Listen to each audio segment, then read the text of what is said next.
minggu yang ketiga. Selamat datang di MPL Indonesia Season 13 tanpa telur. Dan hari ini kita akan menyaksikan match pembukaan di mana ada tim Aura yang akan berhadapan dengan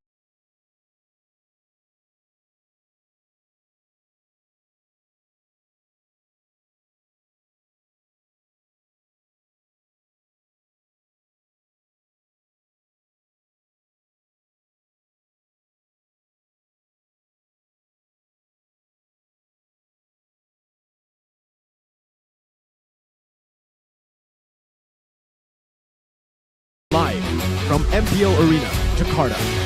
MPL Season 13 is powered by Moontalk. Presented by official tournament smartphone, Samsung Galaxy. Official e-wallet, GoPay. Official gold partner, UBS Gold. We own this.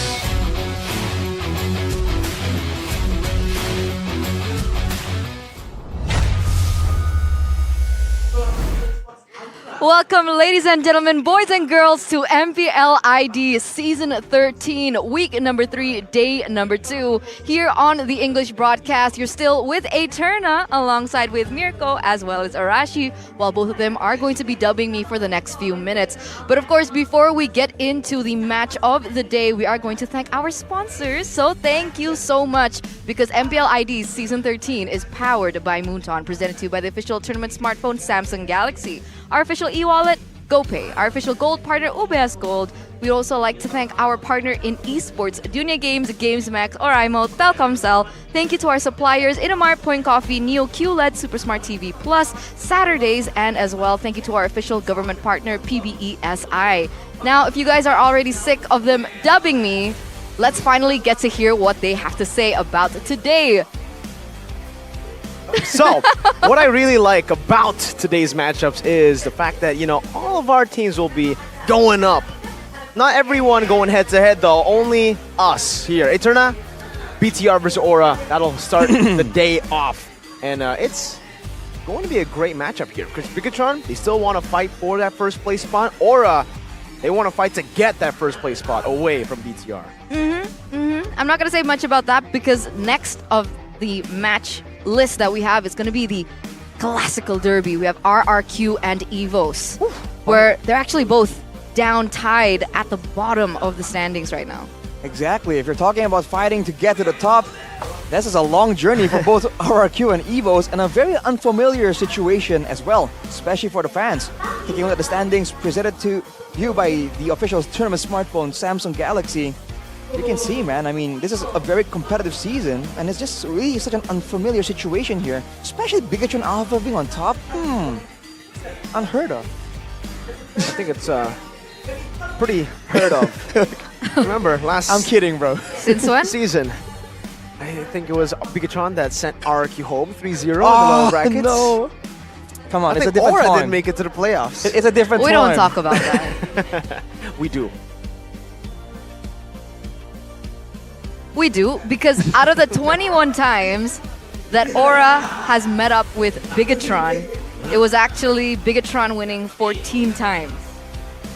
So stats aren't looking too great for Aura, but of course the game is more than stats, ladies and gentlemen, especially when we start discussing what has been going on between both of these teams, because there has been an elaborate change in performance and dynamic in Aura because of these two players as well, right? These are the two players that we do need to talk about, Aran and Sorizo, because it was in Aran's debut that Aura finally broke their lose streak in MPL ID Season 12, winning against Bigetron 2-0.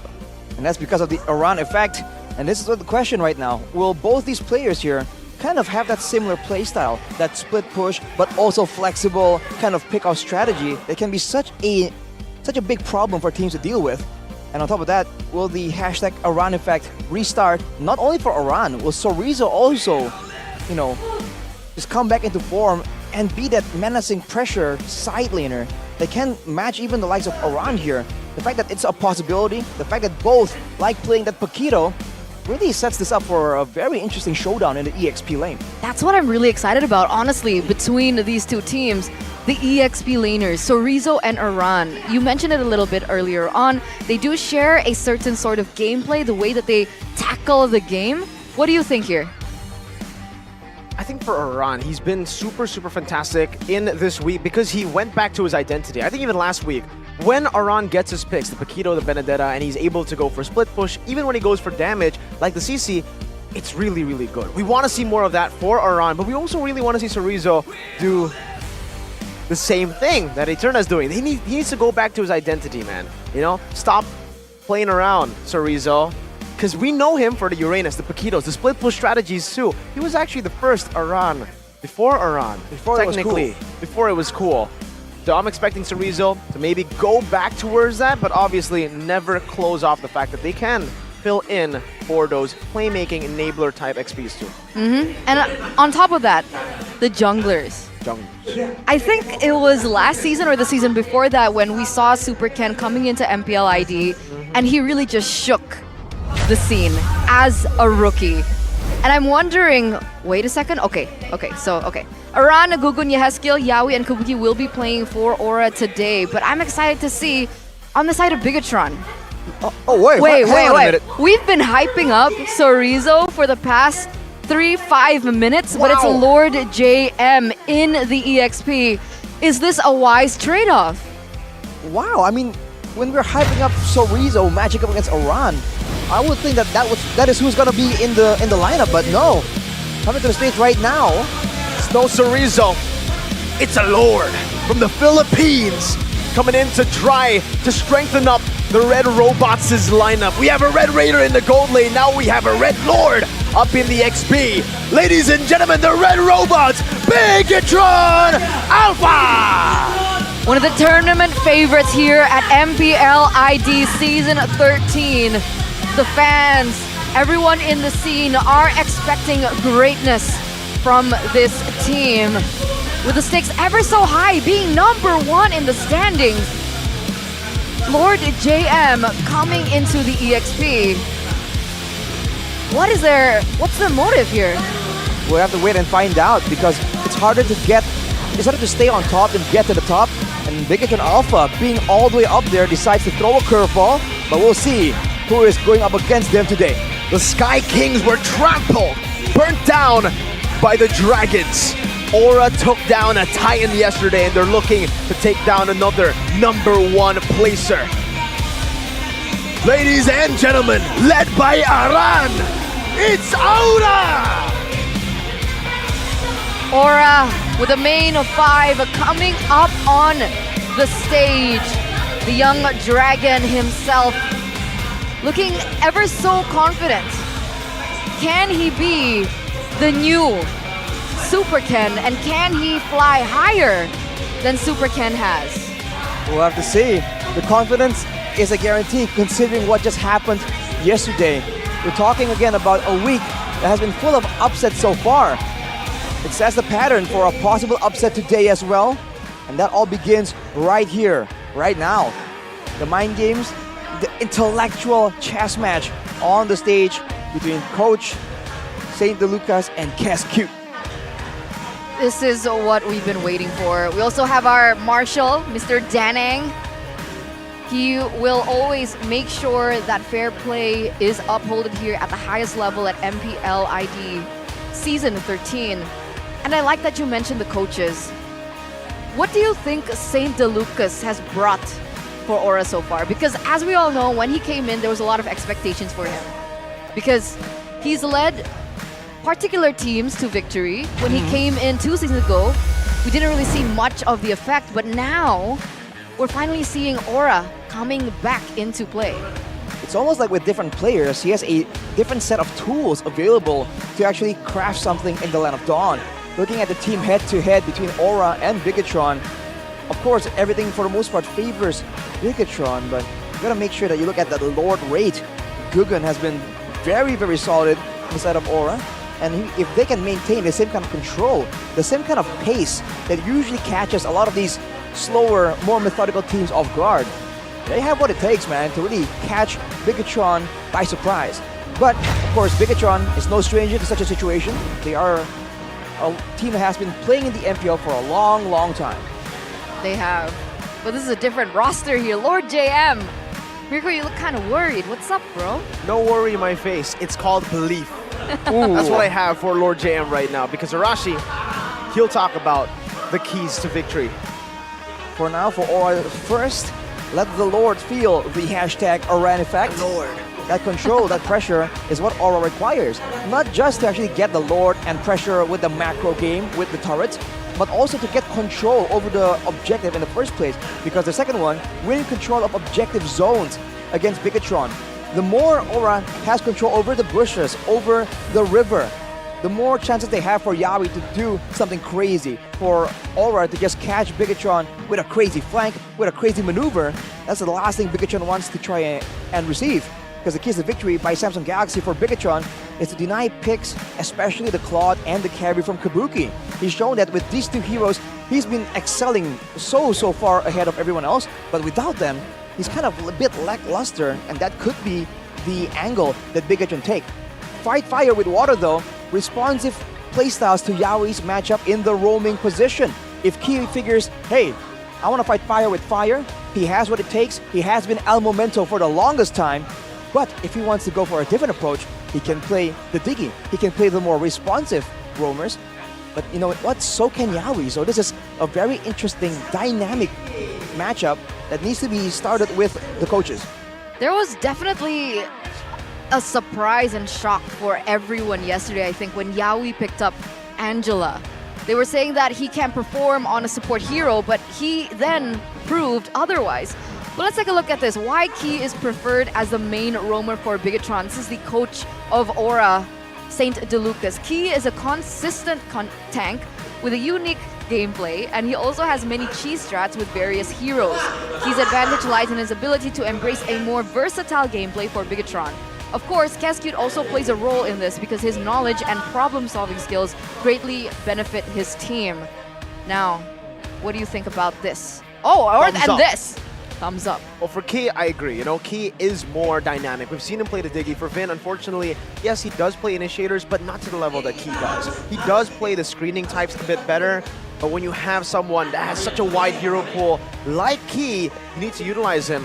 And I think it's the same point for Gugun, because two-time world champion coach, Ducky, two-time, by the way, not once, not twice. Two-time. Let me just add on to that. Two-time world champion coach and two-time SEA Games gold medalist coach. Said that Gugun thumbs up for Gugun because so in two-time world, there are any doubters. Two-time world champion coach and two Gugun. Like in week 1 or week 2 perhaps. Now those doubters must have been silenced by the two-time world championship coach. Did I also mention that Ducky is a two-time world championship coach? Yes. Thank you for saying that and reminding us. Who said that? Ducky. The two-time. It's so good, you gotta say it twice. 2 times for the 2 times. I mean, there's not a lot of people that can actually flex that accolade, so it's fair enough. But let's take a look at the drafting phase, ladies and gentlemen, presented to you by the official tournament smartphone Samsung Galaxy. Bigetron with first pick and Aura with the second. And very interestingly here, we have an Angela banned out first in the first phase, and this is not something that we see every day. But we did see Yaoi pick it up, I think just yesterday, and with the right combinations of heroes, it's quite devastating, man. Especially with the very aggressive, dive-heavy style. The Angela is definitely a problem that Bigetron are not willing to really deal with right now. But on the side of Aura, it's the same. It's always at Matilda, Joy, and Nolan. We'll see though. First pick already for Bigetron will be that Vexana for Moreno. Vexana first pick for Moreno. But remember, what was a big threat to a lot of the teams who were up against Aura last week and even just last match was the carry slash Claude of Kabuki and the mid lane, Novaria for Yehezkiel. They won't pick up the Novaria here because the Vexana has already been picked up. But Arashi, these two weapons are still available for Aura. Right, I mean, it's all open, and it doesn't seem like Bigetron are planning on like hard countering it. Now with a direct pick, and even a Bruno in response to, respectively, the carry for the gold lane and potentially for the Baxia. This direct can still be flexed around, but as you mentioned, Mirko, the Novaria makes its appearance. So already a more aggressive style coming from Bigetron instead of Aura. Very interesting style. They're trying to match fire with fire, perhaps, something that we did see in the keys to victory, but I do want to talk a little bit more about this Nairoth. why is the Dynamo being seen in the first phase? Very rare to see this. Shout out to R7 and Banana because I watched their stream or their video yesterday. They were talking about tier list in the XP lane. Dairoth, they put Dairoth at S tier because apparently laning phase he only loses to Tamis and Yuzong. Those two picks, if Bigetron can get rid of those, it will basically give a winning lane for the XP, but even better, Dairoth is flex. So maybe that's why we're seeing a high priority now for Dairoth. And that does make sense because obviously from Aura you'd want to shut down Iran because if you don't, we saw exactly what he was able to do yesterday against Onyx. But we do have a comment from Facehugger, the analyst of Aura at the moment, and he has a message for Kescute. Be careful with Saint DeLucas' strategy. That's what you gotta be a bit worried about, man. Because again, okay, you can get a Dairoth, you can really get a strong laner, but the game isn't played 1v1. The rotations from the rest of the team can dictate how well that lane goes. And a Dairoth is great, it's good utility, especially against Baxia with the Shred. But once the Dairoth does fall behind, we've seen it very difficult for teams to really recover once the Dairoth doesn't really get rolling in the early game. Looking at the bans in the second phase, Minotaur and Digging, seems like Aura are looking for an aggressive angle themselves. This is so quick. This is a chess match at its finest, right? Bigetron, they go for the respect ban towards Yaoi here with the Grok. He has been performing out of his mind on the Grok, creating moments, opening up vision. There's just so many things that he's able to do with the Grok. But like we mentioned in the Keys to Victory with fighting fire with water, Aura understands that. They go for Minotaur and they also go for a Diggy ban. Minotaur is really good other than for setup. I don't really consider him a setup hero, but he's really good at counter setup. So the fact that that's taken out, as well as a Diggy to negate that counter setup, I think this is brilliant. And they have a Tigreal ban now for Bigetron. A Tigreal ban. So two heroes that Yaoi has shown to actually have, great skill with. But I mean, the Cho is still open. There's still available tools here if he wants to go for something a bit more single target, right? The Paquito, though, will be secured, and that will be for Iran. Quite bad news for Lord GM here, going up against one of the signature heroes. But like we said, they're hiding. Always hiding their roam pick for the final pick because they know they can go for something that's AoE, they can go for something that's safer, or they can go for something single target. So it's Terizla, the safe choice that you did mention for Bigetron. They're still going to go for an initiator. This does mean, though, that the Dairoth will be placed into the jungle. We saw Gary yesterday play the Dairoth jungle. Didn't work out too well. Dewa lost against the new Evos Glory team. But let's take a look at the history for Lord JM. Hope Cup, first place when they beat Evos Glory in the Grand Finals. This ML Invitational, first place, and Kings League Tournament, first place. That was back when it was the next play, and Archives Esports. Kufra, though, will be Key's choice. That's the first Kufra we've seen this season, is it not? It is. Okay. It is, I believe so. I mean, we were talking about how flexible Key is in the roaming position, and he's flexing it right now, picking up a hero that we haven't seen in quite some time, the Kufra. Now, Aura, how will they respond? They respond with a Cho. That's Yaoi's Cho. That's a scary Cho. That's the Cho. I mean, it's gonna be a very threatening, menacing Cho, but you have to look at the drafts, man, for Bigetron. If one guy gets kicked away with the Way of the Dragon, they can re-engage, they can help him out with the penalty zone, they can go in with the Tyrant's Revenge combo, and Vexana can also try and apply the crowd control, so there's a lot of ways that Bigetron can really counter that. It'll come down to the maneuvering, right? I think the execution will be solid from both these teams. The maneuver and the control, especially for Aura with the Novaria, with the Paquito, I think that is exactly what Aura will try and use, because in a pure 5v5, I think Bigetron has a huge advantage here. Exactly, and even looking at the counter index, it looks like Bigetron is up a few points. But here it is, ladies and gentlemen, as we enter the Land of Dawn for the first game of week number 2, day number 2. It's the Dragons and the Robots who will come out on top in game number 1. The young robot in his first match, in his debut, already up against Aran and the best Cho of all time, G. That's a huge title, man. Best Cho of all time. I do wonder, especially in the mid lane though, how is this gonna play out? Because, ooh, there you go. That's the Kufra, extra crowd control plus a Vexana kind of combo. It's very lethal and dangerous in the mid lane. but Cho can provide more wave clear, and so can a Novaria. So I think there's going to be a lot of back and forth when it comes to that mid trio before both teams just try and rotate and try and dictate the balance in the side lanes or in the jungle. So we'll see here, already rotation. Shield Unity on Super Can, very low key. Gets a Time's Revenge as Yaoi tries to jump in with a G Kundo and a Shun Boom. Does go for it, but will not be able to connect on that G Kundo. Key got that bouncing ball off before the dashes. I have a question here though, Arashi. It looks like both of these mages have not opted to go for Purify, despite the CC coming in from both of the teams. Especially for Bigetron Alpha, I believe Moreno finds it pretty simple. If he gets jumped on, he's gonna be playing so far back behind all these tanky frontliners that they can counter-engage and punish any kind of over-aggression. And he can also preemptively cast the Eternal Guard before the engage gets near him. So he's actually relatively safe, unless there's anything too crazy, and there's no real big AoE coming in from Aura. For Yehezkiel, I think the mindset is quite similar. He is super long range, and he's not willing to really put himself in any position. So it's definitely more difficult to guarantee safety for Yehezkiel, but you know, he's that confident in his execution. Yeah, let's see if the confidence pays off though. We can already see a rotation coming up, down in the top side. Lord JM actually. He's getting chunked quite low, but you can see here now Gugun, #1 in terms of objective take. Can he take this against Bigetron? Yaoi's getting low. Still able to get out. G Kundo as well gets a Chunpu reset to disengage, but that will mean that Aura will have to give a bit of prio back to BTR. Lord JM knows where Aran is. Knows of this lingering threat with Aran there. Shield Unity going to be used up. Over with the penalty zone. Locking him down. It's Gugun who wins out the retreat battle, but in the team fight, Bigetron are taking it. Yaoi with a flicker G Kundo on the way to drag it over to Super Ken, locking him down, but no follow-up next. Oh, Yehezkiel tried to predict Super Ken's movement. Who won that trade? Kill for Turtle.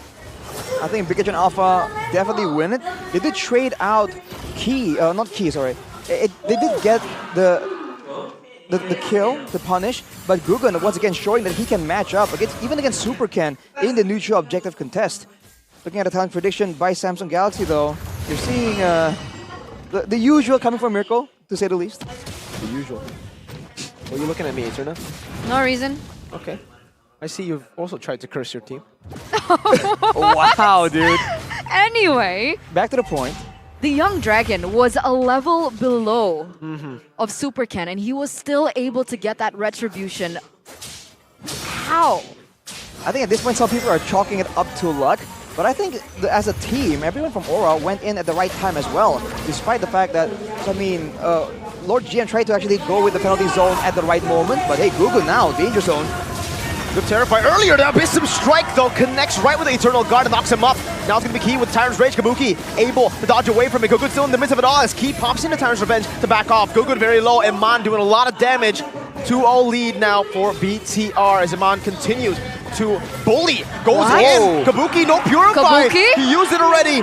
No kill for Iman. They're able to disengage. Aran has rotated with Yehezkiel down below. Kabuki will recall, and this will give a whole lot of tempo to Iman. That would have been so brutal if Kabuki got taken down earlier on. I mean, Bigetron already has a 600 gold lead.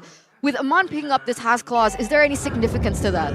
Well, that means that he can stay in lane a lot longer, right? He doesn't have to care too much about the small trading engages that Kabuki will try and use on that carry, but look at that. Whoa! Amazing way the Dragon play onto the Roamer. Even Gugun jumping in with Shield Unity. This might be bad for Gugun. Oh, Aran jumps in. Abysm Strike and Eternal Guard onto 3 members. Gugun very low, gets caught in the Curse Blast. And again, Yaoi gets out, but it's a double kill for Moreno.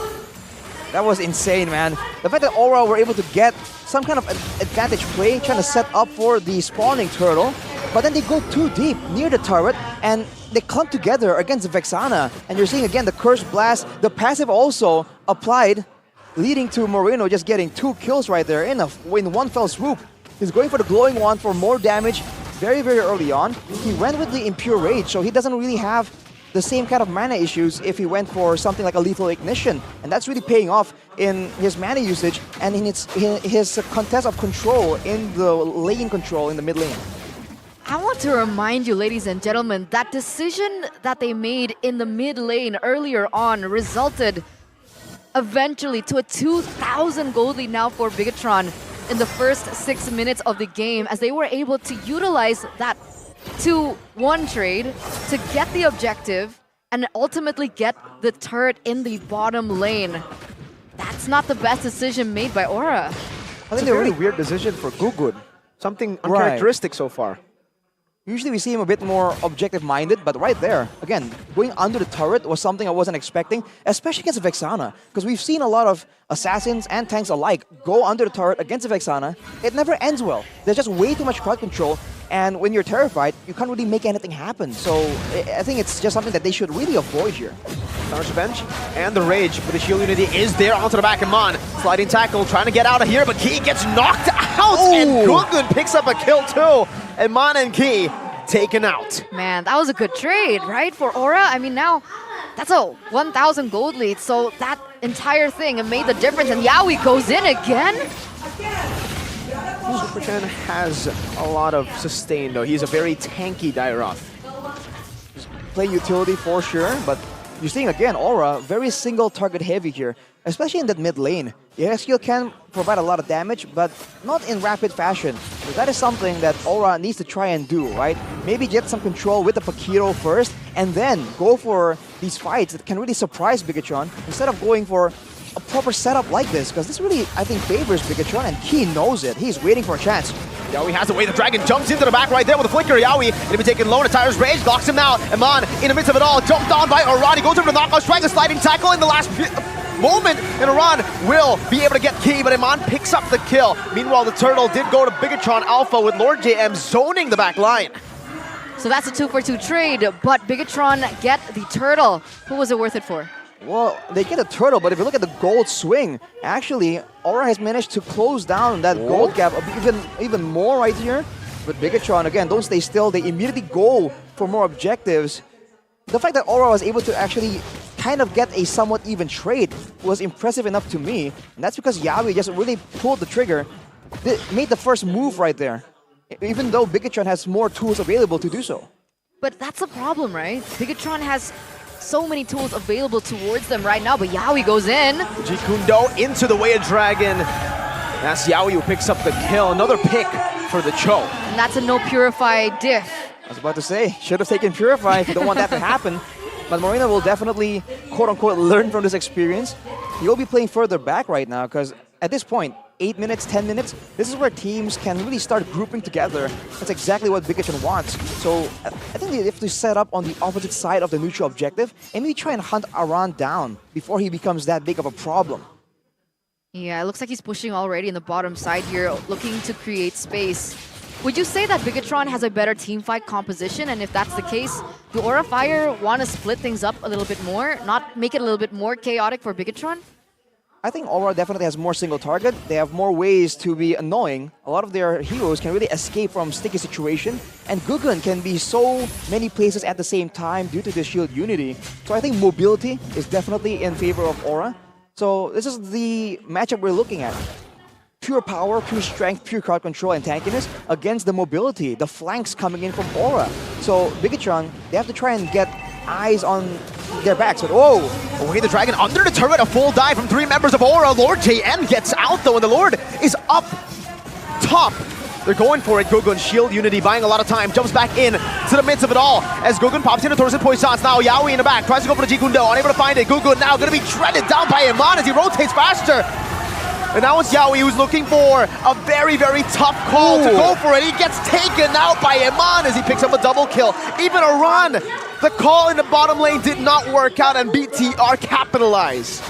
That is not what you would expect. Usually Aura are the ones who wait for the moment, pull Bigetron away, but the fact that they went for a 2-man commit, trying to out-mind game, out-maneuver Bigetron, that was just not the way to go. They did not get the Terizla, and they were unable to get to the Lord on time. They were the ones scrambling to enter the zone, and when that happens, even the likes of Gugun cannot save the situation.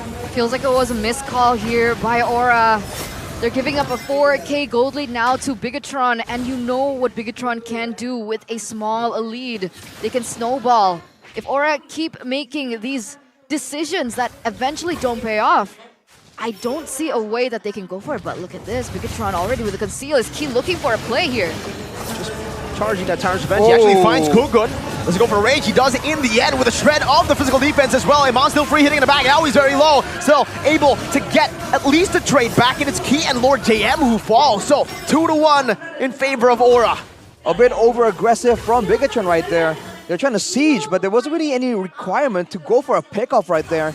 And they even go on Gugun, one of the tankier members.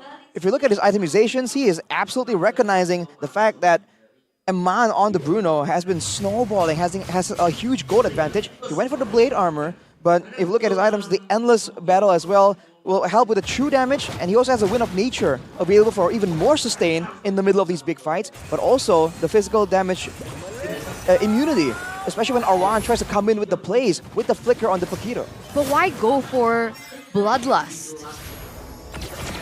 What makes this particular game Endless, you mean? special? Endless, sorry. Endless battle. Why go for that in particular for this game? Well, against a lot of the quote-unquote tankier members, I think it's still a pretty good item for sure. More burst damage when they want to try and match the pick-off potential. But even then, the more sustain and the easiness to proc it, because you can use it, you can proc that item twice with the first skill. So I think that is something that can be utilized really well for a Bruno. I see. Now here we are, ladies and gentlemen, 12 minutes in of this first game. The battle between the Reds, the Red Robots, and the Red Dragons. You can already see here Key looking to charge. He actually gets it.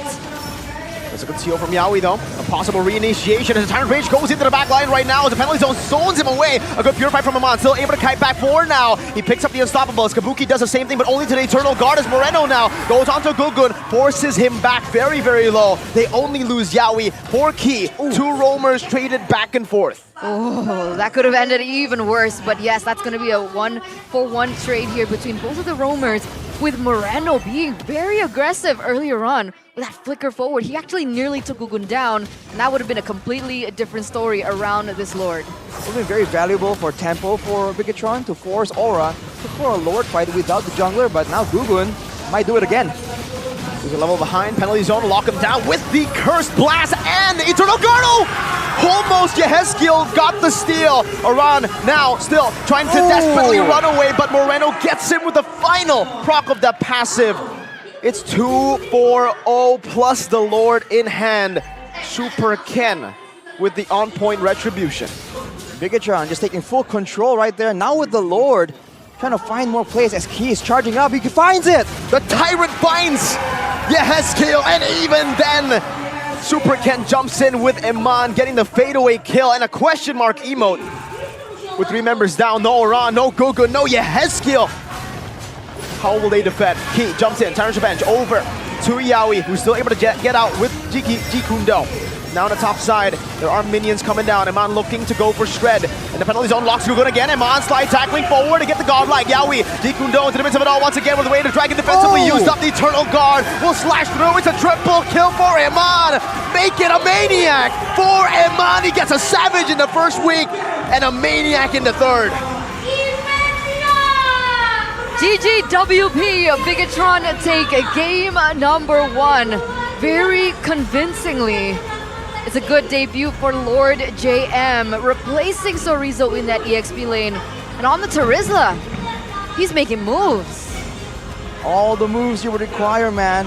Just getting out of... He doesn't engage a lot of these fights, but he always takes away the attention, and he always finds a way to get out. One of the slipperier EXP laners we've seen in recent times. Amazing display for BTR, stayed on course throughout the match. Didn't let it get too chaotic against Aura, a team who thrives in the chaos. Onyx fell into that trap yesterday, but BTR today seems like they have read, they've downloaded the scripts. Man, the Dragons.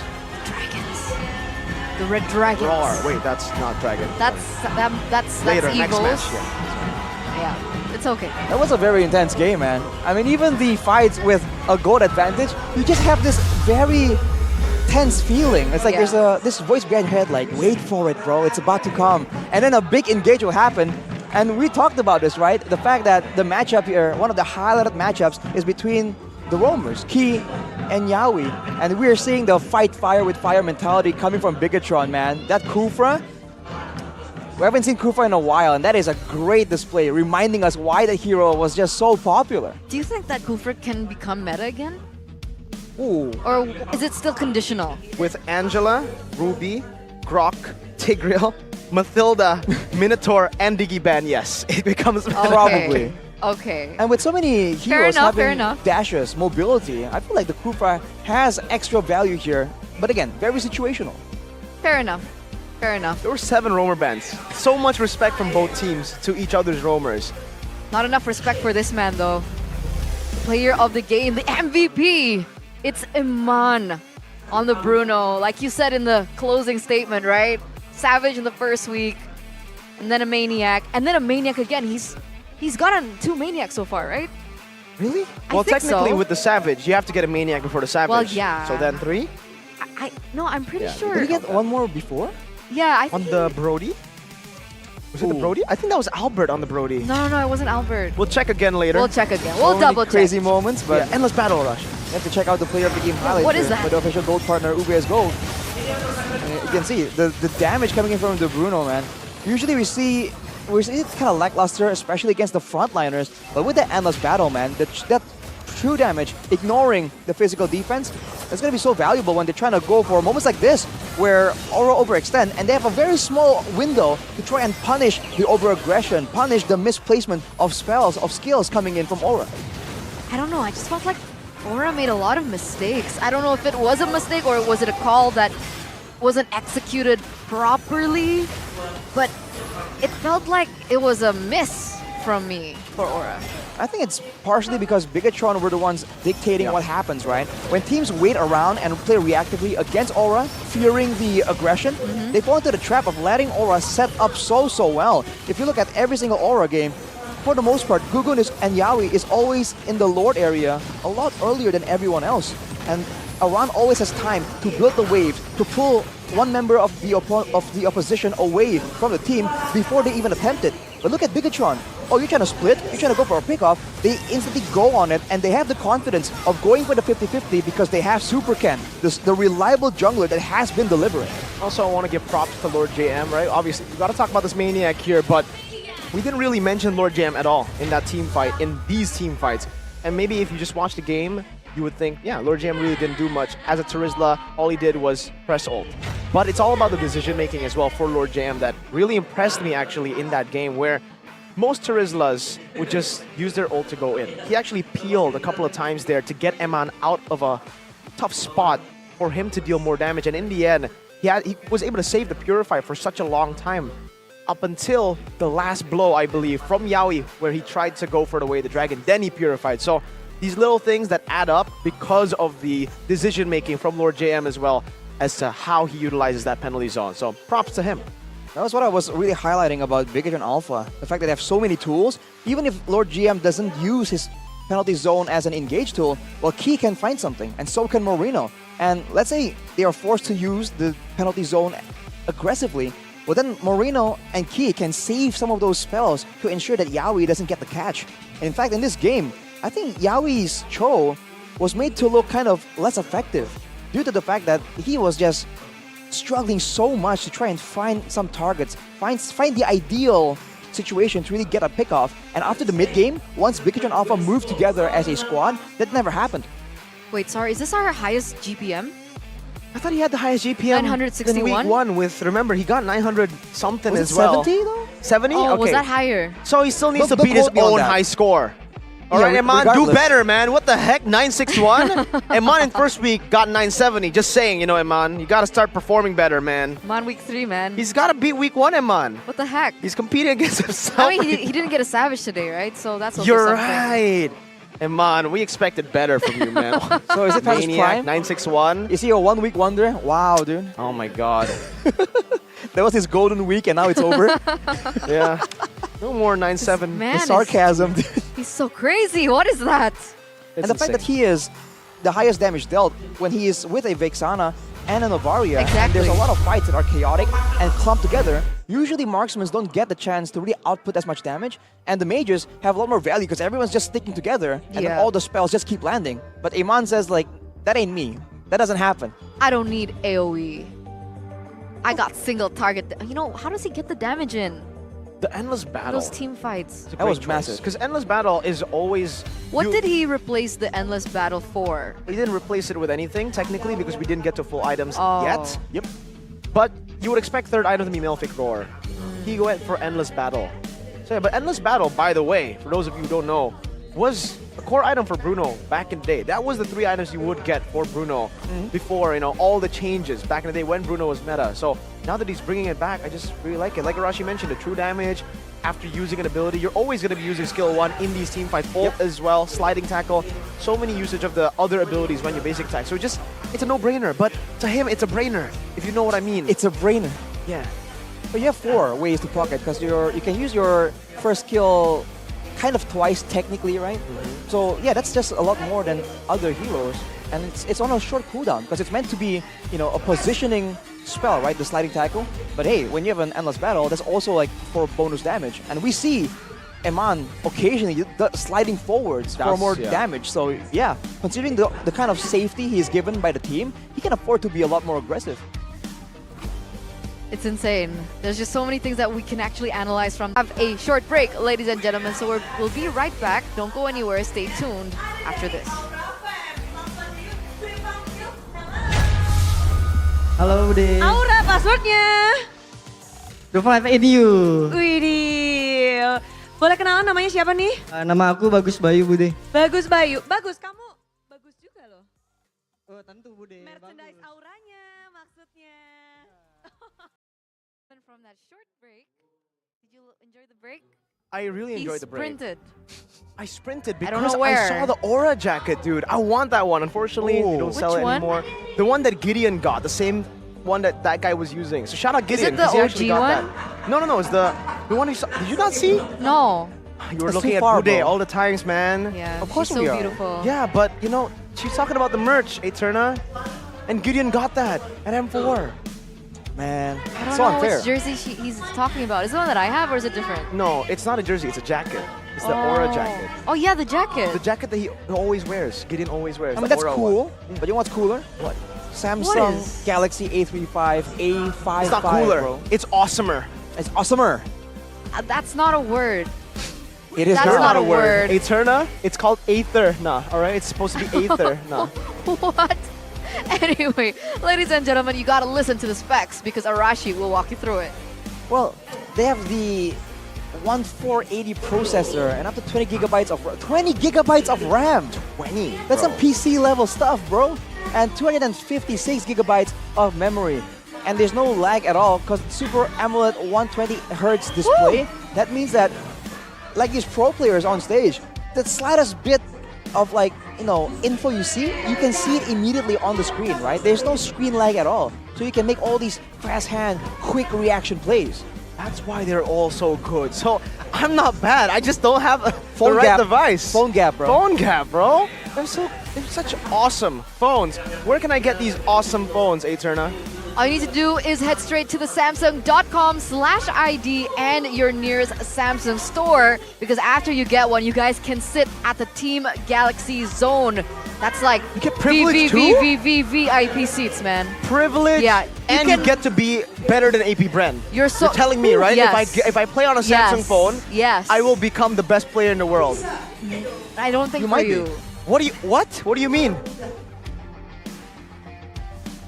No, I don't. Don't think let for his you. dreams just be dreams, man. Just do it. You're already the Thank richest you, Shia. caster.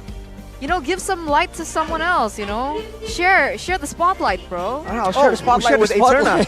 on Eterna. What am I doing here? Can you explain, Eterna, your choices here? All right, so here, let me cosplay Eterna. Okay, all right? Let me okay. just roll- Let's hear it. Let's hear So, it. here it is. This is based on performance last 2 weeks. My dream team. I am Eterna, MPL ID Season 13. We have Taz in the jungle, Iman in the gold lane, Sans in the mid, Pie in the XP, and Yowie, oh my god, Yowie, in the roam. Did I get it right? She's about to go, no, that's not the way it is at all. Did I get it don't talk like that. right? Yeah, not the Taz, Iman, Sans, Guys, Pie do I one, talk but like that? you do Please talk answer about- in the live chat. you talk I am about Yowie reading that right way. now. You talk about Yowie that way. But yeah, explain it. What's to explain? True. It's a pretty accurate Right? list.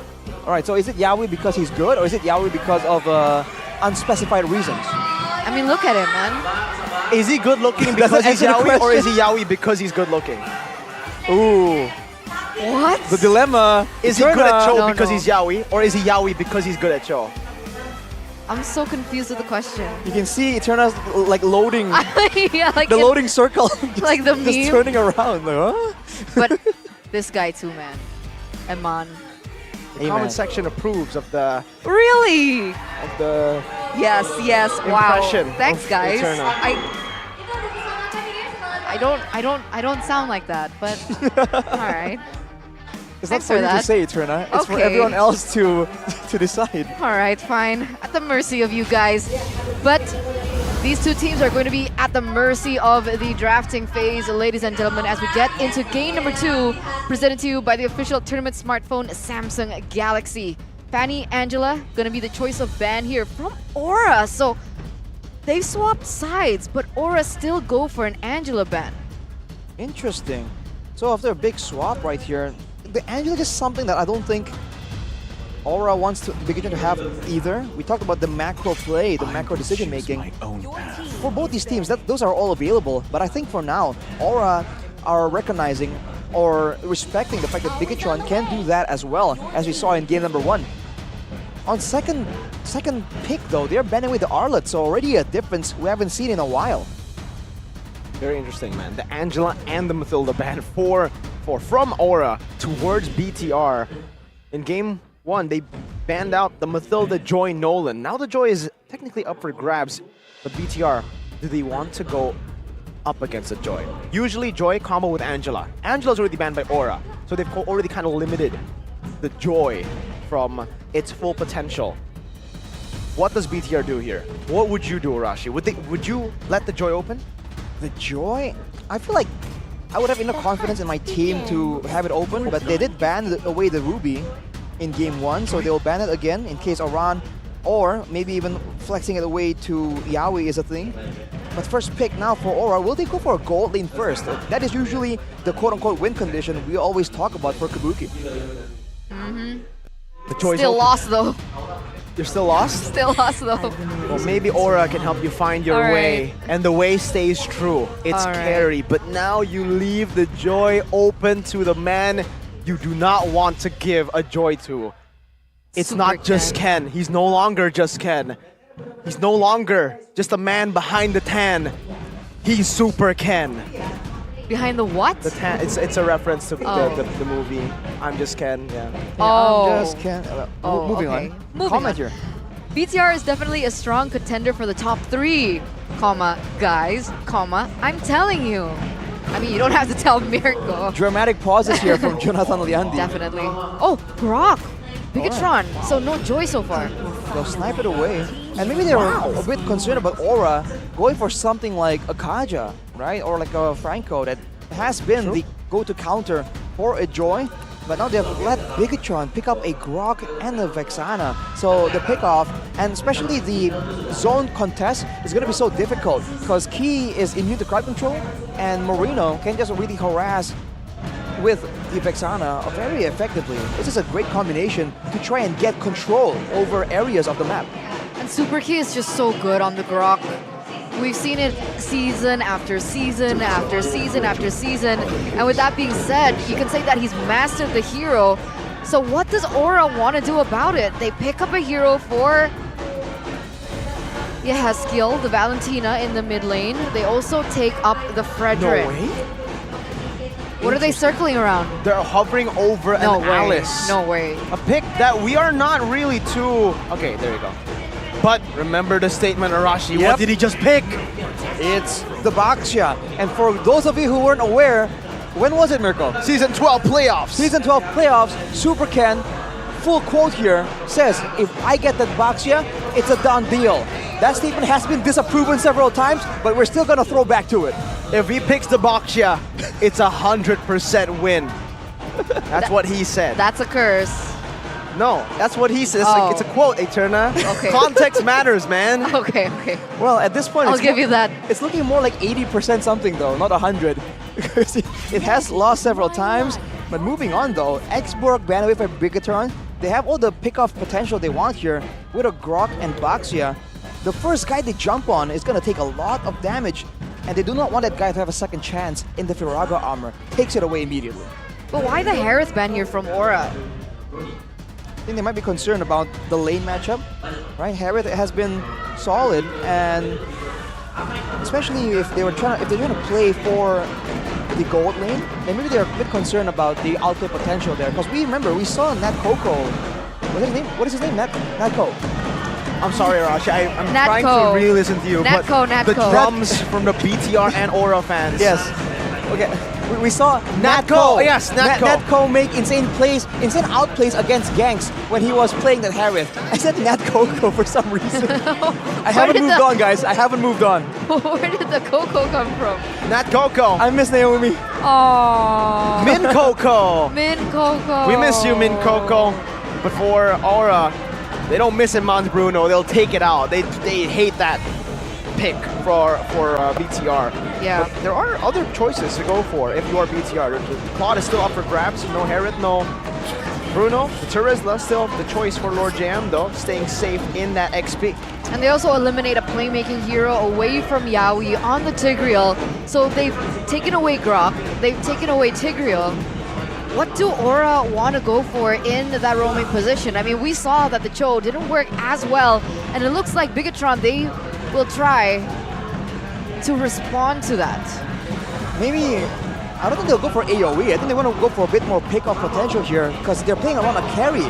And with that logic implemented, I feel like Bigetron is setting up for something that's super long range, super high damage. Could it be an Ixia or something of that nature? Because with 3 big front lines like this, You're someone right. that can output that damage is going to be so good. As we're trying to talk over the supporters right here. This is loud, ladies We and have a gentlemen. war going on here.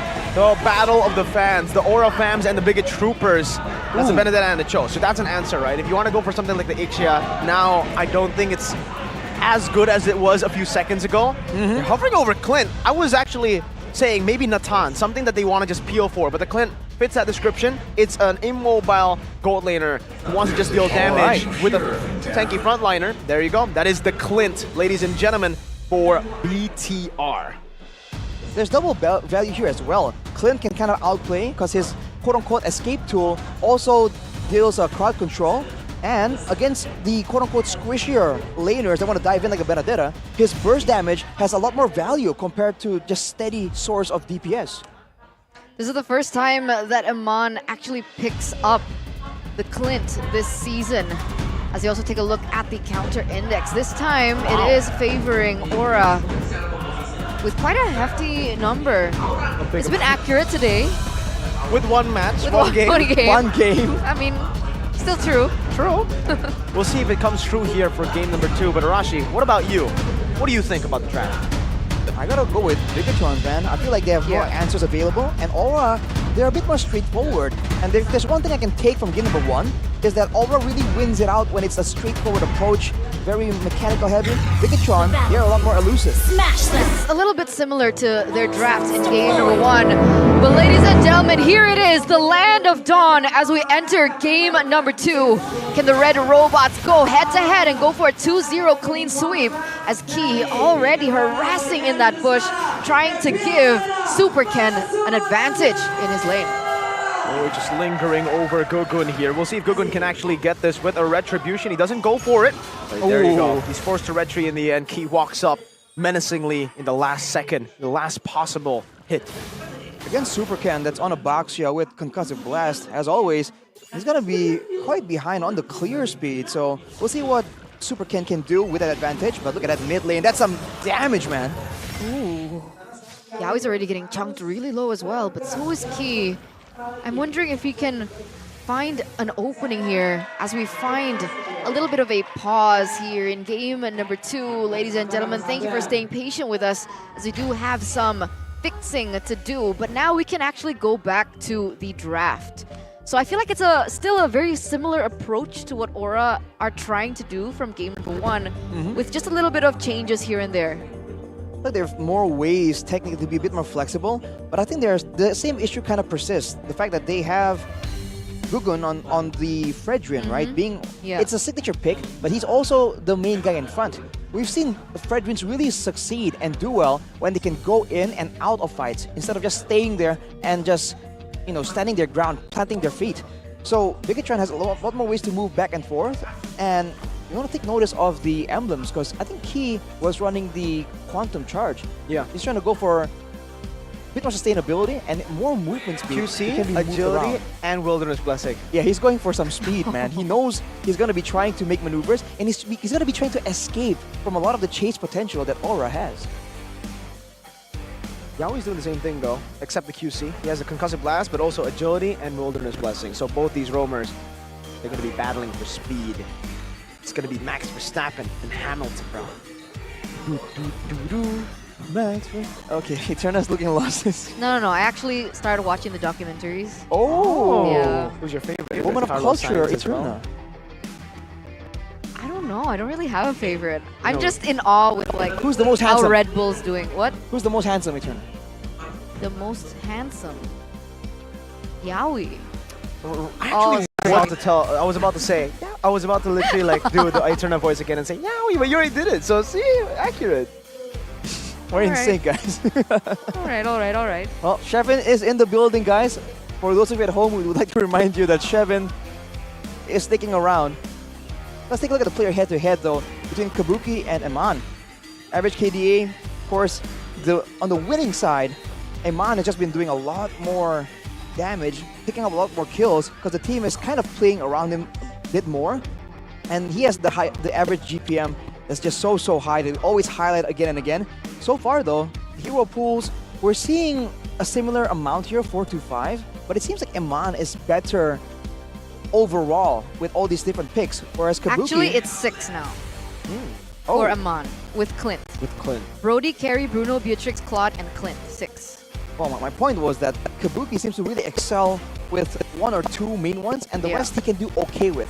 Eman just seems to do really good on multiple heroes, which is Yes. very impressive, man.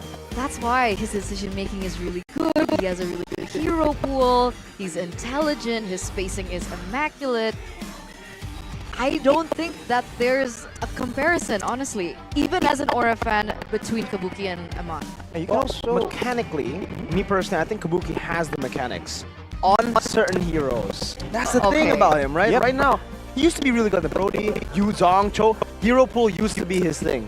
If you're asking Back in the hero day. pool, back in the day, season 8, 9, 10. Remember the When Fanny, man? fighters were And the still... Fanny. You're right. But then, now it's like the opposite. He plays carry and quad.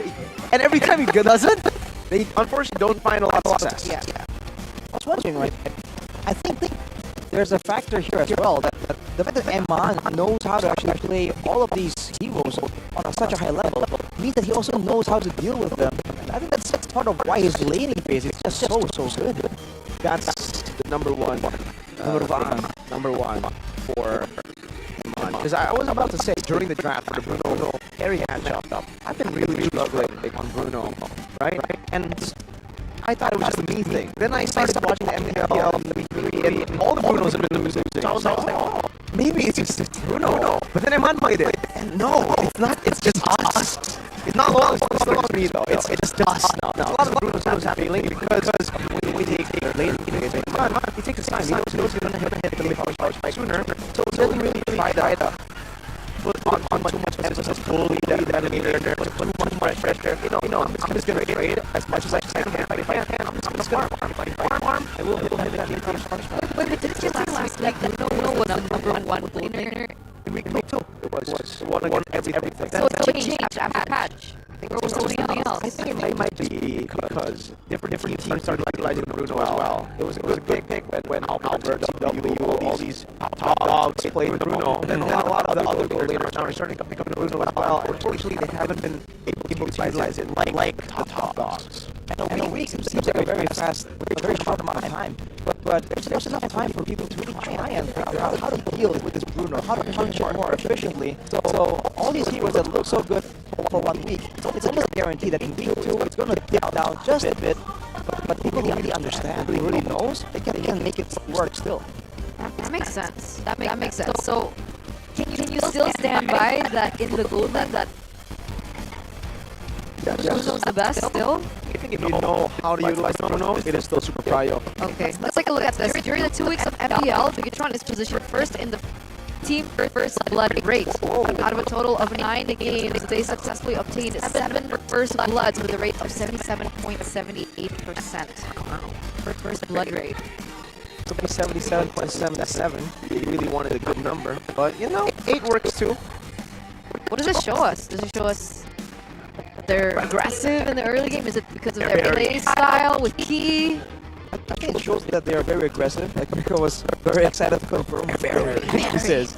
But I think it also shows that they are really good at understanding when they have power, right? Because some teams, we see sometimes they don't really win out in the draft, but then they feel like, hey, we can kind of edge out a victory here. But for Bigetron, it's like they really know, like, okay, not now, not now. When they do go for it, they get the first blood. But now, back in the game. We already see Danang. Oh, it's not Danang. It's the other Marshall. Into the land of Dawn we go.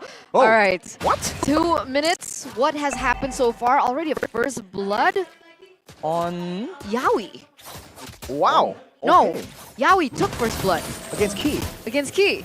Yeah, okay. So that's what we... Just wait, we just got the first blood rate thing. Yeah, the curse, dude. Wow. It works so fast. So quick. But you know what's also quick? Gugun on the next turtle. First on, Super Ken though, already around it. Penalty zone, going in, Gugun able to dash out, and that's an amazing wild charge stolen away by Yeskiel in the back. Moreno finds the Eternal Guard. Arando with a final blow, catches 2 with a Petrify. Key gonna be locked down by Gugun, and Yeskiel does enough damage to supplement Gugun's last hit. And that's a 1-for-1 trade. A run for Key.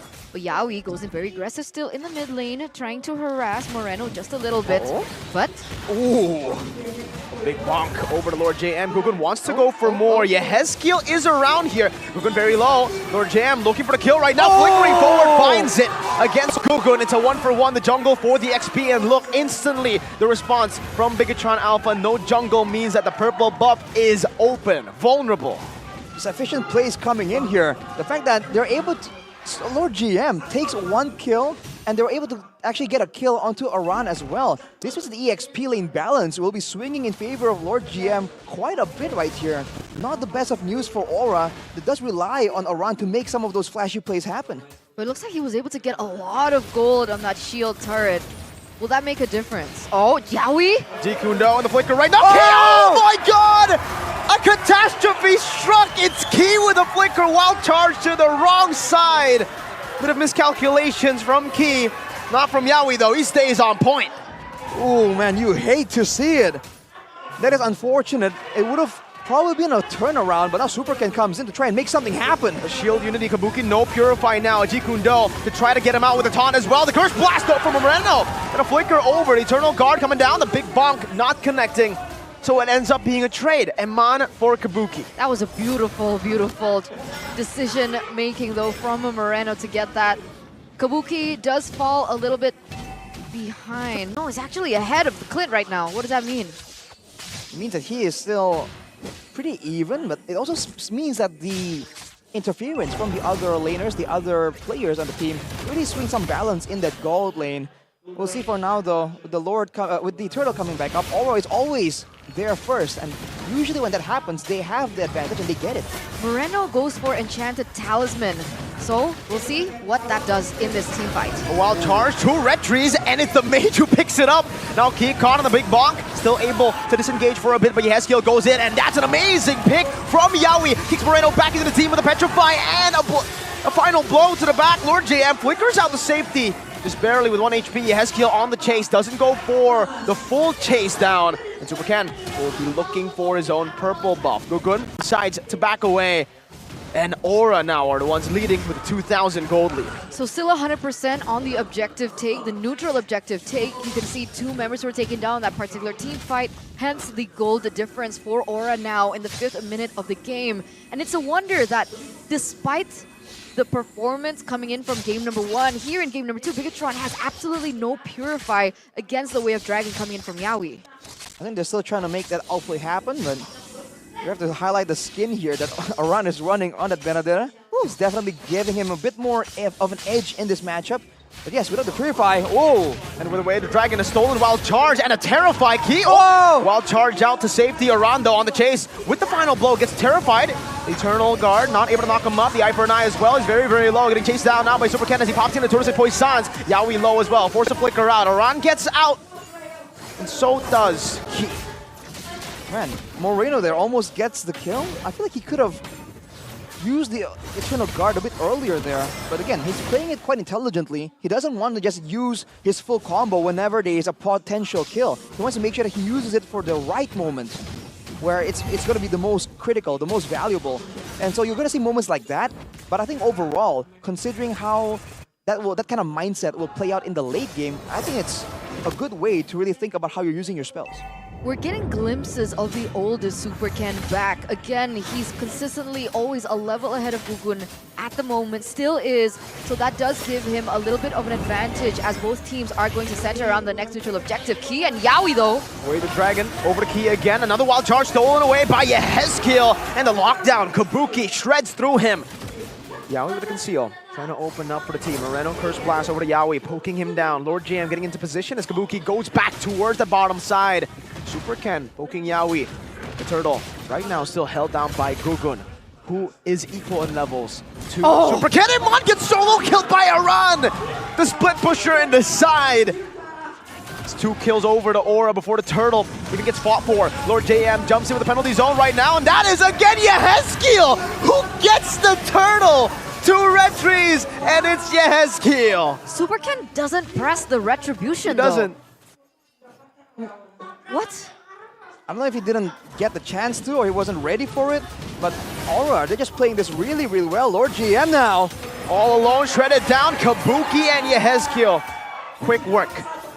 It seems like now it's the opposite. Bigetron Alpha are the ones that are just confused on what to do, constantly outmaneuvered and outplayed at every single time. Even though they have a lot of tools, they have not been allowed to use them. Oh, man! Oh, again? Another Again? solo kill, and Aran deletes him from the lane again. Twice in a row, ladies and gentlemen. Aman is arguably the best gold lane at the moment, and Iran says, nope, nope, nope, not today. Take my sword. Not against me today. You're seeing it again. Aura, when they go for skirmishes, they win it out. But Bigetron, they have to go for a proper team fight to actually come out on top. Good shield in the but Chunpu is still there. Eternal Guard peeling for Super Ken. Kabuki is doing so much damage. Wild charge in the back with the Yehezkiel doing the same thing, but now going to be locked down inside the range of the turret. Lord JM, a DPZ for the team to kite away. Gugun's 1 HP, but he doesn't die. Not yet. He is still able to get out for a bit. And man, there's a lot of damage. Oh, part 2, jumping onto Iman, trying to kite away again, and Aran again is able to slice his way over to take Iman down for the 4th time. He loses his life, but is it worth it? Yes, right? That was a shutdown. I think it has to be at this point. I mean, Bigetron, it's a great shutdown too, but for Aran, trading his life to really shut down one of the biggest players in game number 1 here, shutting down the late game for Bigetron is definitely still a value play. Number 1 in damage dealt, Aran showing again that he is just a complete menace. And we talked about how Bigetron were so good at rationing their spells, their skills in game number 1. In game 2 right here, they seem just confused, particularly Moreno. I'm not quite getting who exactly he has his eyes on to try and stun and crowd control in these fights. The fact that Aura is moving in and out, right? Confusing them if they're going for an all-in or just a feint is what's making Bigetron just doubt themselves, and they're not playing as decisively as they usually do. Yaoi is. Way the Dragon over to Lord JM. Going to be melted down with Wild Charge. Stuns up 2. Now a penalty zone onto 2, but in the back line is going to be Iman, who tries his best to deal damage. Aran deletes Moreno. Now into the back. Again with the final blow. Gets out, zones them away. Aran is doing so much work in the back to zone these backliners. That was single-handedly, right? That was intense coming in from Iran.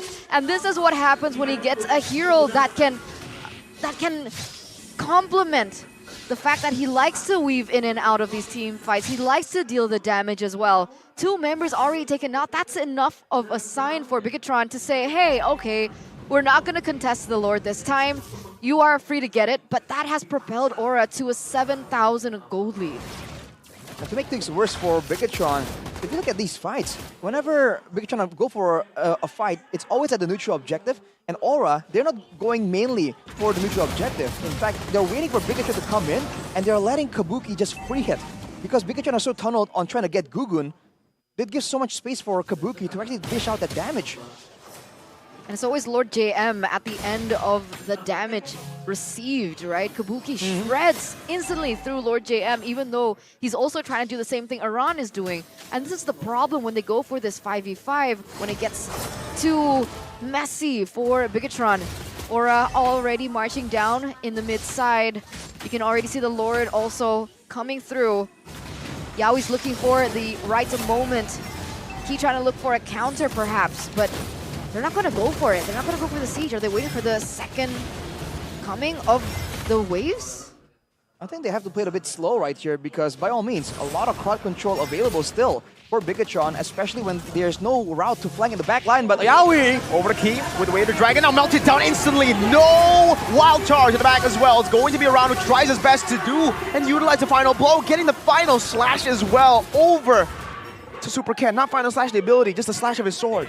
Bigetron Alpha are just so confused right now. They're just waiting for some momentum, but then they have no idea who's going to try and make the play happen. Is it Aran going in for a dive, or is it Yaoi going for a pickoff? The fact that they're so confused on who's going to make the play means that they can't really use the spells without confirmation.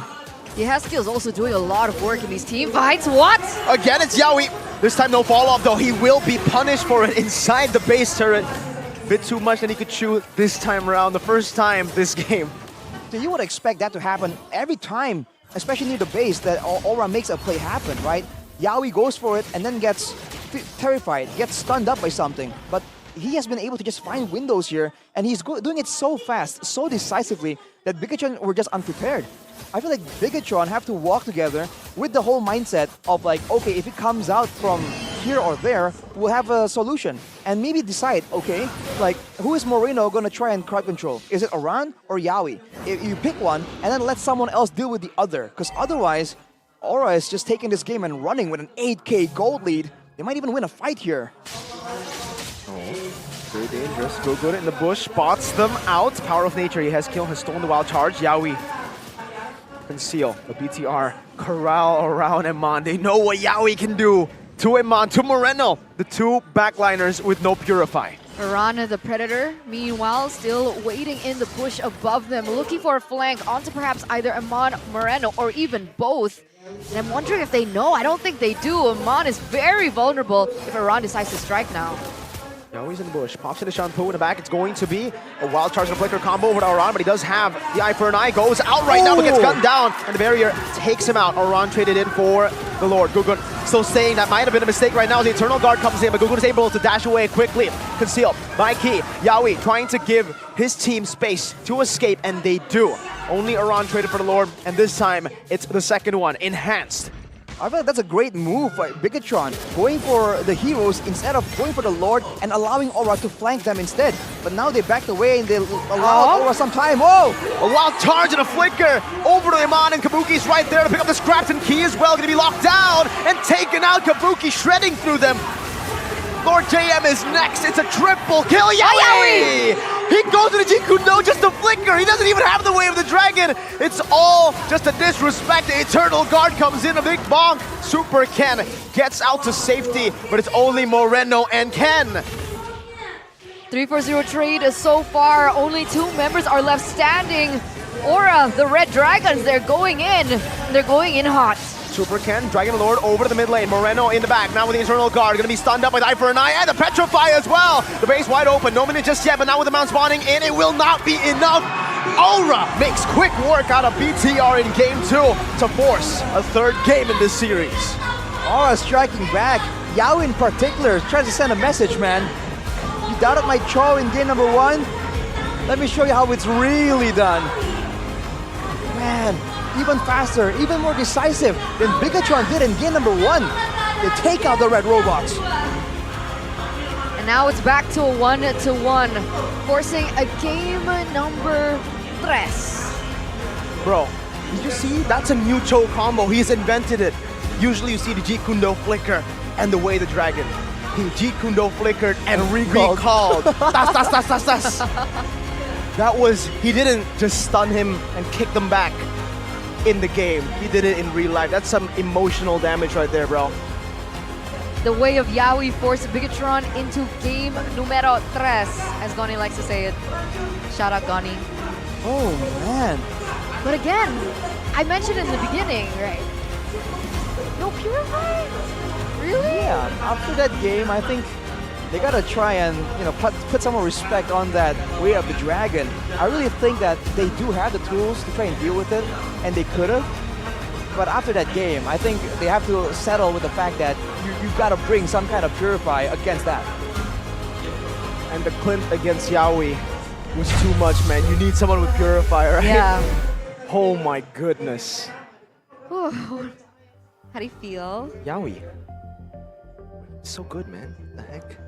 They took away the Grok, and he's like, yeah, it's okay. It's fine. Got the choke. Win the choke. Yeah.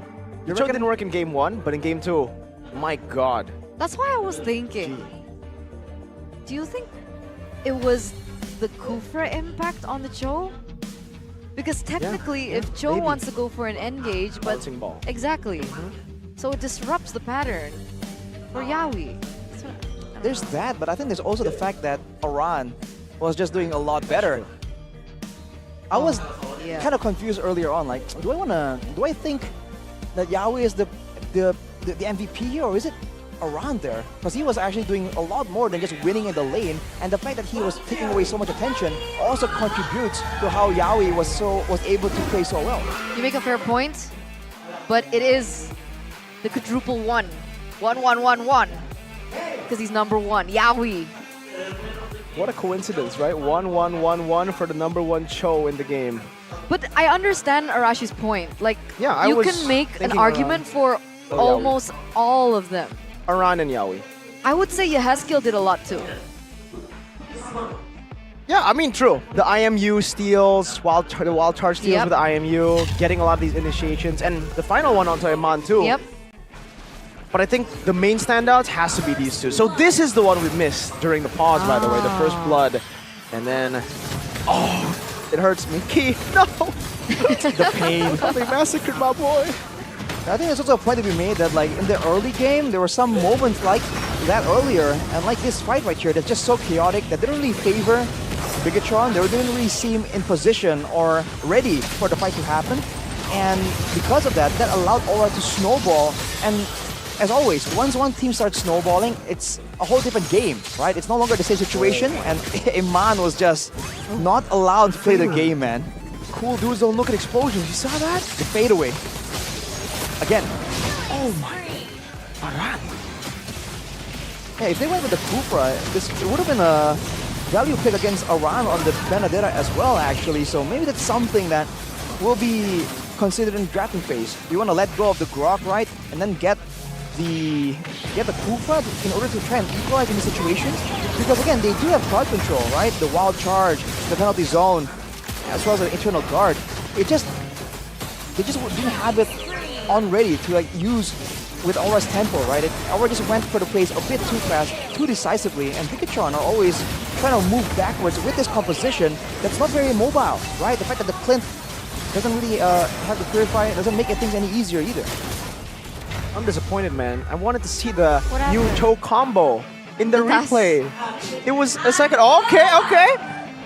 Yeah, wait. Whoa. Eterna, go. Wait. It turned out got blasted away. Hello. I'm Eterna, fine. you need to work here. It turned out got crowd controlled, man. She's not back yet. Gunjana. She's right here. Okay. Well, looking at the emblems right here, for the most part, it's pretty standard. Lord GM going for the Rupture here, wanting to be a bit more aggressive. I guess knowing that he's up against a Benedetta, he wants to try and make something happen.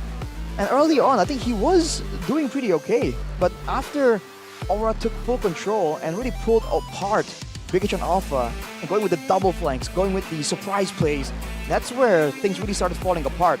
And despite having the quantum charge, key on the Grok, you do have to wonder if that's like the right idea, right? He was trying to be a bit faster, but he was just outmatched, especially against a Cho, a Valentina, a Fredrin. Look at Aura, man. Almost everyone on their team has mobility, like a dash, and it's on very short cooldown. So Bigetron Alpha are the ones who have to plant their feet and somehow find a way to come out on top, despite the fact that they are being encircled by the flanks coming in from Yawi and Aran. Do you think it would have been different if Iman wasn't on the Clint? It would have been different. Would it have been a different outcome? We don't know, but it would have been different for sure if he was. It depends on what hero. If he was on a Brody, I think similar results, right? No Purify. Okay. If you have no Purify against Yaoi's Cho, have fun. Then what option did he have? Bruno was banned out. Claude is another Oh, hero that Claude goes Purify. is an option. Natan as well, if they really wanted to go for late game, but they were looking for early mid. That's why they picked Clint. Now there's a double problem here for Iman though. If you want to go for that Purify, that's great. You know, you're safe from Yawi, but are you safe from Aran? Right? In the 1v1, like we saw earlier, even if Iman dodges some of the spells, the Electro-Final Blow, the Petrifies, he still gets taken out due to how spammable the skills from Aran are. So they have to try and fix something in the drafting phase as well. Yes. Yes. Yes. I know you're happy, Eterna. No, I'm not. 1-1 and Yaoi I'm MVP. professional. It's another day at work for me. It's whatever. No surprises for Eterna. No surprises. We'll see in game number 3, ladies and gentlemen, if it continues. The Echo now turn Aura Express. You know, because Echo Express back in the day Yes, when and then Yaoi was an Yaoi's Echo. back in Now he's in here. here. He's the conductor. The and Dragon Express. Why Aura can't you call it the or- Dragon Express? It sounds cooler. Dragon Or Express. Mr. Daniel. There you go, business idea. The Aura Express, make a train. Dragon Express. The Dragon Express, My the pitch. Aura Express. What's your pitch? I have no idea. You can think about it after this break. Ladies and gentlemen, don't go anywhere. Stay tuned.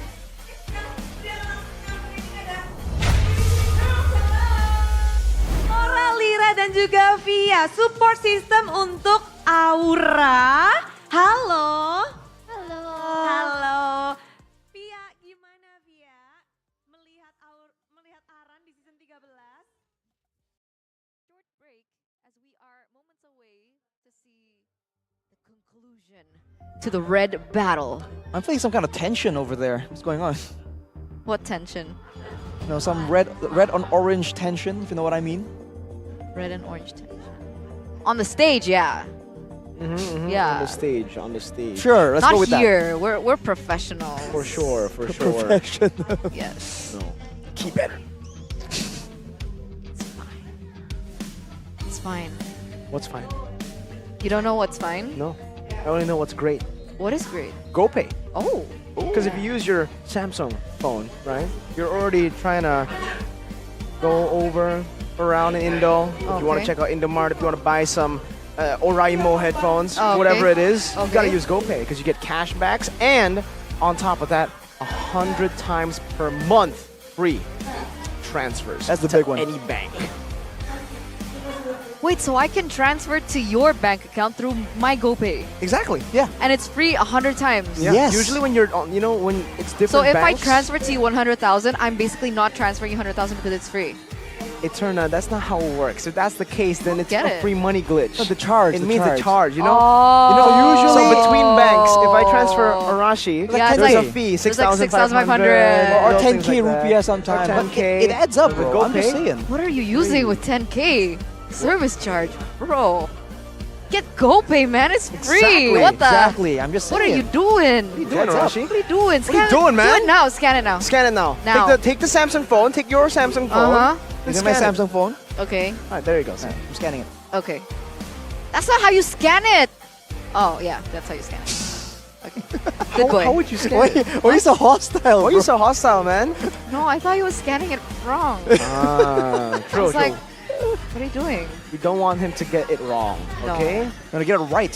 You want to get it right. Because And we're all right. the only way to get it right. Because we're not all left. We're all right. And I've learned to be right.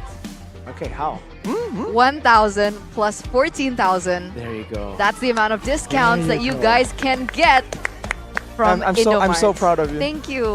Click It's a tear to my Indomart eye. 15. I think this is the biggest achievement of my life. Yeah, dude, when you clipped it and posted it on socials, I showed it to Arashi again. 1 plus 14 is 15,000. No, it's not. Okay. 1 plus 14,000 is 14,001. You got it wrong twice, Eternum, but on your third try, this is what you get. By the way, It's are Chip. you gonna roll? Are you gonna roll? Are you no? No, what? Bro! Oh, man. What the heck was that? He's just showing him the phone. I thought it's gonna And roll. then Chip. I think he's waiting for Chip Hmm? because he's hungry for snacks, and snacks you can get at Indomart. Bro. I thought, when you said snack, Key just popped up. And I thought you were talking about what snack is he going to eat later when he Are you breaks his calling fast. Key a snack? No, listen, Eterna. Okay. I'm not you. I don't sim for I players. do not sim for players. So- I'm a professional. No, what I was saying earlier, Okay. snack. Not Iman. I was Key, man. So Key, man? I want to tell you guys that he's actually fasting. I asked him. He's fasting. Oh, So that's why I was like, respect. what snack will he break his fast with? And then you Oh. interrupted me by saying, you think Key is a snack? Because banana ate banana. No, So Iran he's gonna eat a Key. I'm so confused. He's gonna I swallow do a not key. think that Key is a snack. Okay, so why, No, why, like- why so defensive, Eterna? Why so defensive No, here? because I said banana, ate Uh-huh. banana, and then he Ah, said Key's gonna eat a key. key. But I Uh-huh. don't think a key that you use to open things is a snack. True. Is Not that a the discovery? person. What? The more you know. Ladies and gentlemen, on the English desk today, A key a is not literal a snack? key for your locks at home is not a snack. Please do not munch on it. Yes. Don't make the same mistake I did. Huh? What's on a Key? Anyway, it looks like these coaches look very serious. Unlike the because English desk they right want now. to win. Trust me, Race Boy is more Okay. unserious than us during comms. I can guarantee it. When do we get to hear it? Do they publish it? I don't, it really depends on how they decide to publish it. Because their mic checks are all over social media.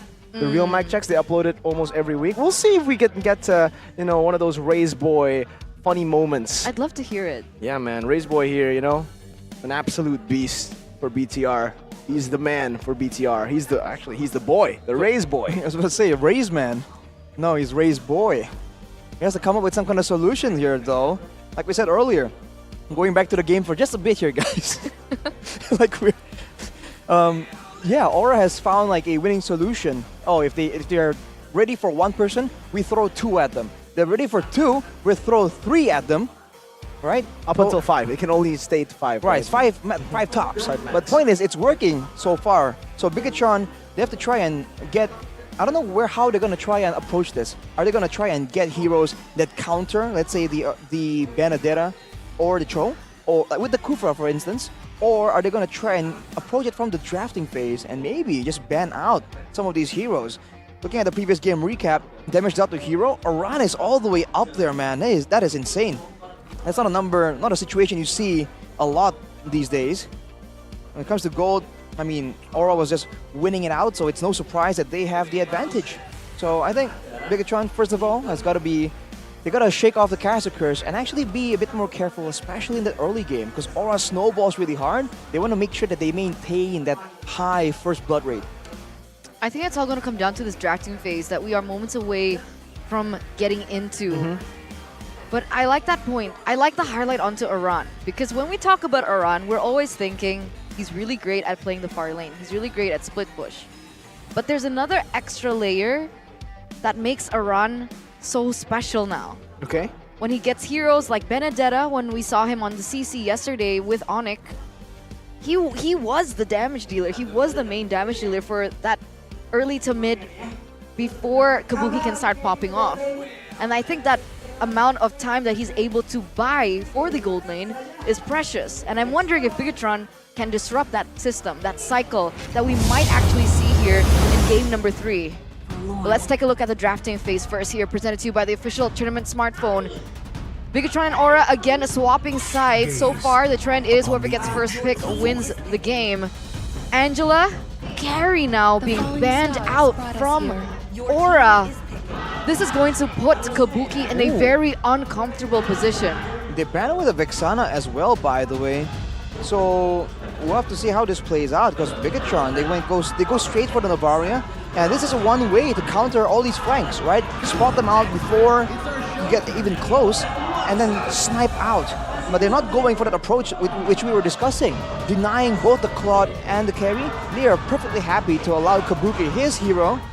We'll see why that is the case though. Claude and Frederick picked up for Aura, so 2 comfort picks for them. Meanwhile though, Persona BTR pick up the Novaria, and now Arlet is also up for grabs. The hero that has been banned constantly in every single game so far. Left open. Will they pick it up? Nope, they go for the Baksha, the 100% sure win pick for Super Ken. And back to the Bruno. It's the BBN. It's the Baksha Bruno Novaria. It's also a composition with a lot of spheres, man. The ball's coming in from Iman, and the sphere coming in from the Novaria on Marino. So there's gonna be a lot of ways that they can output damage front to back though, keep in mind. So for Aura, they go for the Grok. They can be a bit safer in the front, and they're banning out that Diggy. They want to find ways to get in the back line. And you have to wonder for Bigetron, do they have their eyes set on the bans for Oran with the Paquito and the Benedetta? That's the question. Which one would be worse? Would you ban out the Benedetta and try to go for a trade? Does Lord JM play Paquito? I'm not so familiar with his play style. So far, hero pool, Terizla. Yeah. Oh, they're banning out Yehezkiel. This is a pretty good strategy, I would say. I did criticize Yehezkiel in the first week, after the first week, that Novaria is really his only comfort pick. So trying to really abuse that now. Lilia ban, Vixana ban, Novaria pick. He was playing the Valentina yeah, though. exactly. So, yeah. That's why we might see it banned out. Alright, we'll have to see then, because Aura, they're going for an all-in dive right here with the Claude, banning with the Minotaur as well, guaranteeing that Kabuki will have free reign. In that situation, you do wonder if Bigetron have an ace up their sleeve. Are they going to go for a Kufor again? That isn't quite as good as Minotaur in cancelling out spells that are channeled like the Blazing Duet, but in the hands of Keith, anything can happen. But what about the Ruby? The Ruby has been left open here as well. True. It's been a while since we saw a Ruby open up with the Arlet too, all the way till the second phase, but they actually do decide to go for the Arlet ban to leave the Valentina open, and that should be the Aura pick to go for, the Valentina. That's the only mage that we have seen Yehezkiel play, am I right? Nana as well. Nana. I think Bigetron are trying to force Aura into something here. Go for one of the mages or go for the Ruby, right? That can kind of like help them out and can be used by Bigetron to cancel out a lot of these dive-heavy fighters that Don't Run Wolf King will be so important in protecting that back line. But Facehugger has a comment here. Aura actually had the mentality since week 1, but maybe our problem isn't in mentality, but in strategy. Like yesterday, it wasn't fully developed yet. Man. But they won yesterday. They did win. Ooh! Aramis. Makes his way into the land of Dawn for Yehezkiel, but for Facehugger, right? I'm really concerned for him, man. His name is Facehugger, but I never see him hug any faces, though I have seen him spit facts, so maybe his name should be Fact Spitter. Excuse me, what? That was I had so... that written since game 1. Oh, that's why. Yeah, Fact Spitter Facehugger. I was like, why? I was has looking he- for a moment to say it, and yeah. Okay, you got it out of your system? Yeah. You're good to go? Let's see if the Alright. facts he spits out will be enough. With the Faramis available, the Valentina still is as well. When it comes to a pure-on clash right here, though, early on, it will favor Bigetron a bit more with the naturally present healing regeneration removal or reduction with the Baksha, but they go for the Ruby and the Paquito. That's what I was thinking. I was like, why aren't they securing a hero for Iran earlier before it gets taken from him? But are they gonna go look for a counter maybe in the EXP lane? Like they should have, they would have known. They should have known that it would be a Paquito ban. But now, at Paquito pick, and now, obviously, Iran wouldn't be able to pick up the Benedetta. Unless he's willing to try and risk it. But again, especially against a Ruby, it's going to be a bit more difficult. It is going to be the glue though, and they have picked the Faramis, which is the counter, so kind of have all their bases covered here. It's a solid dive composition that is very difficult to keep at bay. What's the EXP matchup looking like between Paquito and a glue? I think both can't really be a real solo kill threat to each other. They have to rely on ganks a bit more.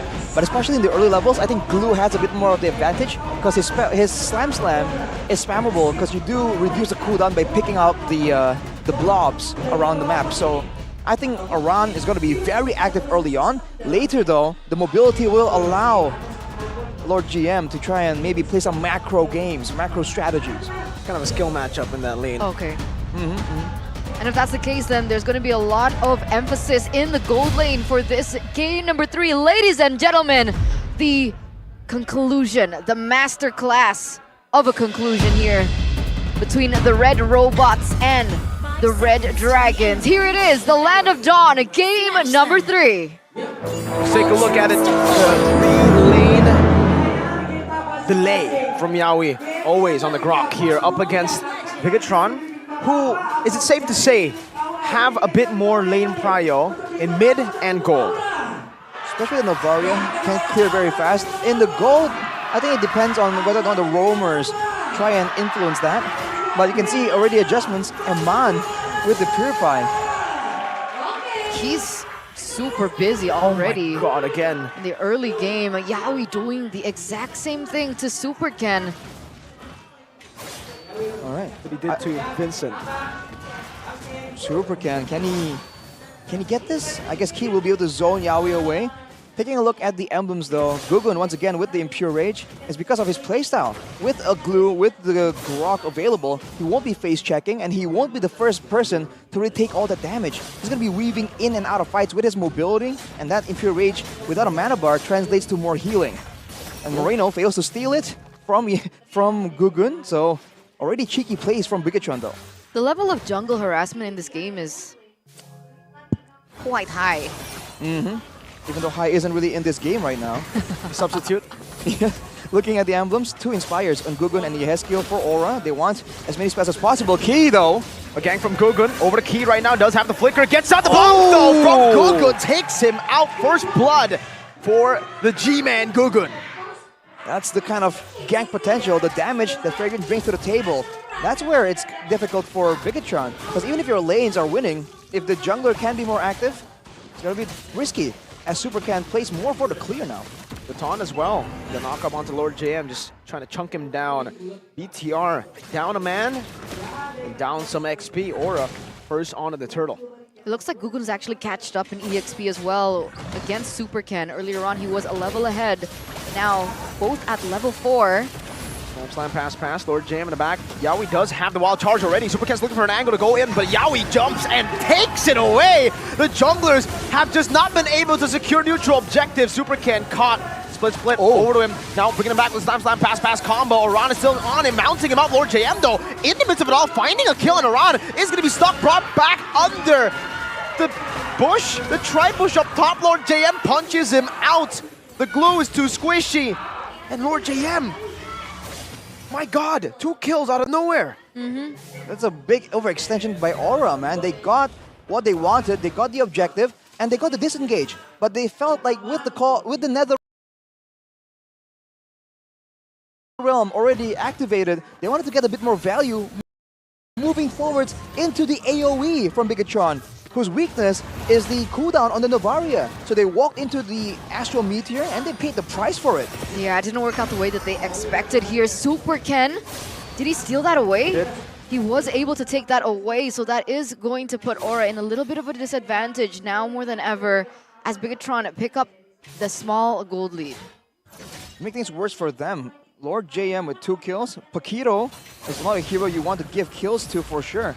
Especially in that matchup, that's a very skill-based matchup. Aran's gonna find it difficult to try and match it up. I mean, he did do good enough in game number 2, but we'll have to see if in this game, with this matchup, he can try and do the same thing.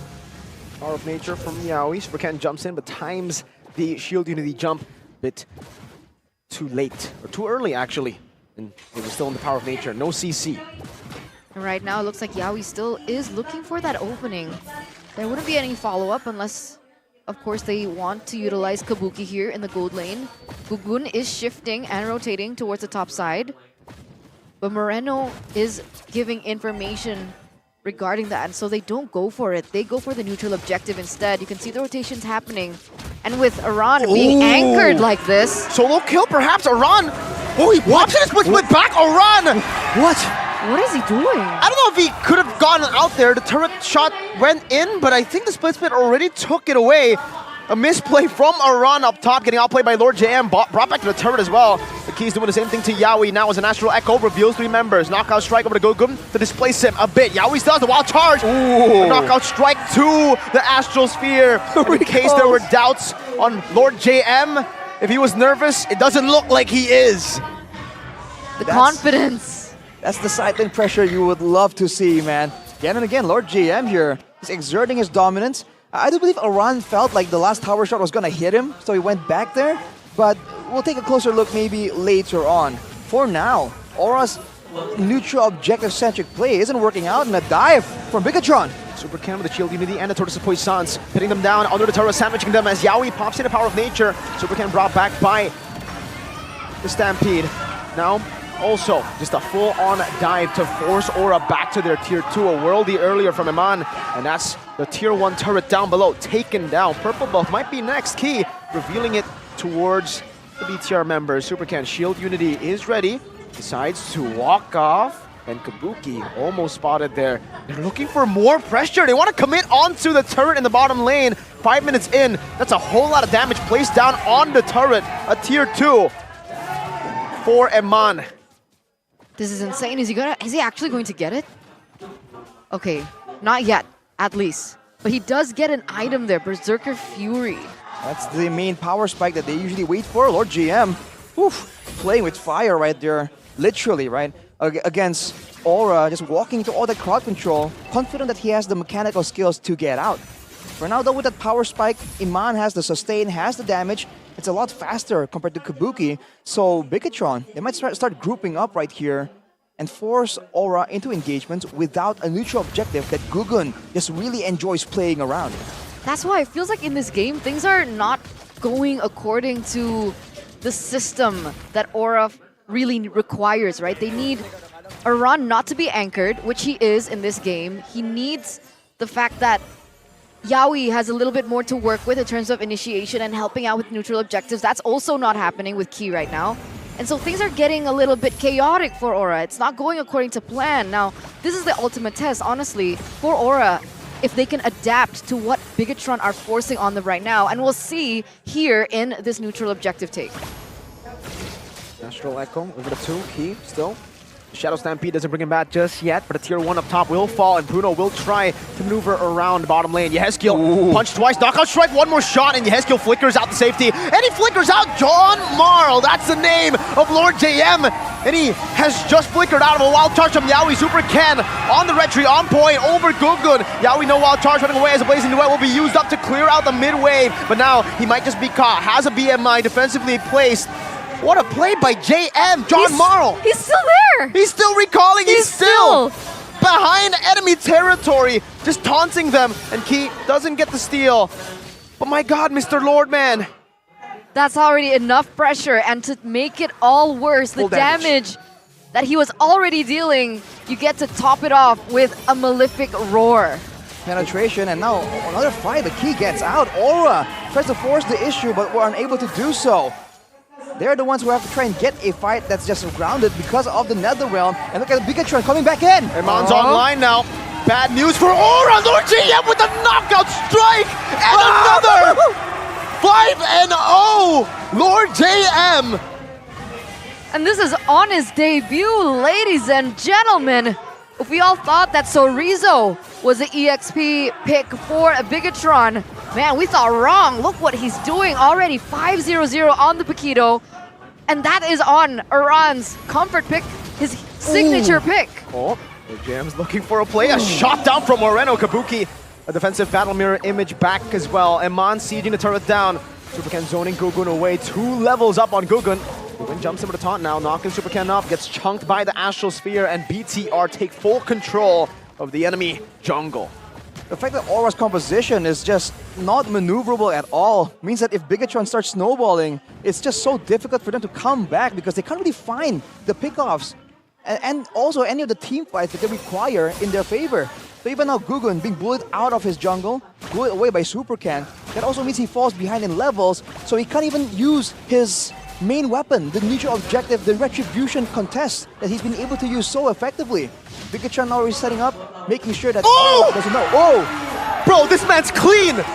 He's on the Pacquiao skin, but he's moving like Pacquiao too. Split onto him now. Against 3, he should die now. Knockout strike over. He delays the inevitable, but the Lord is going to be secured by BTR. One member, a shutdown for our Lord. BTR looking for a counterplay now with a conceal as well. As a shield unity to the back. Over to Oran, who has a split, gets out, and even another realm committed down. Do they know where Kabuki is? I think they saw him on the bottom side of the map. He will be able to trade in that sequence of events for a lot of gold and 2 turrets. But I don't think it still puts him anywhere close to Eman's gold. Look at the player gold by Ube's gold right on cue. He is about 1k gold, just about 1k gold below Eman. So keeping up in farm, but soon below, not far below, is Lord JM himself. Yeah, that's the problem, right? Lord JM's already popping off. Eman has reached the power spike, and now they're going in for a push. 3 waves are pushing quite well. Can Aura defend this? Feel with the Nether Realm available, they can. They have damage with Kabuki, but he has to worry about all that poke damage. Of course, a lot of dive potential. So I think Kabuki will definitely be zoned away. It's always on the shoulders of Yehezkiel here, who only now at 11 minutes has secured the Lightning Truncheon. He is on 3 items.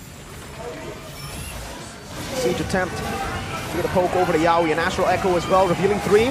Hitboxes enlarged. Yaoi jumps in but gets knocked out again by Lord JM. The NetherRealm HP instantly deleted as that's good in the front. Also taken down by Eman. A shot down over Yehezkiel. Taken out by Eman. A good dive from Kabuki with a blazing duet, but it's not going to be enough damage as Lord JM jumps into the back. One of the knockout strike once again against the shielding as well. Pulled back and taken out for now. Oran with the split trying to delay this end angle from BTR, and I'm offended, not connecting, but Super Ken jumps in with the shield unity. Yehezkiel still able to disengage for now, but Oran is going to be melted down by Eman once again as he picks up the killing spree over. Yehezkiel flickering out, 2-1. Bigetron Alpha take down the Red Dragons.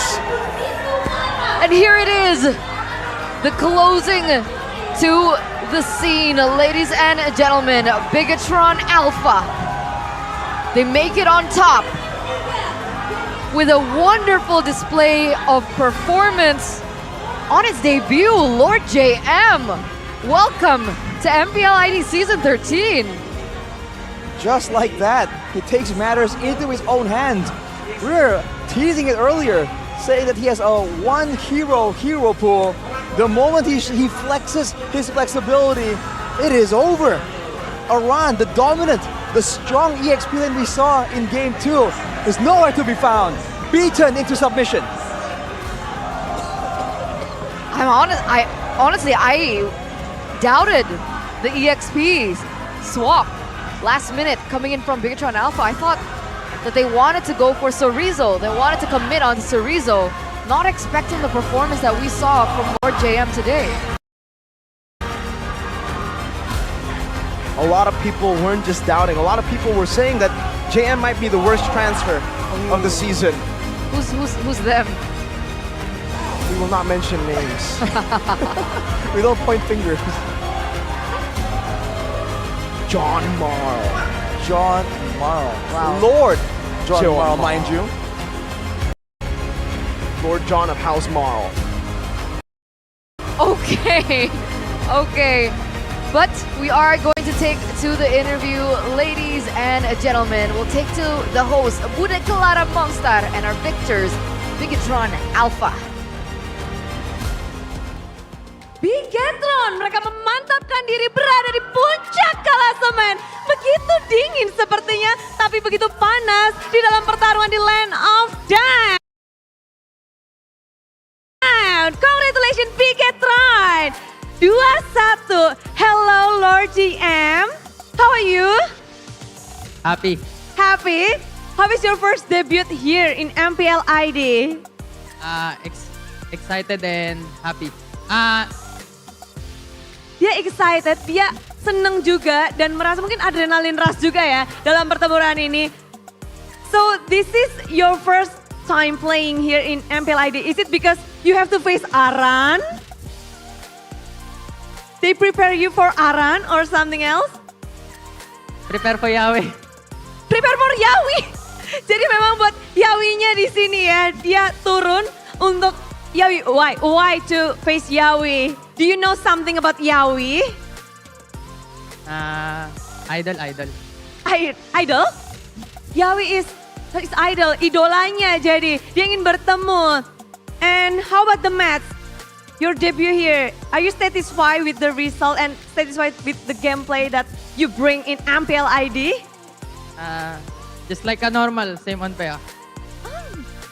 Jadi normal aja, sama aja semangatnya, segalanya dia ngasih yang terbaik. But welcome. How about the crowd here? How do you feel it? So loud and so good. Hype. You like it? Yeah. Ya, dia suka dengan Bigetron Troopers yang datang ke sini. Keras banget semangatnya membara dan dia happy. Tapi, gimana ini Moreno, Ken? Gimana untuk menghadapi Aura juga? Semangat banget. Semangat banget? Ya. Apakah terpicu dengan mau dibersih-bersih? Terpicu karena mereka kemarin kan menang lawan Onyx, jadi ngerasa mereka lagi kuat, jadi semangat banget. Makin ya. Bukannya takut, bukannya apa ya Moreno ya? Enggak. Tapi siapa Moreno? Mungkin di pertandingan ini sebelum match mungkin. Siapa yang ingin benar-benar kalian lock di match ini lawan Aura? Ada nggak? Mau dikunciin nih? Siapa yang harus diperhatikan kah? Yawi. Iya. Jadi perbincangan ya? Iya. Kenapa? Apanya tuh? Yawi of the Dragon-nya jago. Yawi. Cowoknya jago. Cowoknya jago. Iya. Dan tadi berhadapan dengan Yawi dengan Way of the Dragon-nya juga. Iya. Yawi the Dragon. Iya. Mungkin lebih ke arah Ki ya. Gimana Ki? Menghadapi Yawi the Dragon. Jago dia, jago. Jago. Tadi aku ditendang terus kan sama dia. Setelah ditendang Yawi, apa yang kamu katakan kepada teman-teman mungkin setelah game itu? Buat game 3 gak usah pick grok, kasih mereka grok aja. Itu triknya. Caranya begitu. Ya kasih mereka grok aja. Dan kalian punya jawaban lain. Sama kayak gua kayaknya groknya. Rupanya begitu ya. Ada yang menarik. Tapi berhadapan dengannya ini kan kali pertama juga ya di MPL Indonesia dan berhadapan dengan Yawi. Buat kamu sendiri, apakah sesuai dengan mungkin kamu sebelumnya kayaknya Yawi gini, ternyata pas in game berbeda kah atau sama dengan yang kamu pikirkan tentangnya? Ya aku ngelihat dia memang jago sih, maksudnya kayak cuman dari tim play dia kita udah bisa baca lah. Maksudnya dia mainnya ke arah mana hero-heronya. Sudah mulai dibaca, dipelajari segalanya dari Ki dan membuahkan hasil yang sangat baik.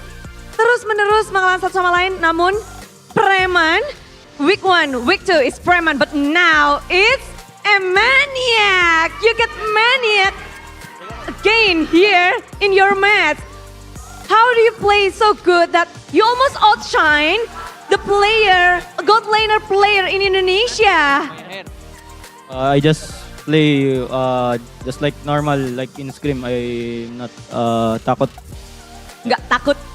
He's not afraid. Dia cuma berani aja sesuai dengan normal. Dan how do you manage to cool down and not feeling the pressure? Bisa tetap with the you got a lot of and more again because we see that you're really great. My game.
fokus aja di dalam gamenya dan itulah dia Eman.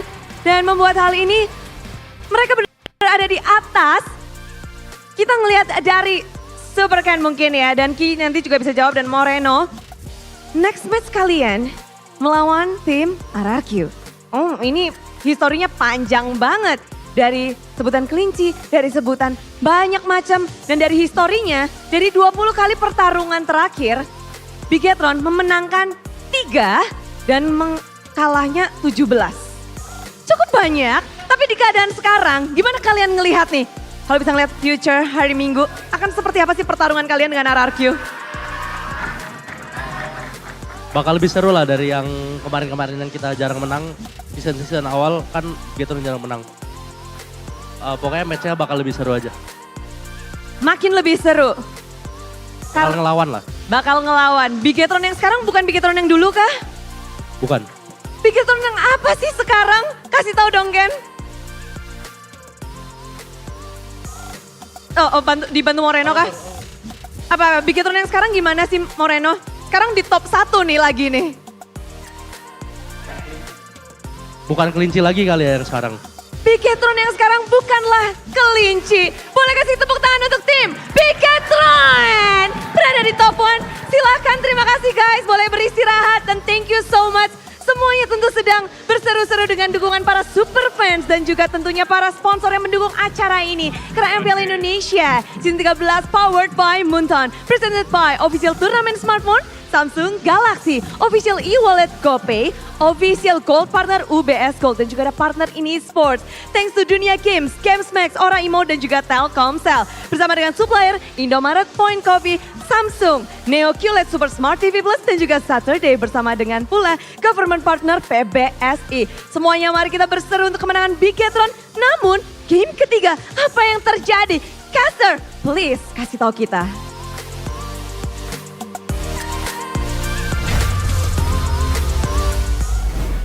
Congratulations once again for that win, Bigetron Alpha, and that puts you at 15 wins compared to 7. What? Can you say that again? Just one more time. How many wins over 7? So Aura won 7 and VTR won? 15. Oh, 15. Okay, just, stats. 3-0 RQ. Anyways, RQ and Evos will be going up next, ladies and gentlemen. Let's go. Hoshi seems hyped. I don't know if he wants to be hyped. I don't know if I'm hyped or nervous. Oh, why? Because I'm a Natco believer. Not cool. What? He didn't play that well yesterday, but he's Nah, facts dude. in Nah. the interview. Remember what he said? This guy looks good, but I'm better. I like that confidence. I like that, he has personality. He's a pro player in Indo with personality. When do we usually get that? Sabar, wait. You're right. I'm sorry, wait. Eman. Eman says wait. We gotta congratulate him for the POTM first, ladies we? and gentlemen. Eman. Seriously, do we need to congratulate him? No. Yeah, this guy didn't used to perform it? as good as the best gold laner in Indo, which is week 1 Eman. Oh yeah, you're right. So, do we need to congratulate week 3 Eman What? for being... Your GPM only 925? He's What not the- even game 1 Eman! What are we celebrating mediocrity? Come on, Bro, Eman. come on. It's 1,000 for you, okay? That's the standard, Mr. Gold Standard. We're not gonna give him any more credit until he gets 1,000 GPM. That's official. Present to you the Deal. Samsung Galaxy Series with official gold partner presents you the player of the match highlights UBS Gold. Where you can see that early on, this is that moment where they were already winning, but Aura was like, hey, now that I'm still active, we can get some more here. Big mistake against all the AoE, especially with the Paquito. The Paquito hitbox on the skills is increased. That's a lot of AoE in that fight where, it's just a choke point. And this is that moment here. He flickers out. I think a tower shot was trailing him and he comes back to try and kind of outplay it. But man, that was unfortunate. And that just set the tone. With 3 kills, Bigetron just kept going at it. And the players on the side of Aura, only Yaoi can really escape that reliably. And even he got taken out due to just how much damage is available. Playing really well, man. Always playing it kind of like an assassin. Just similarly to the build he went for, full damage, he goes in towards the end. And Man's dealing a whole lot of damage. And yes, you might say maybe just KSing, but it's securing these kills when they are mostly out of range, right? Or when they've already depleted their resources. So he was playing more of an assassin, the executor. I like that. And honestly, for Lord JM, I like how like early on he was making outplays happen and he was trying to maintain his advantage. Whoa, hang on. Saturdays! Cool guy break. Just like that, we have a small interlude. But yes, Super I cute. really enjoy how I think it's really amazing how he is maintaining his lead, controlling everything. But on the big moments, like when they're going for the Lord, like when he's going for Kabuki in the back line, he has no issue at all trading his life in. So he knows when to play selfish, but he knows when his life is expendable for the greater good. I need stats What stats? to show me what's the shortest game time. It's one of the shortest game times. 11, Yes. 33, 10 and We've never 3. had a 10-minute game yet, right? Have we? No, I don't think so. I think 11 is this the quickest one? I don't know if it's the quickest, but No, I don't think so. it's one in of- the one of 11th. the Because I remember the quickest was in the 11th, I think. But I'll fact check that again. But this was a steamroll for Bigetron Alpha. I didn't even realize it was 11-minute game. That was so quick. Oh, it's very quick and very high tempo. Once Bigetron Alpha knew that they have full control, they just went at it. And with the slows, with the utility, with the Astral Echo and the rolling Baxia, the 100% Baxia in the hands of Ken, you can't really get away from the chase of Bigetron Alpha. And the 3 kills they got, one is onto Key, the roamer, 2 was onto Lord JM, the guy who was just knocking everyone out, doing amazing in Game 3. So again, knowing exactly when he was willing to give his life up for the greater good. And they're just completely monopolizing all the cards here, Bigetron Alpha, not giving a single one to Aura. Nope. Oh, sandbag. True. Oh. Sandbag with the Grok earlier. We did see. Of course, actually, Eterna notices Yaoi. Yeah, of course. Dude, it's like, oh man, it's not like that, guys. The jersey's different, so it's like quick to see. Sure. Eterna. Sure. I didn't notice it. I don't think Arashi noticed it. And we're 2 guys with glasses. Okay, but you don't need glasses to listen to comms, right? No. So let's take a look at that. Santai, focus guys, focus. Guys, listen. Gua protect yaman ha. Ya, protect yaman. Gua, gak ada Fury gua ha. Ya, gua protect lu man, sumpah. Tapi gak ada flicker juga. Aman. Wave up guys. Wave Baksa dulu kain. Wave dulu aja. Atas. Baksa gua break man. Mati. Nice, woi. Gua imo guys. Gua break, cow man. Udah kick. Kari. Mati, bunuh. Enboy, Sabit. Sabit bang. Nice boy. And there it is, ladies and gentlemen, the golden moment by UBS Gold. And I like that you noticed it. He didn't. He was silent, right? Wait, what was the point you're He was making? actually saying stuff. He was Oh. like, Baksha dulu guys. Oh, he was That saying Jam, something. right? Who was yelling out like, "Hey man, I got you, man! I Ken, swear, Ken, I got Ken. you." That was Ken. Ken was- Ken it's was like, very I funny got to you, me. bro. Calm down. Eman, I promise, I swear, promise, I got you. you. That's what he said, literally. Sumpah gua jaga. He said something like that, right? So it's like, he's like, I swear, I promise. So that just, maybe that's why Eman's like, all right, I'll slide tackle with the On the Bruno. Baxia. Yeah. Right? So No, on a Dairoth, actually. It's even weirder. all right. But when Super Ken promises, he delivers, you know? Delivers. 100%. 100% on the Baxia. No? What's 100% then? What's 100%? My They fun hype for the level. All-Stars. Your fun level? My fun level. Why? Fun levels. Because of this. Is that the Pesta Mabar, which means the play together party? The All-Star Rave. The all okay. So it's a Right? rave. It's a rave. So is It's it a rave Pesta Mabar or is it party. is it like a party? It's a party. It's a party. Because Sparkle, Sparkle. you know Sparkle, right? Yeah, the song? Yeah, Sparkle will be performing. It's not the song, it's the artist. Oh. Sparkle's the artist. The artist. They will You know. be playing 4 of their songs live at the Temple of Euphoria. I love Temple of Melissa so much, Euphoria. man. What? Melissa's my favorite hero. Oh. Yeah. Look at Melissa. Nice. You can't look at Melissa anymore. I can see it on the replay. Melissa. Great hero. Great skin too. With 899 diamonds, you can go and get a chance actually. Not to pay 899, but you get a chance to win 899 if you join the live stream. So go ahead. And also, for you guys who want more, what do they need to do? What's a THR? THR? THR. THR. THR. They're giving out stuff So, for Ramadan. does that stand? I don't know what the translation is. Tunjangan Hari Raya? Yes, but what's the translation? It's like bonus for bonus. Raya Day. bonus for Raya Day. It's the Doesn't sound bonus as for epic. the Raya Day. Doesn't sound as epic HR. because this is epicer. Epicer. You get hundreds of free stuff. 100? Hundreds, not Hundreds. 100. So 100, Hundreds. 200, 300, 400. Until below 1,000. So 100. So and one, 999. all the way to 999. Yes. Hundreds. Hundreds. That's what it Hundreds. means, ladies and gentlemen. You Hundreds, guys. What Arashi. do you say? 10 Yeah. hundreds. Oh man. Ding ding ding. Hundreds. Hundreds. It says You're hundreds, right. not 10 hundreds. See, why are you confused? It's But hundreds. is it 10 Arashi hundred? cannot change the event, okay? No, it's still hundreds. Yeah, but would you consider 10 Hundreds.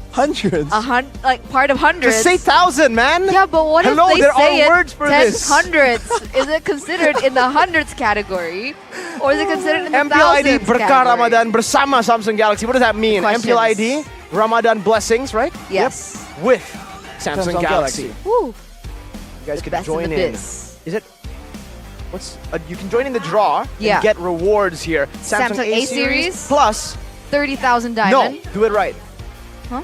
20,000 plus 10,000. diamonds equals to 30,000 diamonds, and the drawing period is on the 22nd, which is What just yesterday, happened? Not true. the 31st. You don't need to know. Okay, You just need to know about this. this Oh, one. I Don't know. forget the time frame, okay? Because you don't want to miss What was out. what's the time frame? I'll look it up. 22nd. 22nd to 31st. 31st To of the March. 31st. What's the time frame? 22nd to the 31st. Of what? Of March? Yes. What year? What year is it? What year is it? 2024. 2024. Are we in the Analysts. year I 2024? had an episode there, my Yes. bad. Yes. Yes. Can you confirm? Confirm 24 is a number. 20 plus. Oh no. 2004. Huh? What? That's true. But I was asking 24 is, not 2024 is. So you got Maz, man. That's wordplay, man. Congratulations, you played yourself. It's so difficult sometimes. Sometimes it is. Life man. is so difficult sometimes. Sometimes you gotta just take the easy way, right? Mm-hmm. Mm-hmm. You can only go the hard way for so long before it gets tiring. But you know what is going to be hard? What? According to history, Bigetron has barely won against RQ, and that's that's Bigetron's next And matchup. that's RQ's next match against Evos Glory. So RQ vs Evos, the classic derby. How are you gonna predict this, right? This is the super hard game to predict. Currently, RQ 7th, and then 9th is Evos Glory. so Mirko's gonna predict but Evos, right? Evos, it was like a revamp, Yeah. Yes. new patch note. Natco.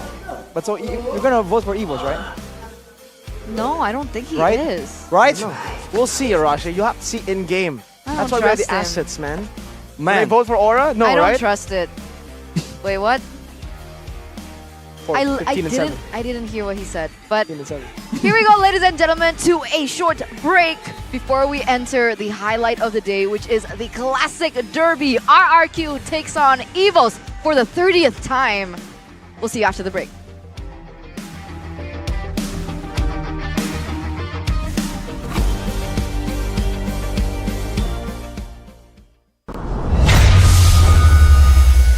Welcome to MPL Indonesia Season 3.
time, it's a completely different story with these two teams, and you start to wonder what went wrong for them. It has to be the big changes right here. There's a similar pattern, ironically, for both these teams.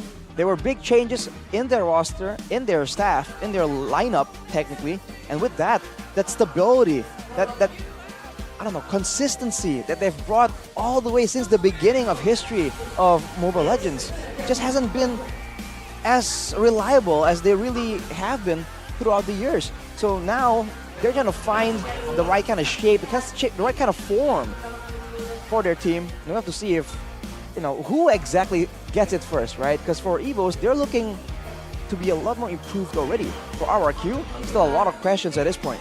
It's definitely a new leaf that Evos Glory has just turned, especially with their entire roster revamp on all 5 of their team players and even the coaching staff, right? With strategy coming in along with Coach Theo. Is it going to be enough? Is this the miracle that they have been looking for, as a lot of people were wondering? I think it's perfect that Omawa put them in needs a miracle, and they actually pulled off a miracle, because in previous seasons, what they are doing is impossible. So they quite literally pulled off a miracle, bringing 5 new players with a coach as well, from Evos Holy all the way, promoting them to Evos Glory, and playing right together with all 5 of those members and the coach, beating Dewa United, a team that was doing pretty well for themselves in week 1 to week 2. So I think they have shown that they can produce miracles. Now against RRQ, it's a bit tougher because, hey, as much as we banter, me and Arashi, RRQ, I honestly think a lot of people are already counting RRQ out too early. They've played 3 matches compared to a lot of the other teams who played way more. Heck, for Evos, they're I think 1-4 right now, so they played 5 matches, right? And even BTR 4-1, 5 matches. For RRQ, they're still a long way up ahead, and hey, they were facing off against tough competition. They lost against Onyx 2-0. Right. They're still pretty good. RRQ are not down in the dumps. I mean, I certainly hope not. I believe so as well, because there's some holes in their game, but for the most part, you're seeing some glimmers of brilliance. It's all about the consistency, right? Because individually and in different parts, different time frames of the game, you're seeing the good old RRQ, the RRQ we know and love. But keeping it up consistently for like 20 minutes throughout the course of a game against the teams that are looking so good right now, that's the question. That's the different story. And here's the story of the team lineup. As we take a look at RRQ, it's Dawn, Irad, Okta, Brusco, and Skylar.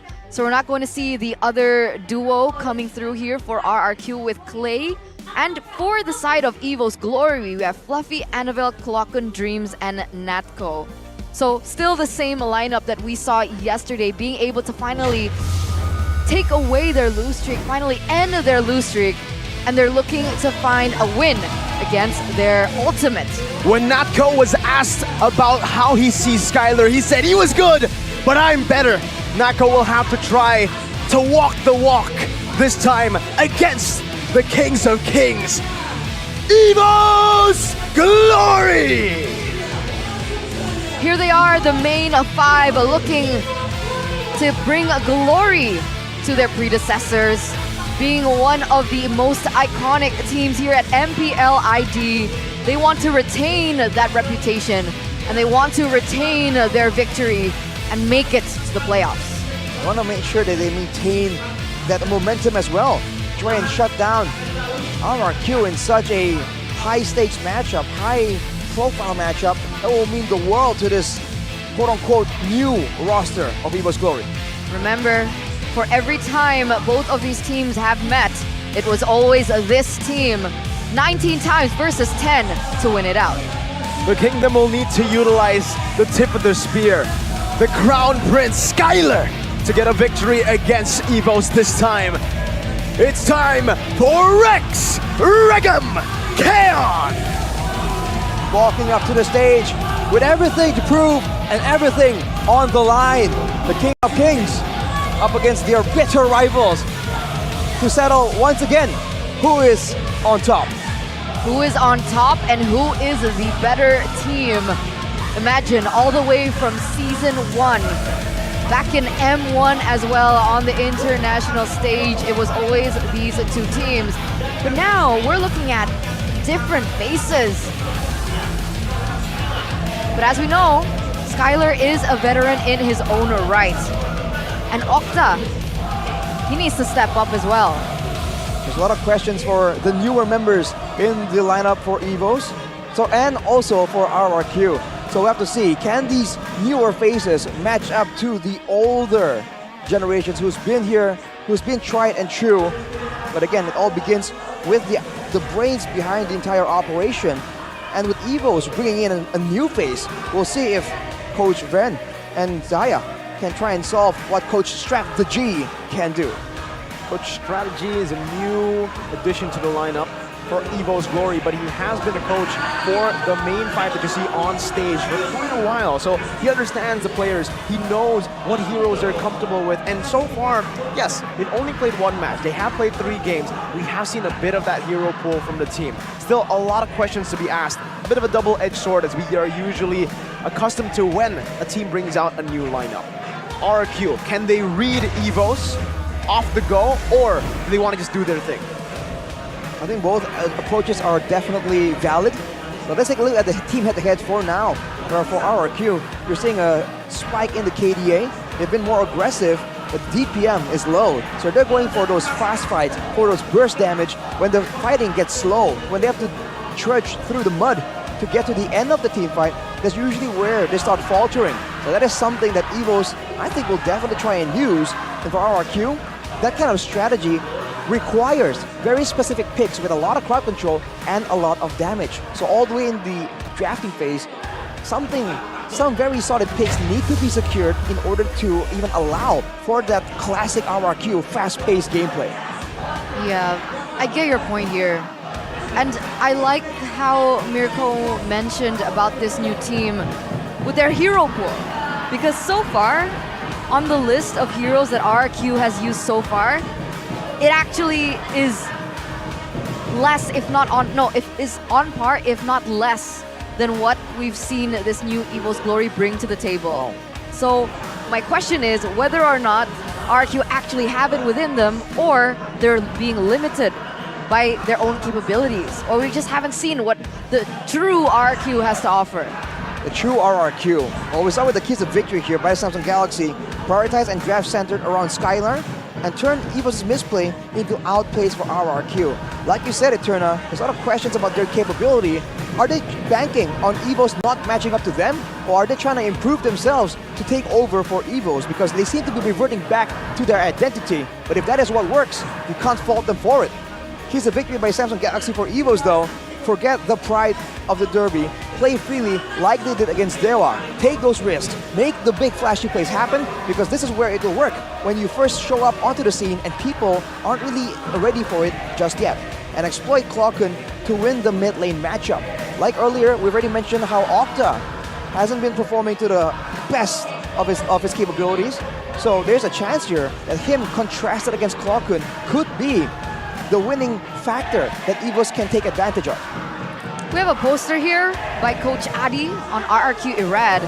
Why hasn't Irad made a significant impact for RRQ until week 2?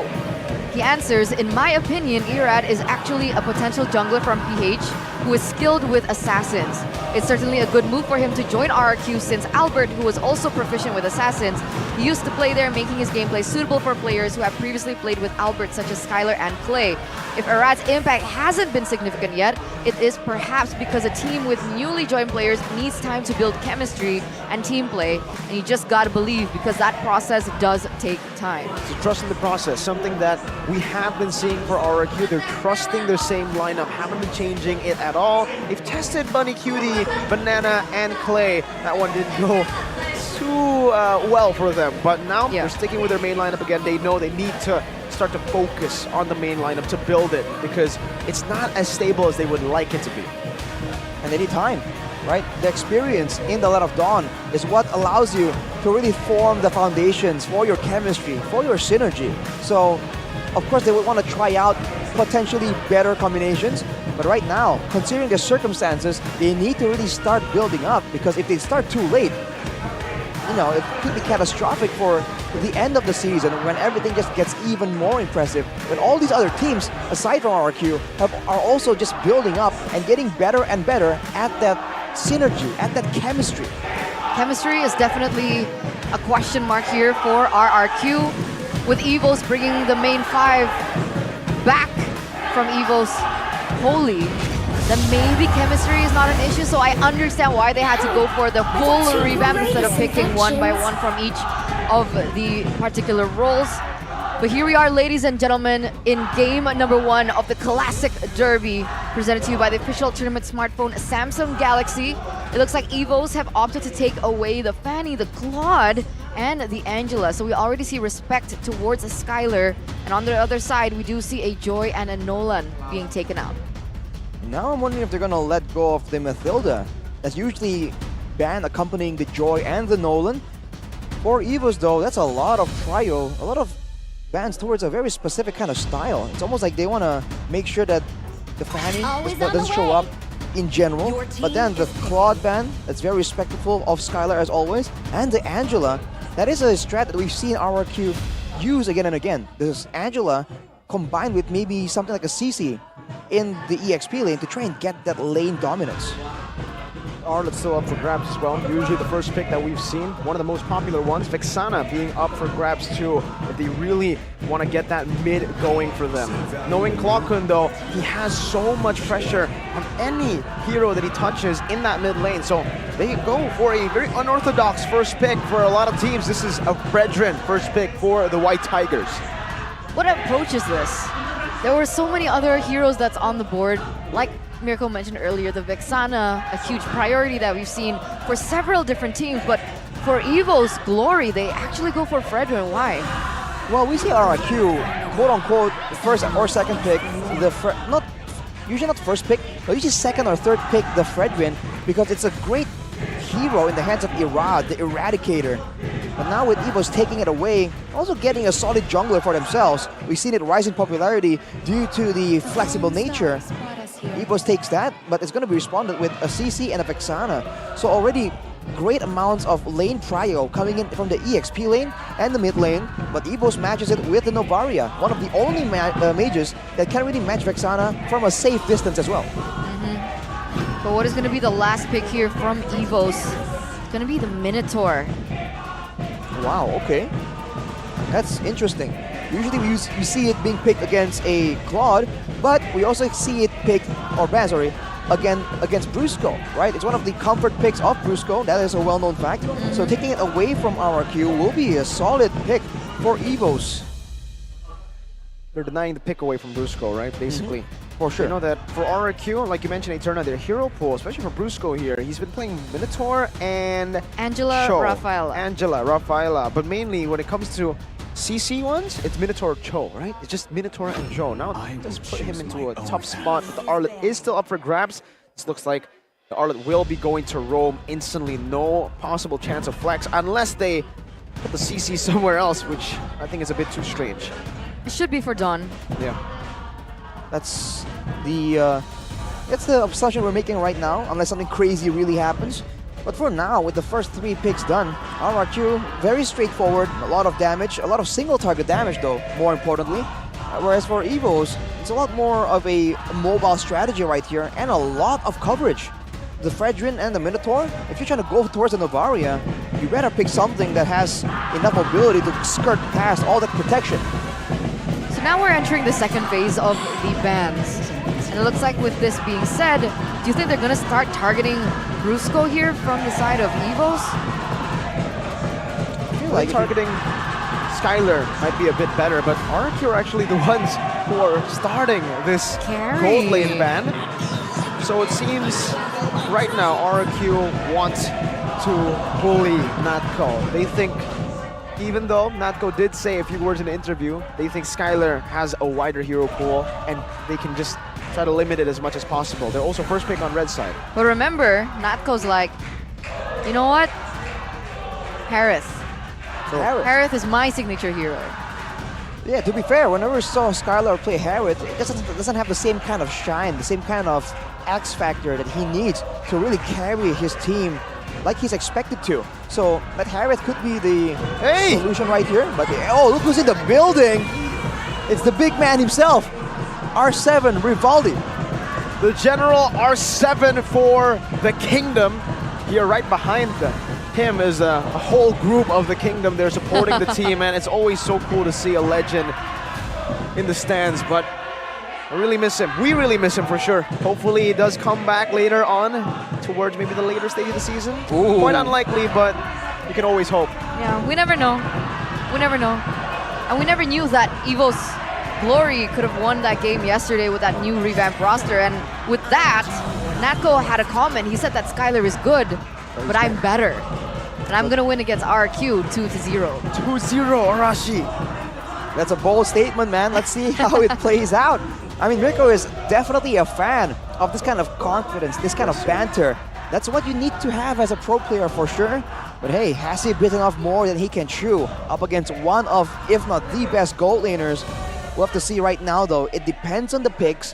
What can his coach get for him? For RRQ, are they going to show the gold laner now? Have to. With 3 bans towards the gold lane already, if they don't show it first, it might be very delayed, might be even too late. Oh, okay. With the CC and the XP, physical damage dealer, they wanted to go for something big, and they have banned out basically all the marksmen we are used to seeing in the meta. The carry, the Bruno, and the Claude. Natan comes out for RRQ Hoshi. They did lose 2-0 to Onyx, but in game 2 they made it close with the Natan. So my question is, if they pick up something like the Harith, how does that fare in the lane versus Natan? The Natan for sure will require a bit more time to scale up. Harith has more ways to really make those flashy plays in the early stages of the game.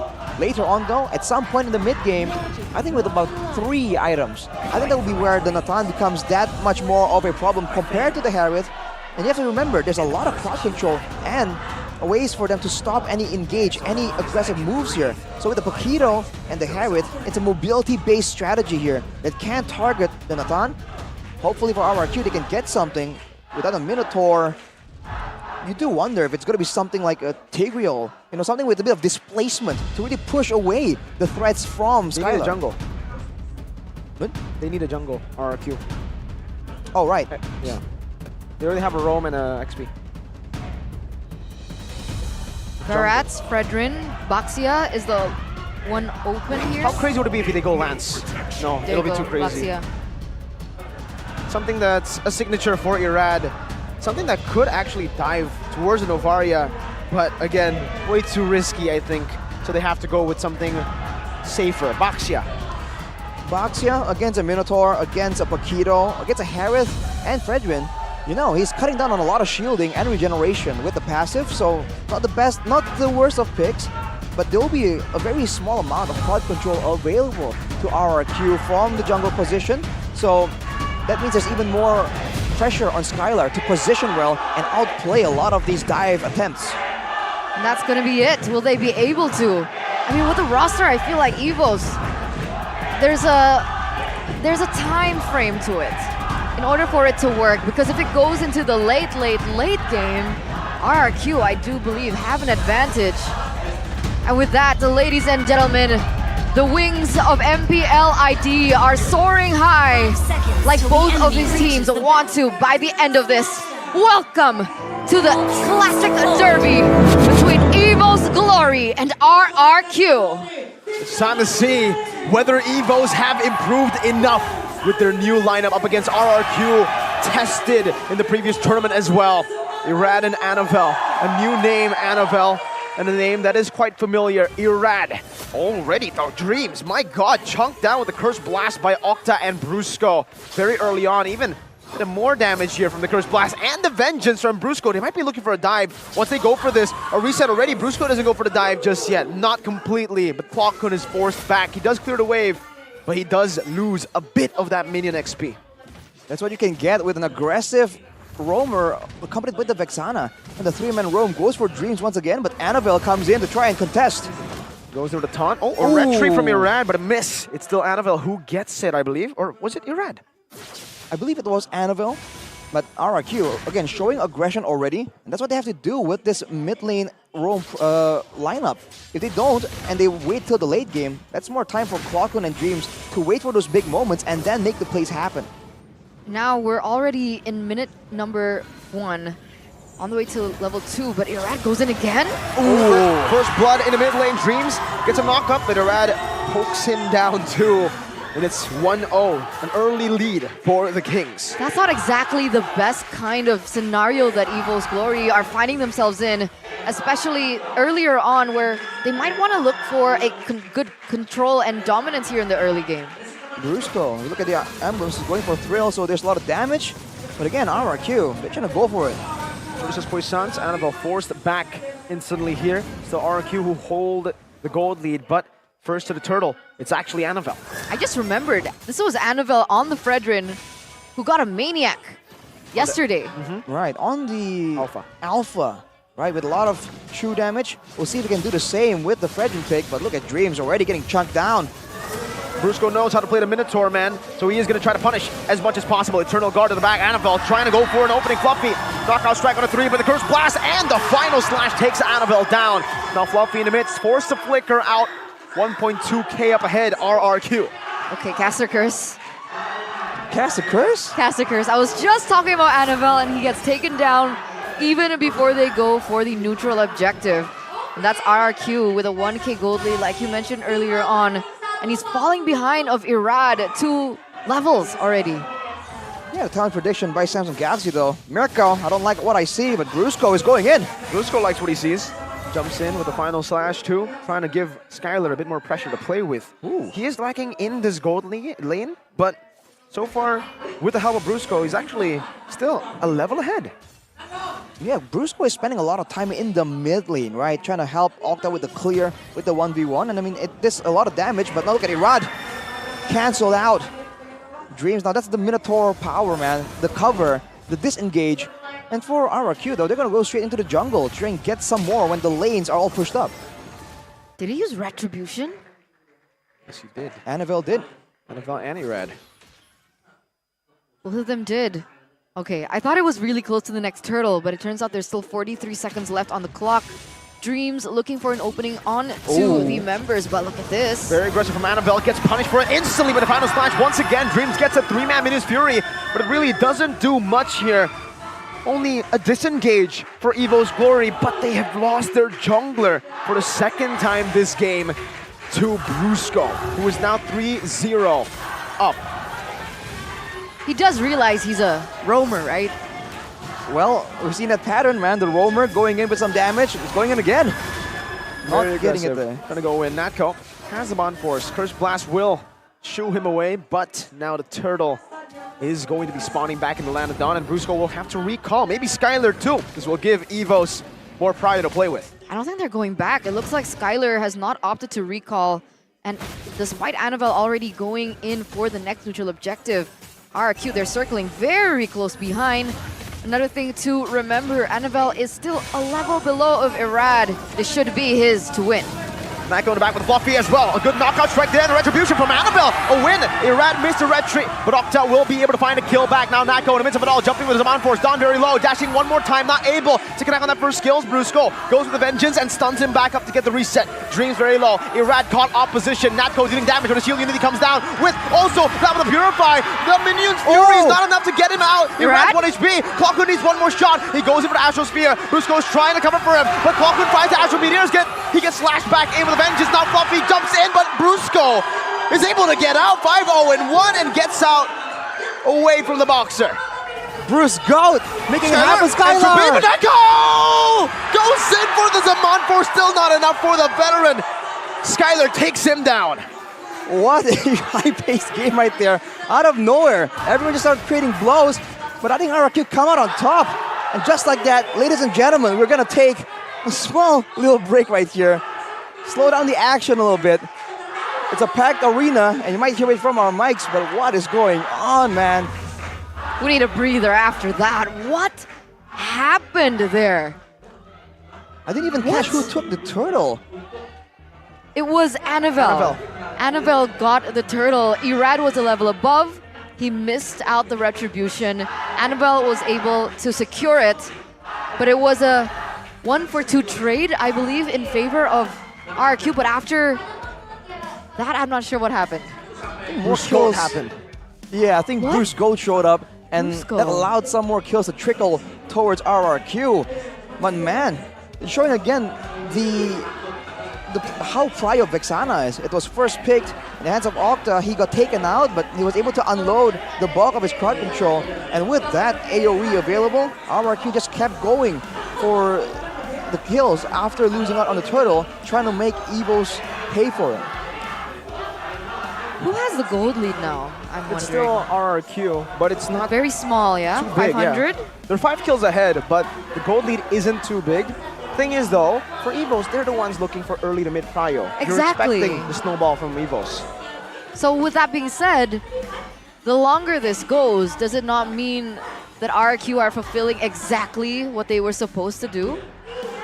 I think it does in a way, because I think for Evos, later on, they'll have tools for macro play, like we saw in match number 1, and they'll have the Astral Echo, and in general, the Novaria presence to play with around in the late game. For RRQ, later on, they won't have the same kind of mobility or crowd control to really start the plays off, but they have damage coming in, especially from Skylar on the Natan. So it just changes how they're going to be playing later on in the game, kind of accelerating it towards there, even though we're just very early on in this current game.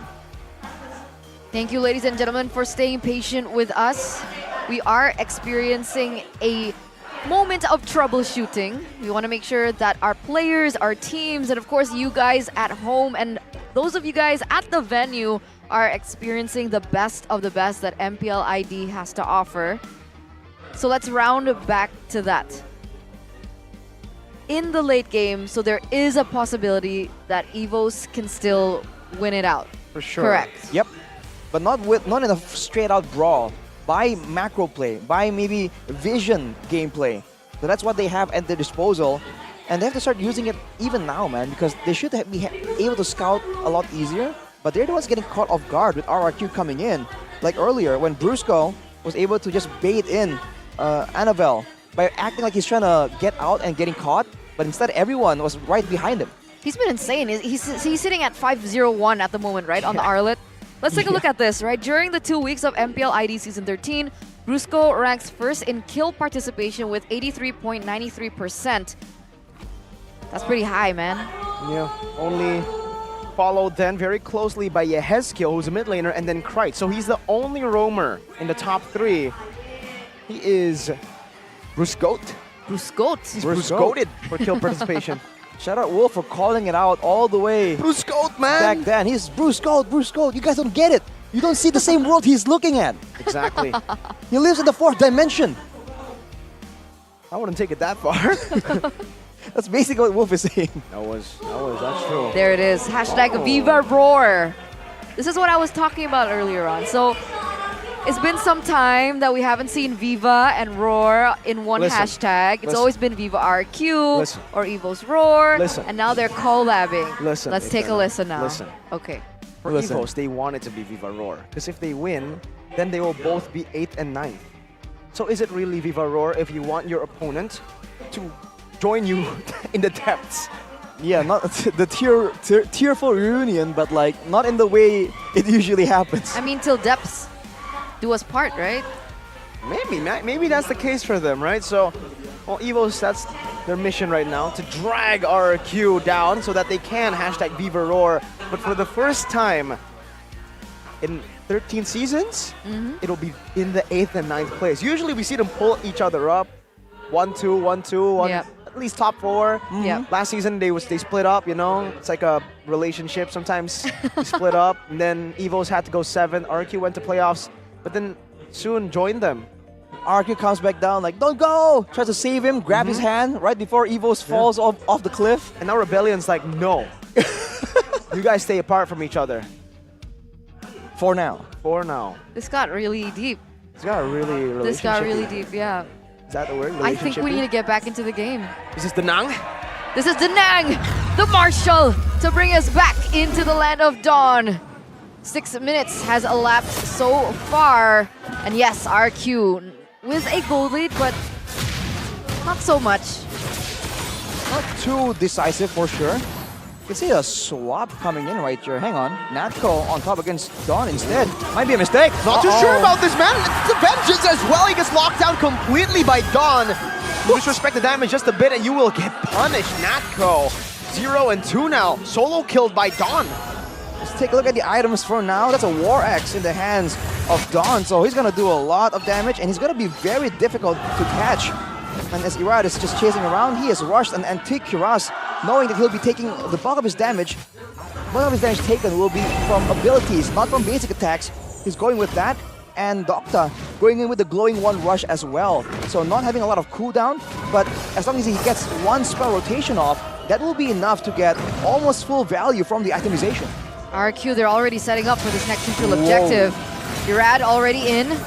Is he going to look for the steal this time around? Shield Unity stops him though, now to knockout strike as well. Annabelle getting win out here as Nako jumps into the back line with his on force over to Skylar and over towards Octa, zoning away the backliners as Irad gets completely obliterated by the other members of Evos Glory. And it's a win for Evos Glory. A kill on Annabelle and a kill on, a kill on Irad and a kill on the Turtle.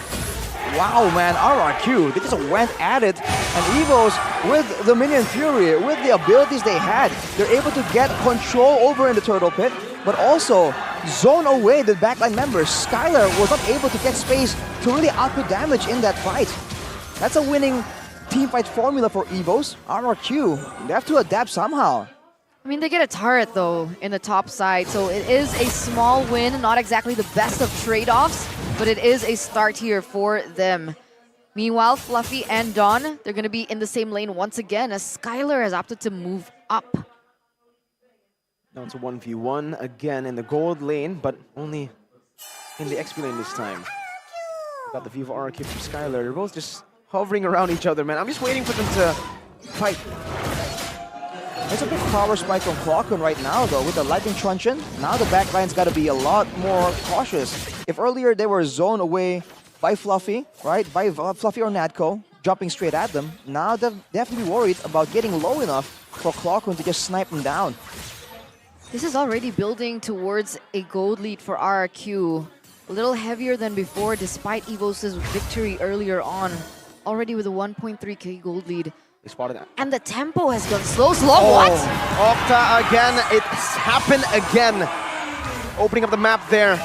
Evos held control over the mid and punished Octa.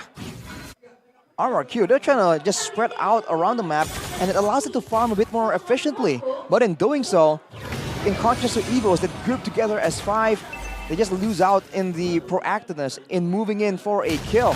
Now they have some lane pressure, but the Lord is up. And Fluffy is the first person to really try and impact that far side. He's going for it. Irad, I think they're looking for a play in the mid side before they go for it. That far lane is going to be pushed up, but the same can be said for the opposite side of the map. Brusco goes in though. Onto the Eternal Guard with the final slash. A good layer of CC as Brusco dives in deep with help now. Oh my god, Brusco gonna get slam dunked down with a bonk. Vengeance though from Don, providing a bit of safety. Natco doing some damage, not enough to take Don down. He will be able to escape. It's Brusco traded in for Dreams, a roamer for roamer, but remember, that was a shutdown for Brusco. 5-0 earlier. And Evos Glory, they strike the mid lane turret down. In theory, getting the Minotaur out of the teamfight equation is better, but RRQ ain't going for it. They've secured the purple now for Irad. They both have red shoes available. It's still a 50-50, same level. But look at Fluffy immediately making the macro decision to move away, to push, knowing that his team can dictate how the fight happens. They can just wait and disengage, but RRQ strike first. No turret in the bottom lane. Natco is forced to use its on force, but he's so opposition. Gets picked off. Annabelle trying to provide Dreams a bit of cover, and he does so. Fluffy, though, is picking up turrets on the other side of the map. That's a tier 2 taken down. Evos Glory, do they concede the Lord over? RRQ are on it. Annabelle poked down by Brusco. Don trying to do the same thing, zoning him away. Entropy now as a Minute Fury is going to be able to... No, it's not! He can shred it down before it even happens now with 3-man taunt, but it's not going to work right now. The final slash actually displaces him, and Don picks up a double kill. Fluffy with a knockout strike, bringing them back, shoving them into the Lord. Fluffy going to be ulted down by Don, walked down in the mid lane, but Don falls back. Clockun, it's Octa who flickers forward, goes in for the kill over to Clockun, but will not be able to find it. They've done enough though. They've zoned it. Fluffy jumps up to Skylar, but Octa peels for him, and Skylar gets out. He barely makes it out with a sliver of health. And that is what Skylar can do with his experience, showing that it's not as simple for Natko, the person who claimed that he was better than Skylar. And here he is with a 2.05 KDA at the moment.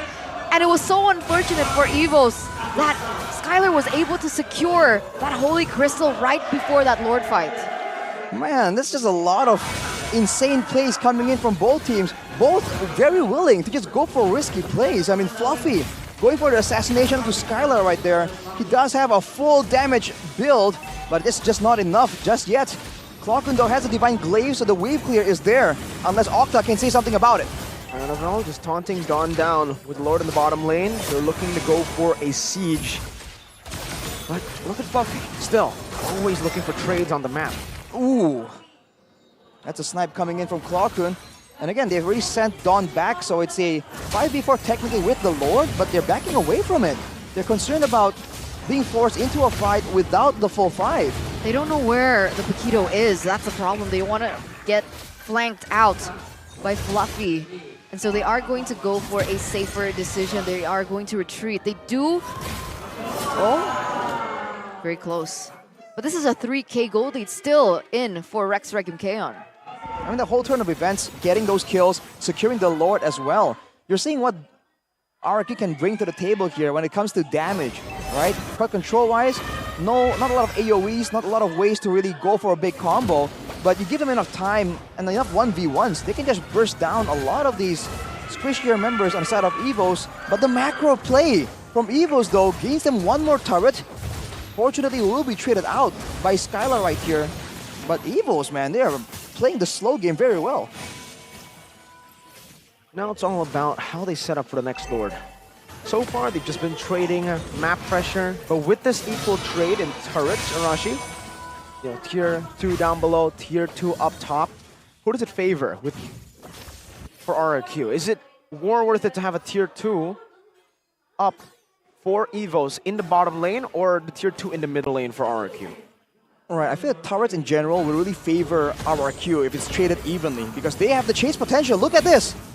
They're going to go in with the shield unity. Rad is able to catch up to Fluffy, but he is way faster than everyone else on the team.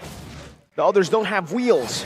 Well, exactly. So the chase potential is for RRQ, and for Evos, for the most part, they're not very mobile, right? Of course, Novaria can phase through the walls, and Fluffy can dash a lot, but the main body of the team, the moving part, the roam, the front line, and the DPS, the Harris, aren't very active. Whoa! Natko again opposition. Forced to use the Purify now. The final slash is going to be able to displace him out of the Divine Force, but he is able to find it still. A Minute's Fury. Natko acted as a bait. He's able to find just one member. It's only Brusco right now as Don tries to run him down. Over with the yo-yos on Natko. He's getting the shield, but it's not going to be enough to save himself. Don is unstoppable. Skylar picks up a double, and it's Evos Glory who are now running away. A knockout strike from Fluffy to try to run away from Irad, but he goes for the objective instead. 3-for-1 trade. That was almost a 4-for-1 if Fluffy got caught here, but it looks like CC Dawn is already on the way to make that happen. But here it is, RRQ with the space and the time to be able to get this uncontested, supposedly. Oh no. Fluffy should be dead here. I don't know how he can escape this. Dawn kiting him away, walking back to Irad, trying to sidestep, knockout strike. He's buying a whole lot of time with a knockout strike on a 3 right now, but now Brusco locks him down. There's a vengeance, and there's a big burst from Skylar. We're just talking again about the chase potential with no turrets all the way till the base. RRQ, they just run down Evos that can't hold their ground. Not enough tankiness, not enough damage. Still, the purple secured by Annabelle, but the Lord is marching down, and RRQ with their full force against an Evos without Fluffy. Exactly, the timing couldn't have been worse. Oh, big final slide for Bruce Goats! Brings Clockun back, Minute's Fury though, into the back, getting a taunt as well for Annabelle. And the Zaman Force does nothing, he gets bursted down before he can even put down damage. It's just Annabelle, a good bonk ahead as Octa flickers forward to get a Terrify, but he isn't able to find it just in time. Skylar should be able to hit on the base. Annabelle is back up with a bit of healing from the fountain. Fluffy going up top, trying to clear this way, but he has to give it up towards RRQ. 16 seconds on Clockun. Dreams in the midst of it all, going to be shredded down. He has the immortality, so he gets a second life, but Fluffy now jumps in. It's not going to be enough. Skylar is massive now. Look at that burst down. RRQ strikes first in the Classic Derby. The Kings reign over the Tigers in the first game of this best of 3 series. On the back of very interesting decisions coming in from Evos Glory. Woo, man, RRQ. There are a lot of questions for every single member on their roster, but they answered everything so well in this game. Evos made it kind of close, especially in the mid game. But then the late game rolls around. When you have a late game marksman in the hands of Skylar, it is inevitable. I mean, at that point, he was already shredding, right? Holy Crystal with the Divine Glaive already. It's a lot of damage. It's a lot of damage, exactly. And it didn't feel like there was enough to hinder that snowball of damage that eventually, as you guys already know, a Nathan can have. Natko, half of this game he was just off position. Yeah. Man, quite a disappointing performance for Natko, for sure. I mean, there were glimpses of this yesterday against Dewa. There were a lot of moments where he was off position, but thought he would improve in that department now. I don't know where he's at mentally after saying those big words in the interview and then being super off position, caught 4 times. 4.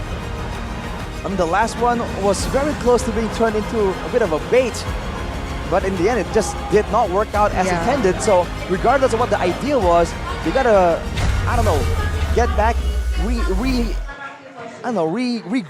and just get on the same page right there. Because it seemed like Natko was trying to do something, but his team just wasn't there. You know, they kind of scrambled there, which made it look like a bit of a bait attempt.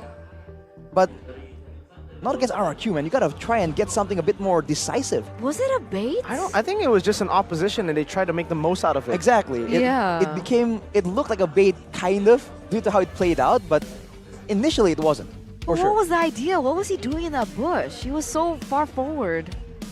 What was the idea? I'm still... Me neither. I can't grasp my mind around it.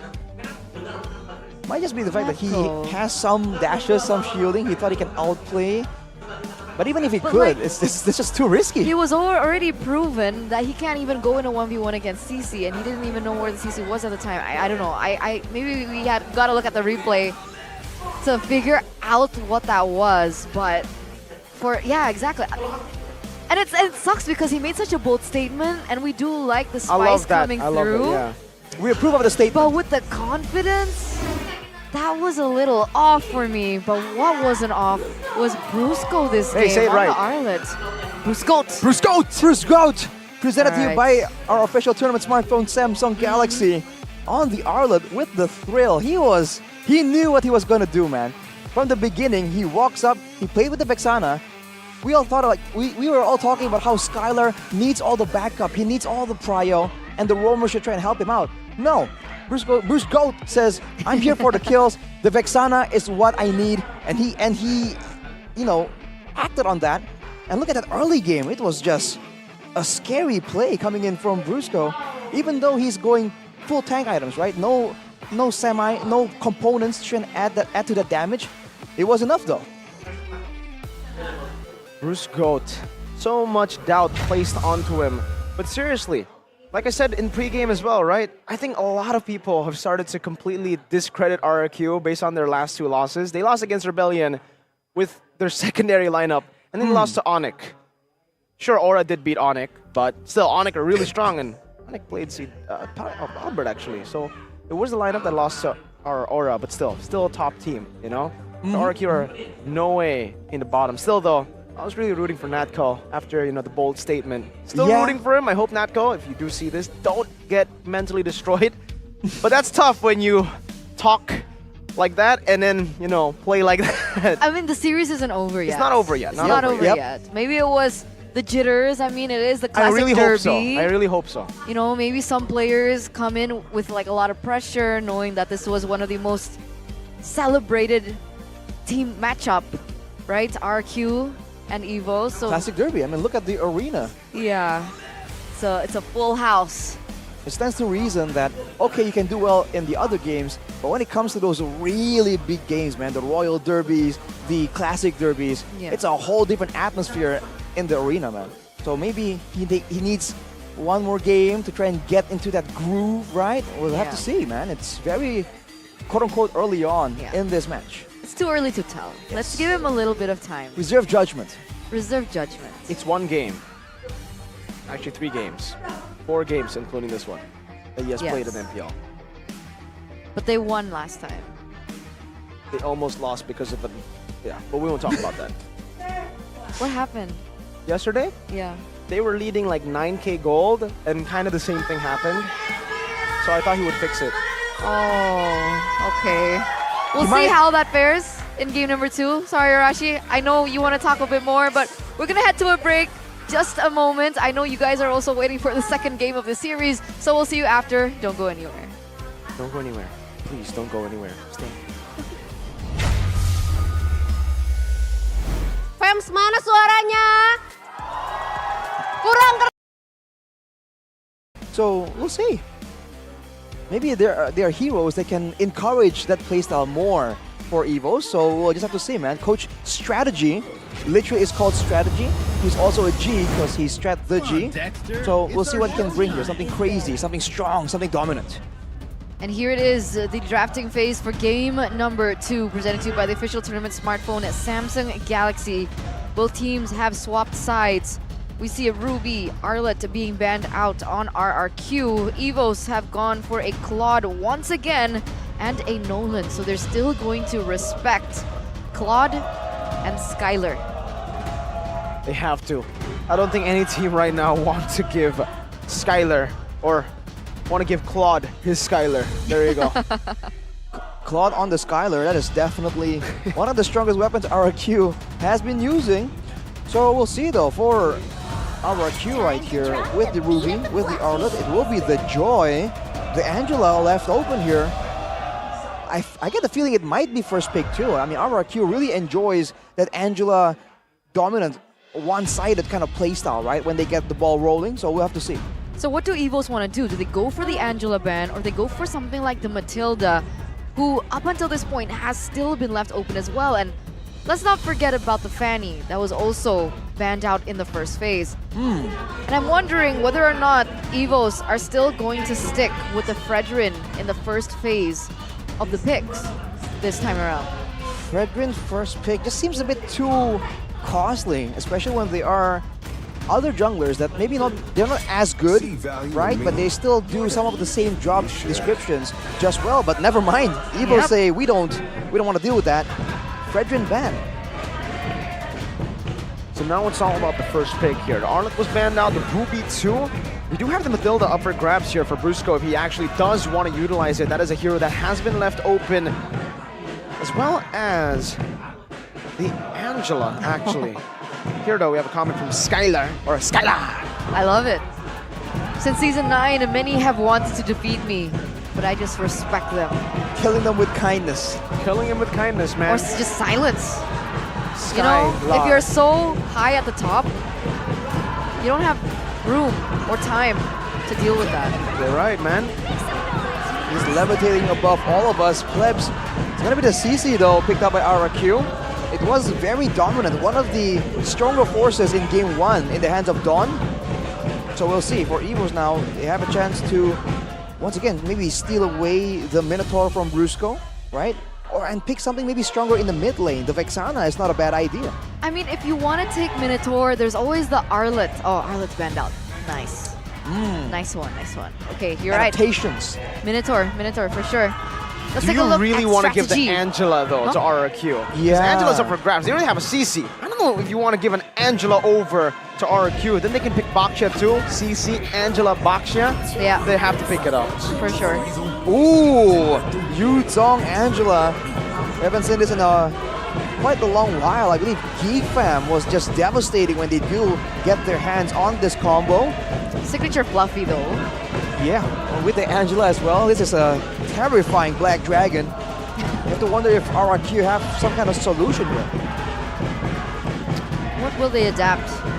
think What the will they go for? Minotaur still for Against a- Brusco. Mathilda's up for grabs too. Oh, that can work too, man. Anything that can really get your backline members away from the Black Dragon after the initial, flying form, right? I think anything that can serve that purpose can be great. It's going to be Baksha first though. And it's the Mathilda, man. Baksha Mathilda combination. You can dive in with the Baksha with that shield unity, and you have a very easy way out with the guiding win for Evos. A jungler. Oh, Yes! I was about to say maybe a Barats here, but hey, this was the pick that got them the victory against Dewa United. A maniac performance from Annabelle on the Alpha. I'm pretty sure that they're having PTSD still from what the Alpha was able to do. And is it not known as a counter to the Baxia somewhat? That's true. It kind of does work because of the true damage component that TD. Alpha has in the passive. So that does work.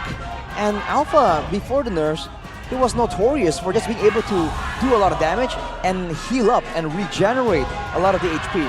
Afterwards, the regeneration was nerfed quite a bit. But now with the Angela and Tao, this could be, once again, like a possible combo that they can utilize. So I think crowd control, RQ will try and get some more of it, or they can just go straight up damage and decide like, okay, it doesn't matter if we can't crowd control you, we are gonna burst you through the hard guard. That is a tall order though. So what do you think they're going to go for again? Is something like the carry an option for them to go for? The carry, I think it's an option, but it's a very vulnerable option. So with the Mathilda, maybe they are considering that. Ideally it will be the Claude, but with the Claude not available, you wonder if they still have their eyes on the Nathan with the great amount of damage he was able to output in game 1, man. That late game was devastating. The Natan actually could be an option that Evos Glory can pick for themselves. They already have a lot of physical damage right now. They need magical, and from the looks of it with the Valentina and Lilia ban, they might want to put the Angela in mid. So Natan could provide the magical damage that they need in their composition right now. Let's see if RQ read it out. They've already read one magic damage dealer, Harith out. Will they go for the Natan as well and then force a physical damage marksman duel in the gold lane? I mean, that is possible, right? Yesterday, Clockun did pick up the Angela in the mid lane. So with the carry being taken out by RRQ, no mage? Right, I mean, that's why the Nathan does make sense. First pick though is going to be the Brody, so not that. Will RRQ go for it though? Especially in that matchup against the Brody. I feel like it's not the worst of matchups, but it is pretty tough against any kind of Brody that does know how to extend or push his advantage in the laning phase. With the Mathilda though, maybe they're willing to take that risk. Bruno and Vexana is still open up until this point. Do you think that RQ may want to pick it up for themselves? I think the Vexana, I think they will have no issue. I think it works well over here. Provided they take the sprint though. I feel like Octa goes for the Flicker or the Purify won't be enough against this kind of composition. It just runs you down. You need to be able to just keep up, right? And run away from this danger. So what are we waiting for? Oh! Paramis, okay, completely different here. Paramis and Bruno is their choice in for RQ. And now we're going to take a look at the last pick coming in from Evos. Drum roll. Drum roll. They need either a Roam or a Mage. It really depends where the Angela is going. If they go for Roam, they want to go for something like a Minotaur here up against this dive? Is Ruby still? No, Ruby's banned. Yeah. Minotaur or Vexana? Oh, Tigreal. Okay, so it's going to be a mid lane Angela. Yeah, as predicted. They're going for the Tigreal to try and punish the clumping composition of RRQ, trying to get full benefit out of that Netherrealm. It checks out logically. If that happens, big implosion into a Furious Dive, that could be catastrophic for RRQ. That's a big if though. But again, no magic damage, save for Angela from the side of Evos Glory. It feels a little one-dimensional in terms of damage source. I think RRQ will be able to deal with it very quickly. And I do believe that's a big disadvantage from Evos. Yeah, it is, man. We'll see how they're able to utilize this composition, though, because yesterday, if I'm not mistaken, Clockun went for Holy Crystal on this Angela. Angela. So There's a bit of magic damage there, and that's what they are relying on now. For RRQ, a more balanced composition though for damage, and even when it comes down to this team fighting with that Faramis, they're a tanky lineup. Can Evos Glory force a third game in this best of 3 series in the Classic Derby? Or will RRQ retain history and once again prove that they are the conquerors of the White Tigers? Ladies and gentlemen, welcome to game number 2 as we jump into the Land of Dawn. You're already seeing Annabelle with the clear advantage right here. The jungle needs to stay strong right there because he is responsible for dealing damage as well with the true damage, Annabelle. But look at the battle spells, man. Knowing the win condition, the fact that they're going to be clubbing together and potentially comboed 3 Purifies on the side of RRQ because they do have the Mathilda for the repositioning. Exactly. It all kind of works out. That is so difficult to catch. Evos, they're banking on that fact, so it's already bad enough that they have the Matilda, but now they have the Purify to boot. So that's double the layer of protection, not to mention the photo later on. All right. Already Dream's trying to get aggressive plays around. Octo on the Faramis, we haven't seen it as often. One of Will's at all, actually. At all. So we'll have to see. Can he make the right plays in the right time? Now, Bakun Flickers out to safety, able to get out. Right, let's take a look at the emblems though. Agility for Fluffy. It's actually the same setup that he uses on the Paquito earlier. He wants to be around the map. Look at Brusco. Not as aggressive as the Arlet, but if you look at his emblems, he's trying to go fast and have as many spells available as possible. Wilderness Blessing and Inspire. So utility is the name of the game for RRQ, and they're relying on just 1 or 2 people to really output that damage. Yeah, he really wants to be able to utilize the Guiding Wind as much as possible in order to weave in and weave out of these team fights. And Evos Legends, that's exactly what they don't want, right? Because they're relying heavily on their resource. But once their resources are taken off, that's when RRQ can actually go in for the re-engage when they do enter these team fights. Brusco already circling up here in the top side of the map. Octa as well. It looks like a fight is about to ensue. Ooh, in the bottom lane as well. Might be a solo kill here in that bot side. There's a back dragon form used up by Fluffy. Onto the back with a Petrify and also an Implosion. No Purify used up already. It's going to be a good Nether Realm that saves them for now. Brusco with the Purify earlier. And even down below, it's Skylar with the Purify and the Recall. Evos Glory on this turtle as the Mathilda recalls back. I must say, that's a great play by Evos to really burn out all the resources.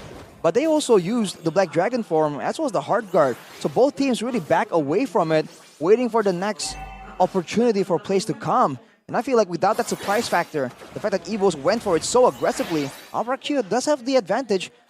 Unless, of course, they're moving towards the bot side. Brusco sneakily moving away to the gold lane to try and get something there for Skylar. Yeah, it does look like there's a difference in priorities right now for RRQ. They don't want to do this head first. It looks like Irad is a level below Annabelle right now. I don't know if they want to go for the 50-50. Turns out Brusco is coming back on top. Turtle already very low. Shield Unity and an Implosion from Dreams. Annabelle will be able to win this out with a Furious Dive on it too. Right into the Spear of Alpha, and they get shredded down. Dawn trying to run away with the Brave Smite as well. Able to bounce off, but Annabelle will not decide to chase it down. They will just be happy with the Turtle. That's Irad taken down and a Turtle. So a big win for Evos Glory. Like you said, Eterna, Irad was a level down, but they still went for it despite not really being in position. And even one of their biggest strengths, the repositioning. Oh, Brusco though goes in. Circling Eagle, but a defensive Spear of Alpha from Annabelle to get out. Flockhun just dealing a bit more damage over to Irad, and then chooses to back away. Brusco though is here with the help of Octa. Forces a Flicker out from Flockhun in the bottom lane. 1v1 and the lane continues. So far, Natco has been able to get the better of Skylar. I was about to just mention the fact that Brusco on the Mathilda, RRQ hasn't really been playing around this Guiding Wind as efficiently as they could. In fact, when the Mathilda arrived to that fight earlier, the Guiding Wind was on cooldown, I believe. So that's something they can fix, right? Because they went with all the Purifies, knowing that they can rely on that Guiding Wind. So when it's used and where it's used will be so important for Brusco to decide before the fight even happens. 4 minutes in, 5 minutes in. A 2.5k gold lead for Evos so far. We'll take a look at the disparities in items in just a bit. And mainly, the flash of the Oasis finished for Klokun. That means that the fights are going to be really difficult for RRQ to come on top of, because they can survive and sustain from the damage themselves, but the damage output will be so limited, especially with the two main damage dealers, the CC and the Bruno, still pretty weak on items, right? One item isn't really enough. Up top though, Vengeance already from Dawn, and it's Fluffy with the help of Klokun up top to pick up a kill on Dawn. There's going to be a lot of pressure on that turret. Klokun staying there because he has the hard guard, will be the one split pushing in this game. Now Dawn off the board. Looks like Bruce was going to go for an engage. Circling Eagle over the Dreams, flicker out to safety, defensive flicker, but Irad has used the Poisons. Fluffy on the mid lane, and the tier 1 up top taken down by the Angela. And that's just it. We can see now Evos, they don't exactly commit onto this objective though, but Angela's still pushing, Klokun's still pushing in for maybe another turret if RRQ don't answer this. Just dancing around for now, as the Angela hasn't really been able to touch the turret too much yet, fortunately for RRQ, but they're going to be forced to make a move soon. And their engage, once again, is either a circling Eagle or a shield Unity. Both very telegraphed, very obvious, and very punishable by the Tigreal. Octa does have the Necklace of Durance, so the fights are going to be a bit more even, but the Black Dragon form gets popped. Again, Natko a bit off position. A Purify, but it's going to be late! Natko utilizing that position to actually punish an overextending Brusco. Fluffy jumping in, Petrified, Furious Dive. Octa forced to Purify out of that with the Shadow Stampede. Annabelle, Spear of Alpha to disengage. And Evos have a 5k gold lead over RRQ. I mean, we knew that Evos are going to be stronger in the early game, but they're really pushing the advantage. And RRQ, despite having the tools to survive, they're not really getting forced into team fights. They're getting forced into weird skirmishes by the weird macro pressure that the Angela brings to the table. So now, instead of having great solutions for big combos, they're just losing it out because they can't save individual members in time. And the problem is, even if they wanted to send some resources up towards the top side to deal with the Angela, then they would have a bigger disadvantage when it comes down to the Lord fight, Turtle fight. And with the mid side already taken down, the mid side turret, this means that Evos have even more room and leeway to roam around the map, rotate, and create even more pressure on all three lanes of the map. Looking at damage dealt though, Octa is actually all the way on top, even higher than Fluffy and everyone else. And that's with a rush to the Necklace of Durance. So with a few more items, he's actually going to be dealing very significant damage. But that's if RRQ can last long enough from the onslaught. Like 6.5k gold behind at 8 minutes, that's quite significant. It's not the greatest position at all, nor situation at all to be in if you were RRQ. But in the late stage of the game, is there a mid power spike we're looking for from RRQ? Is there some hope and saving grace for them?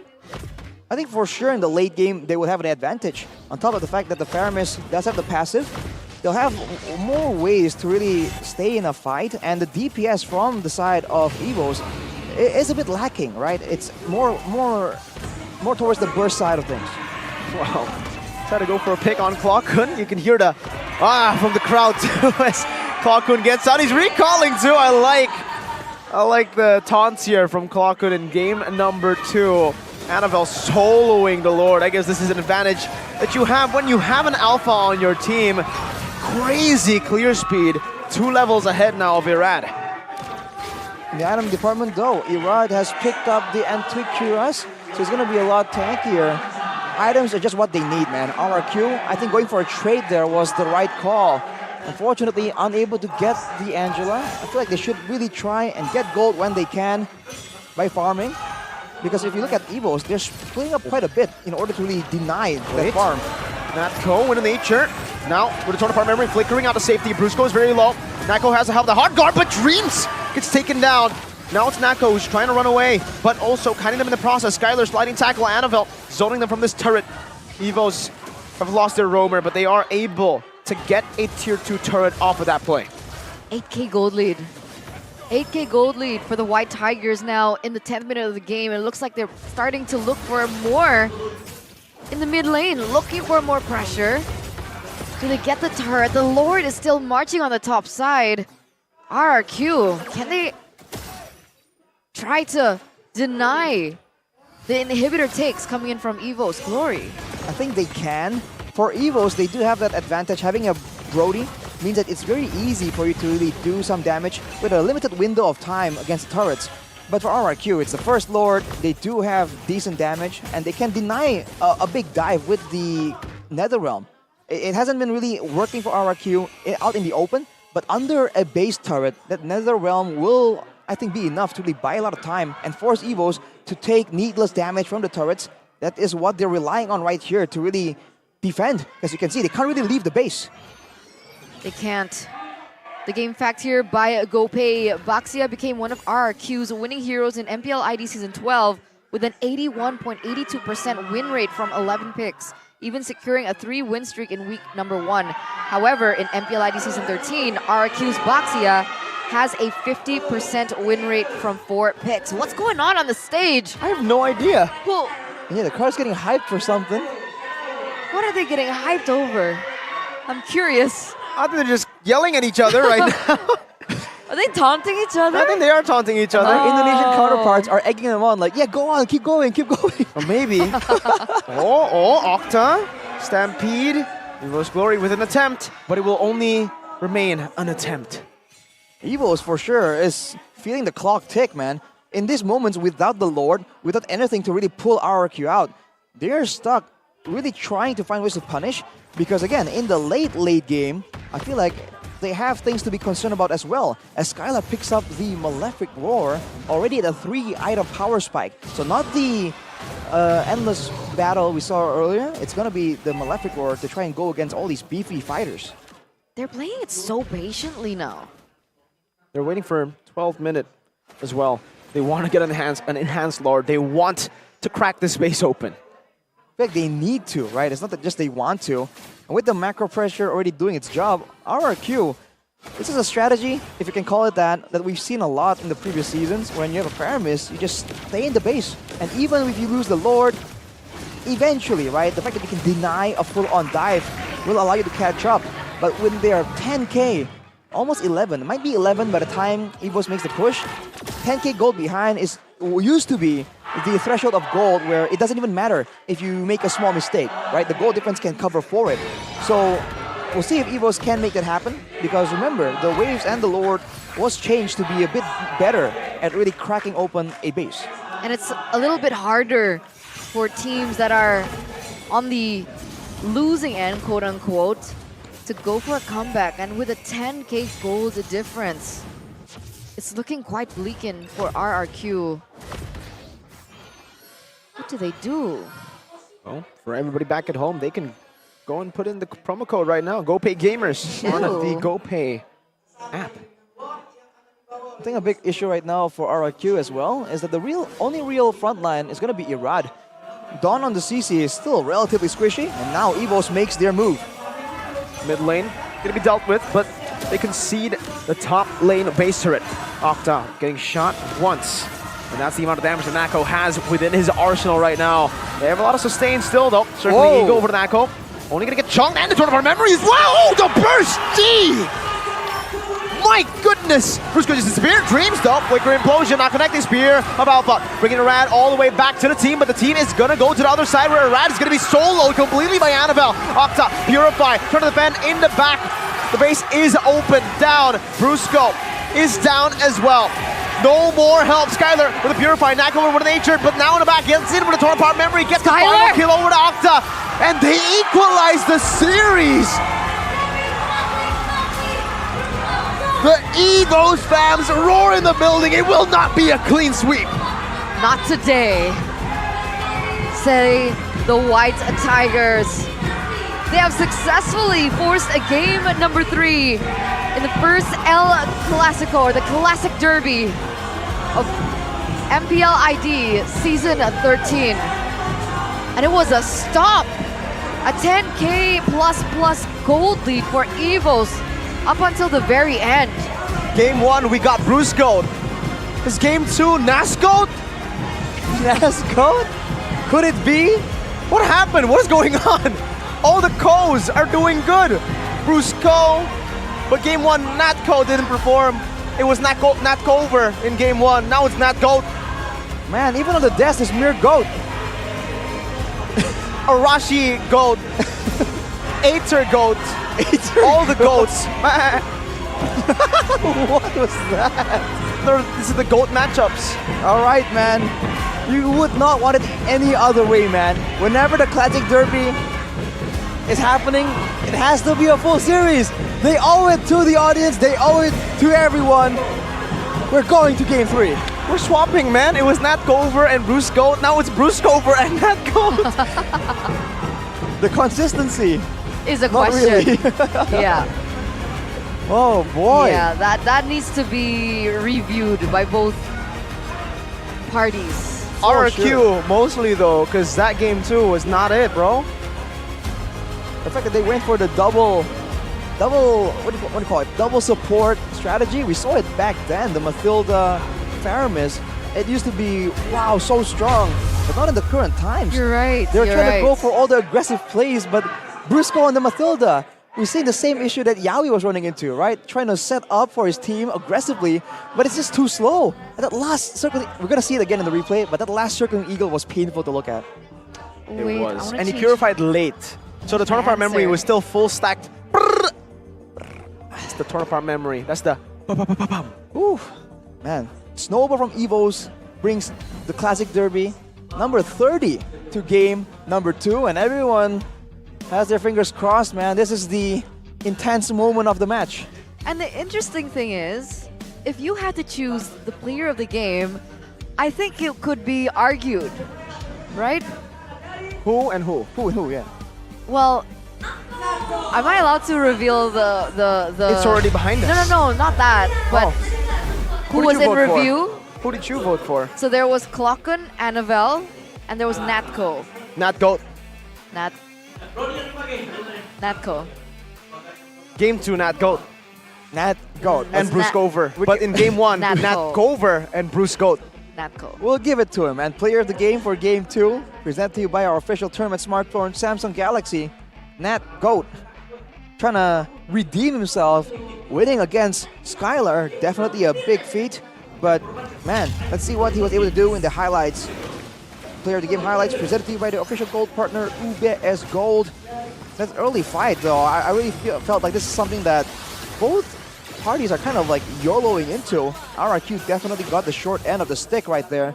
And afterwards, maybe they were underestimating Evos from game number 1, but they certainly paid the price in these, one person pickoffs. These pickoffs where it should have been Nat Gover, he turned it around to be Nat Goat. There are a few times, by the way, that this still happened, but it's almost like Evos Glory were like, yeah, okay, we see you this time. You want to play aggressive. Let's put you on the Brody, and let's get Klokken on someone who can give you more HP. Let's make you a tank and a damage dealer. And even here, just look at the poke. This is a bit more of a miscalculation from Bruce Goat. Yep. Bruce Gover in this game, purify late. And Dreams too, field goal. It's okay. But hey, I mean, it spread apart the whole roster. And I really thought that the strategy was for Octa. Usually we see a Faramis, right, in the late game. Well, not late game, but in the base defense situation. They go in, they get taken out, they clear the wave somewhat, buy some time, and afterwards they come back because of the passive. But Octa was actually one of the last members to get taken out. And look at that, he's going to be back in 3 seconds. I feel like that could have been utilized a bit more. That is part of the Faramis's kit. I feel like that's what you can do on a Brody though. Miracle. Here, Eterna. There are a lot of things that were not seen. Okay. Natco was out laning Skylar by quite a bit. He was a level ahead.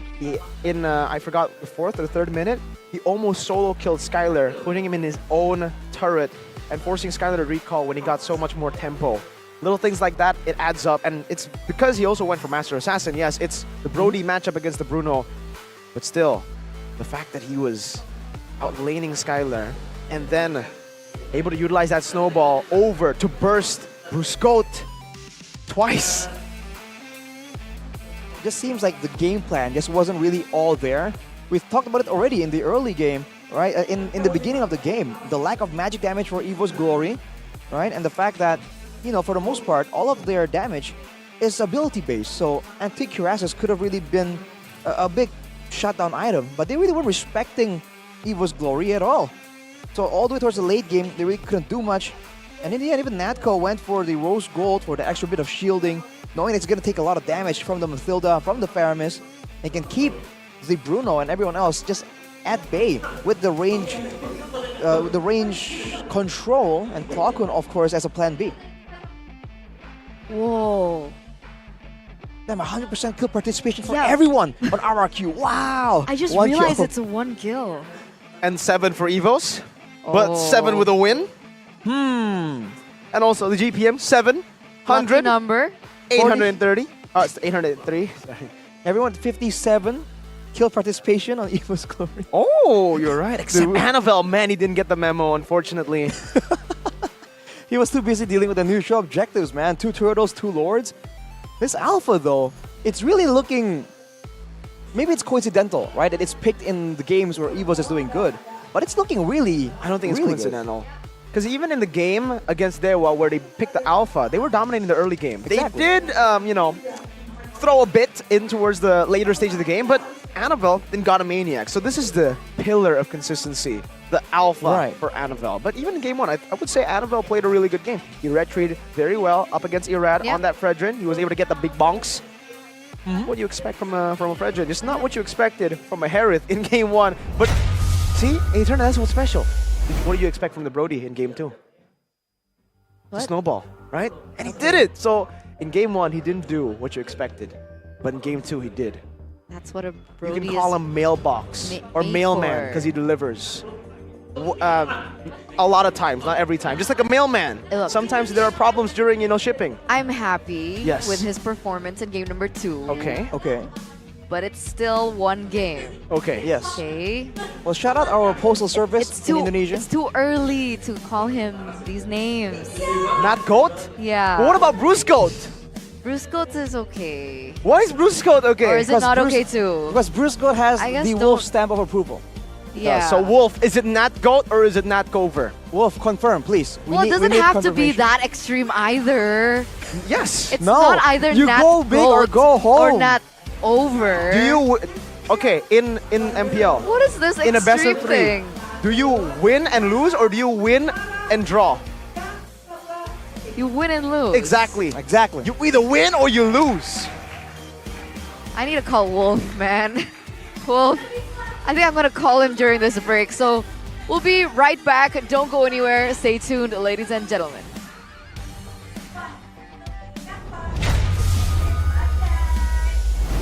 Yang tentu saja akan Budi ajak ngobrol di sini. Halo. Halo. Halo, boleh kenalin dirinya? Hai, aku Dea, talent RRQ. Dea, talent dari RRQ. Budi tuh lihat kamu keren banget di sini tengah-tengah para kingdom dengan jaketnya. Nggak panas ini pakai jaket di tengah keramaian ini. Surprisingly nggak panas sama sekali. In his refrigerator. Dude, it's a secret. Oh, I'm sorry. We're not supposed to. You're not supposed to say that. I love it so much. That's why I have to put it in my fridge. Steel. It's not steel. Steal. Accept the donation. Yes. Yes. Yes. Forcefully accepting Yes. donations. We Forcefully expecting the donations. You can see here. Look at this. Oh. Arashi. What do you think of this? I think Shevin is just watching with very Whoa, focused she is intent. what? What is that? Yo, that's the real W there. The Team Galaxy zone by, you guessed it, Samsung Galaxy. She has 3. That's She's wild. collecting. Eterna, you got But beat. I've seen influencers have 3. How many do you have, sir? He has 1, but he's with the ladies. Oh my god, he's abusing this Galaxy zone real good, man. That's what you can do, ladies and gentlemen. If you guys want to watch an MPL, please use the best phone in the business. It's the Galaxy. Not just any Galaxy, not Milky Way, the Samsung Galaxy. That's Sam and Sung. Don't ask questions, just go with it. Okay, Sam, Sung. Samsung. so that's what you need, Arashi. We need Sam You to want to sing. take a Oh, Sam picture Sung. with Snow, maybe? Yeah. In the front. She's always sitting at the front, I did. right? He did take I pictures did. with Snow. I do have a So, photo with what's Snow. what's your phone, bro? Come on, spill. What's your phone? I feel like if I use any other phone, right, like Snow wouldn't appear. You know, you have to use the Samsung phone, dude, the best camera in the business. Yeah, man. You gotta get it in HD. I see. For everybody out there who doesn't have, a girlfriend or a boyfriend yet, you're just not Samsung enough, brother or sister. Yeah, at this point, if they, They're trying to get close to someone. They see that Samsung. Like, ooh, whoa. Fun fact, Fun fact? Goni is actually using a Samsung now. Of course he is. No I'm wonder. serious. And then right after the Samsung, Fun fact. he started playing better. Unbelievable. Let's go look at the previous game recap here. Octa and Natco. Man, that just wasn't really comparable. I mean, Octa was doing a lot of damage. He's doing his best with the Faramis. But when there's not enough fighting power, let's call it that, fighting power in the early game, RRQ, it's almost like Evos predicted, like, yo, these guys, they don't back down. Let's try and get a composition that can really punish them if they make an aggressive play and they don't come out on top in the first turtle fight. And that's exactly what happened. And RRQ kept swinging, but Evos knew the formula, at least for game number 2. So both coaches have shown adaptations available. Now it's RRQ's turn. What will Coach Friend find? We saw in the VT earlier that he's cracked the code, the synergy. What will it be though? Irrelevant fun fact. Okay. In match number 1, everyone or anyone who had first pick won the series. Oh. In match number 2 now, second pick gets the series. So, what you're trying to say is Evos will reverse sweep RRQ. Is It that it? depends. Come on, don't say that. Come on. It's looking like it. Look at the first ban though. They've done it. An alpha ban in MPL Indo Season 13. Respect You love to see it though. to Annabelle. When you can come out of nowhere and force a non-meta ban, that's got to be a great feeling, man. We have to see if that is enough to control Evos though. Evos themselves are still going for the Claude, the Nolan. Fredrin usually follows through. Fredrin was left open in game number 1, and game number 2 was banned out. But what do you think about the Matilda? It didn't feel like the Matilda had... I don't know. I would just ban it out here. And Matilda? yeah. I feel like the Matilda has potential technically, but you have to also build the whole composition around her. It's no longer a pick that you can just pick whenever, wherever, and make it work, right? You need the right composition with enough catch to supplement the lack of an aggressive roamer. So RRQ, they will be banning it away. That leaves open the Arlet and the Joy. And the Angela. And the Angela, you're right. CC True. as well. But does RRQ really want to still first pick the CC? I think without the alpha, could work, right, Arashi? Why didn't the CC work in game 2? Well, there's not a setup, first of all, so the CC can't really get to the ideal targets. And afterwards, the alpha was just a bit too sustainable. Already alone, quite sustainable. Even with the Angela, it's just even more sustained. First pick for RRQ, though, it will be that Angela. Are they going to try and copy that macro playstyle? Because I think RRQ are quite familiar with it. Well, now they... Is it still possible for Evos to pick up the CC? Do they want to leave the Arlet to fall into the hands of Brusco again? There's just so many questions for me because so many heroes are left open. Vexana has still remained untouched as well in this particular series. And the Boxia. Do you think the Boxia will show up? Especially now that the Alpha's banned out. I feel like the Fredrin pick will be a bit more prioritized. I was going to say maybe for both, but no. Evos don't take it. They go for the Valentina, go for the Arlet, so already potential counters to a Faramis pick.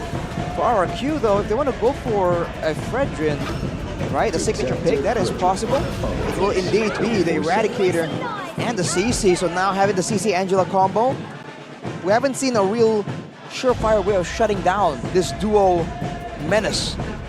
What will Evos respond with then? It has to be either more damage or more crowd control. Yeah, this is a really good draft right now so far for RRQ, right? Because when you first pick the CC, the enemy team can just pick up the Angela. Yeah. But if you first pick the Angela, I don't know if you want to pick the CC over. So now he gets an Angela CC combo for free. CC was probably Vengeance as well. Now Evos, they're going to have to think hard as to what hero they want to go and pick up against this composition. They already have a Valentina Arlet, but to end off the draft, they want to really nail Skylar down with his heroes here in the bans by picking up a hero for Natco. Yes, they do. Still on the Brody this time. They might want to ban out the Natan and then maybe the Bruno. Force him on something like a carry that can be bullied by the Brody. Or force Skylar on a hero that can't go with Purify. That could work too. Something without the Purify against an Arlet, against a Valentina. That can definitely be the answer. And we've seen coaches really abuse that in the gold lane. So considering the fact that Skylar's Bruno didn't do well against Brody earlier, we have to see what's the solution. Looking at the matchup here though, most used heroes, the CC for Fluffy and Dawn. Higher win rate for Fluffy here, but I think the KDA maybe favoring Dawn a bit more. So we're gonna see it. The fact that Fluffy plays the CC means that he does know how to try and maneuver around it. Let's hope. Usually, right? In Yeah. game 1, he was up against it with a Paquito. Not exactly a hero with a lot of staying power. Usually more maneuverability than anything. We'll see if he goes for something similar. So not really according to predictions, right? It looks like Evos, they're actually slimming the options away from Brusco instead. They picked up the Arlet earlier on. They take out the Minotaur. And Brusco is left thinking what he can pick up this time. I mean, there is an Angela. Is it a flex for RRQ, or do you think it's still fixed going to be Brusco? Because it looks like Evos don't think that way. I think it could be a flex still. If it needed be, I still think it definitely can be flexed around. And the fact that Evos bans away all these engage tools, they seem to be thinking that they want to go all in and find ways to really shut down Skylar, right? It does seem like when you can curb Skylar, like in game number 2, losing even in a 1v1, the team does struggle to really maintain their composure, maintain their stability. So, it seems like that's going to be the case, denying all the counter engages. And now last ban from RQ. Honestly, this... Oh, what? Oh, wow. Lancelot. Interesting ban. I was thinking maybe they wouldn't want to ban something like a Yuzong, but that's why I was about to say Evos. They already have an Arlet. So if the XP gets limited too, they can just flex over that Arlet. Do they want to utilize the Arlet still for flex and pick up a jungler first here up against that Fredrin?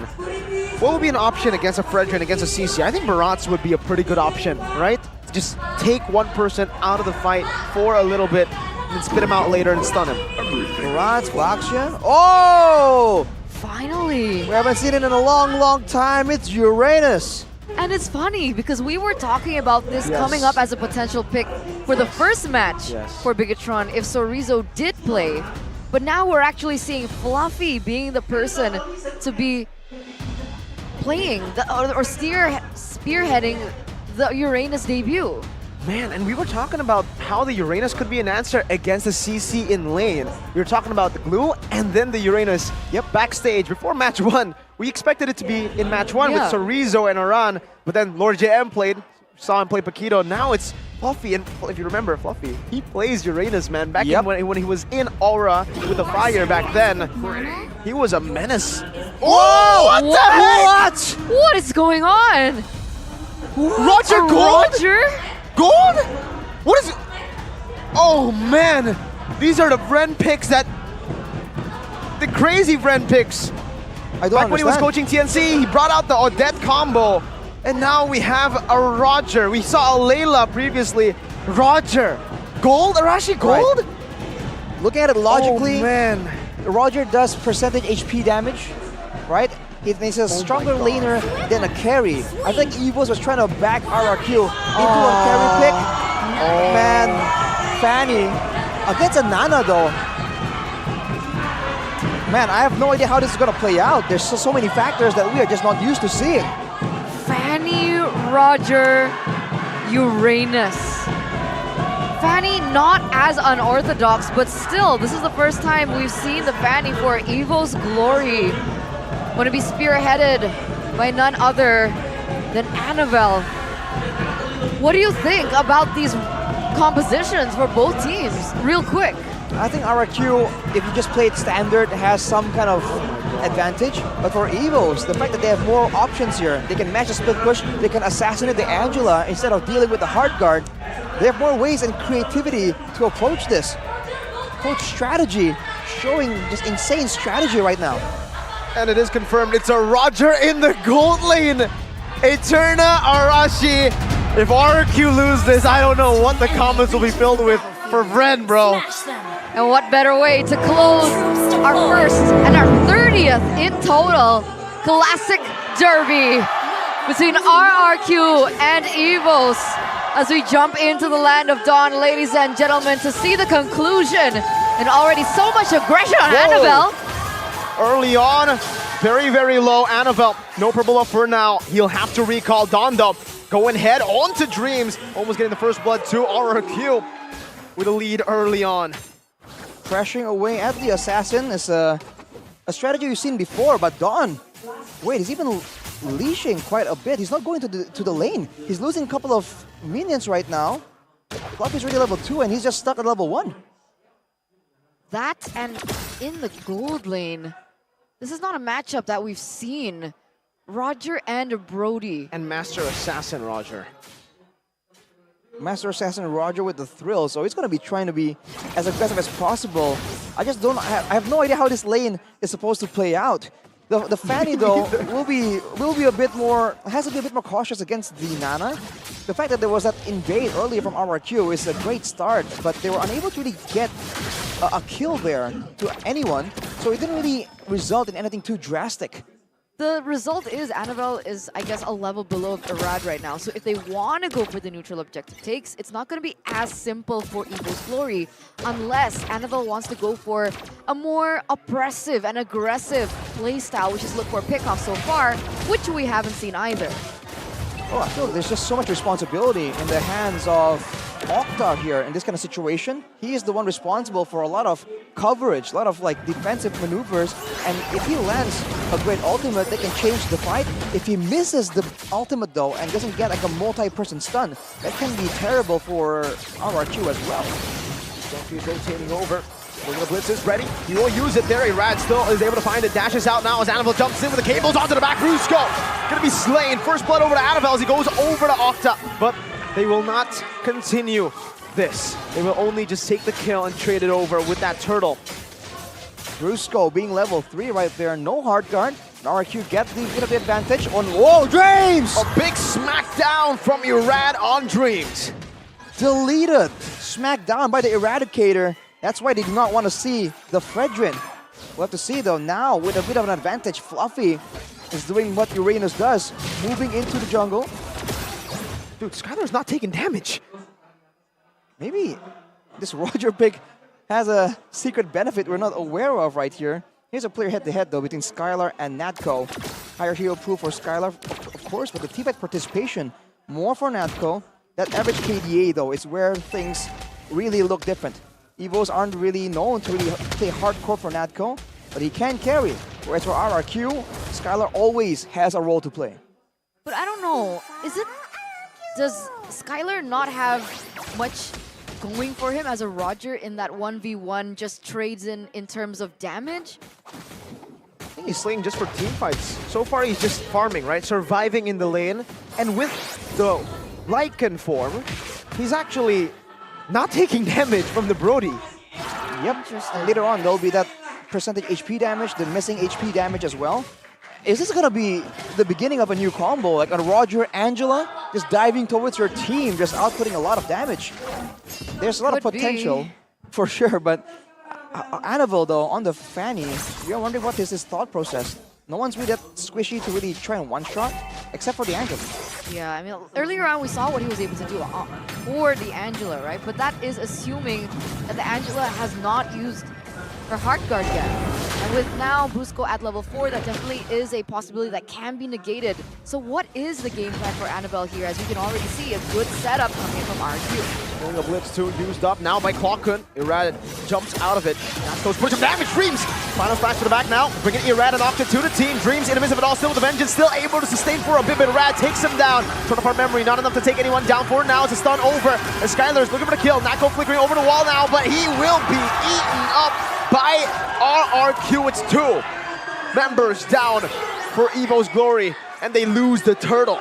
Big win for RRQ. Hoshi at the moment as they're pushing the tempo once again here in the top lane. Oh! Fluffy goes in very aggressively.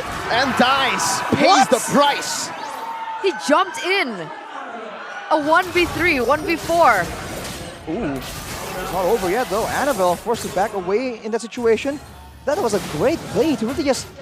I don't know how that call was made, but they decided like instead of all barreling towards the turret, try and do some damage to the structures, let's just wait in this bush and see if Fluffy just takes a stroll down that lane and he just gets deleted with the Nana damage, with the crowd control that they have. Nana and Fredrin, anyone that gets targeted is going to have a bad time for now for Evos. Yeah, we can already see that happening. And now RRQ, they're holding on to a 1k gold lead. It looks like Annabelle now are trying to go for the opposite route here, looking for more objectives instead. But good eye here, Mirko. That's a Malefic Roar, first item for Brody. A Malefic Roar rush to try and deal with tank your front lines, but no one's really building physical defense just yet. It's more like a preemptive build to try and get more damage. The two teams inching closer and closer to each other though. Spotted, talk about memory, used up. Skylar wants to go in, gets chunked though. The kite, like, and pounds over to the front, it's a bait! And Natko falls for it, 0-2-0 now taken down by the Molina Blitz. Irad trying to lock down Fluffy, Lycan pounds over to Fluffy. Just trying to shred him down. And RRQ are ahead with a Roger Gold lane. So Roger Golden with the Has Claws as well. He has a lot of regeneration. So if he takes bad trades, gets poked by Natko in the lane, it doesn't even matter. As long as he can stay healthy and then use the built-in additional damage from the Lycan form to really clean up the same way he usually does on other gold laners. Now he can do it in more decisive fashion, weirdly enough. Yeah, you don't want Skylar to snowball. I mean, amongst all the worst things that can happen with a Roger in the gold lane who hasn't died so far in the first time. Oh, what? Lycan wants to execute dreams with the damage of Octa. They're playing the Roger Gold so well. I just said it, don't let him snowball. The passive's still ready. Annabelle doesn't want to go too deep though.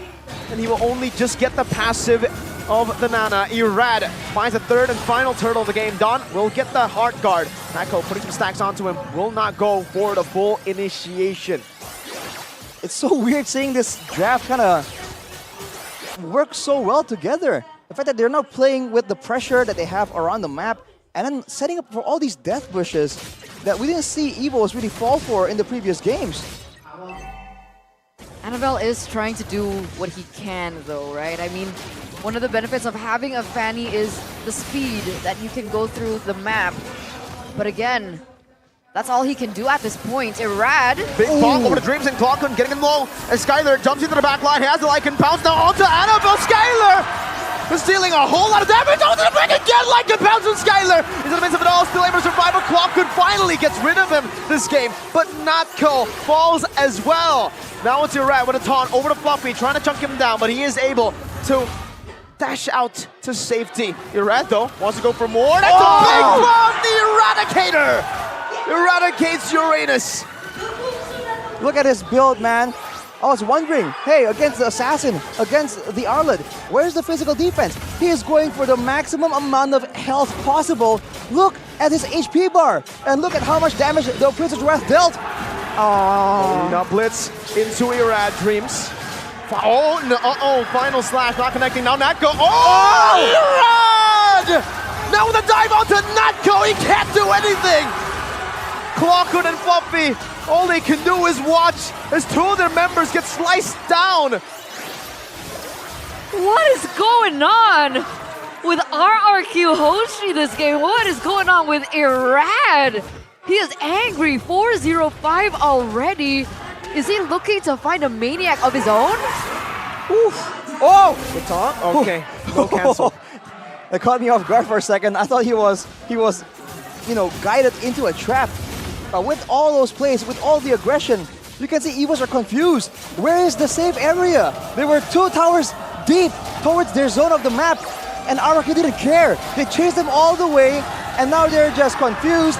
They have no idea where our RRQ. The Lord has been taken just like that. Yep, for free, completely, in the 10th minute of the game, and that's a 5,000 gold lead for Rex Regum Kaon. As we do take a look at a game fact, the last time Roger was used in MPL ID Season 9 was by Julian from Geek Fam when they faced Bigetron, and this is the first time Roger was used in the gold lane in MPL ID history. Can you imagine that? Bro, you should have seen the comments when Roger was picked up. Everybody was just bashing already. And now, my God, they are winning. 5.2k gold lead. How is this going to play out? Once they reach to the base, it might slow down a bit more because Roger, again, not the best sieging machine. But look at that. That's going to be the stolen Molina Blitz. Just use to clear the map. But Irad, man, he's just standing there.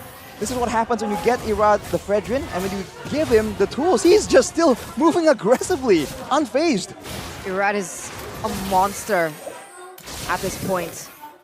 Annabelle trying to do what he can, was able to get a tower in the top side, and the bottom side, sorry, during that siege. But back to Skylar, he made Lila work. Now he's making Roger work. What other heroes will he bring out to the table and make it work against all odds? We can only watch and see what he tries to utilize next. Beautiful. Hey, maybe we'll see Hanabi. Oh. Hanabi? I don't know. This saw one you never BTR know. play Hanabi in Season 11. Right. It worked really well.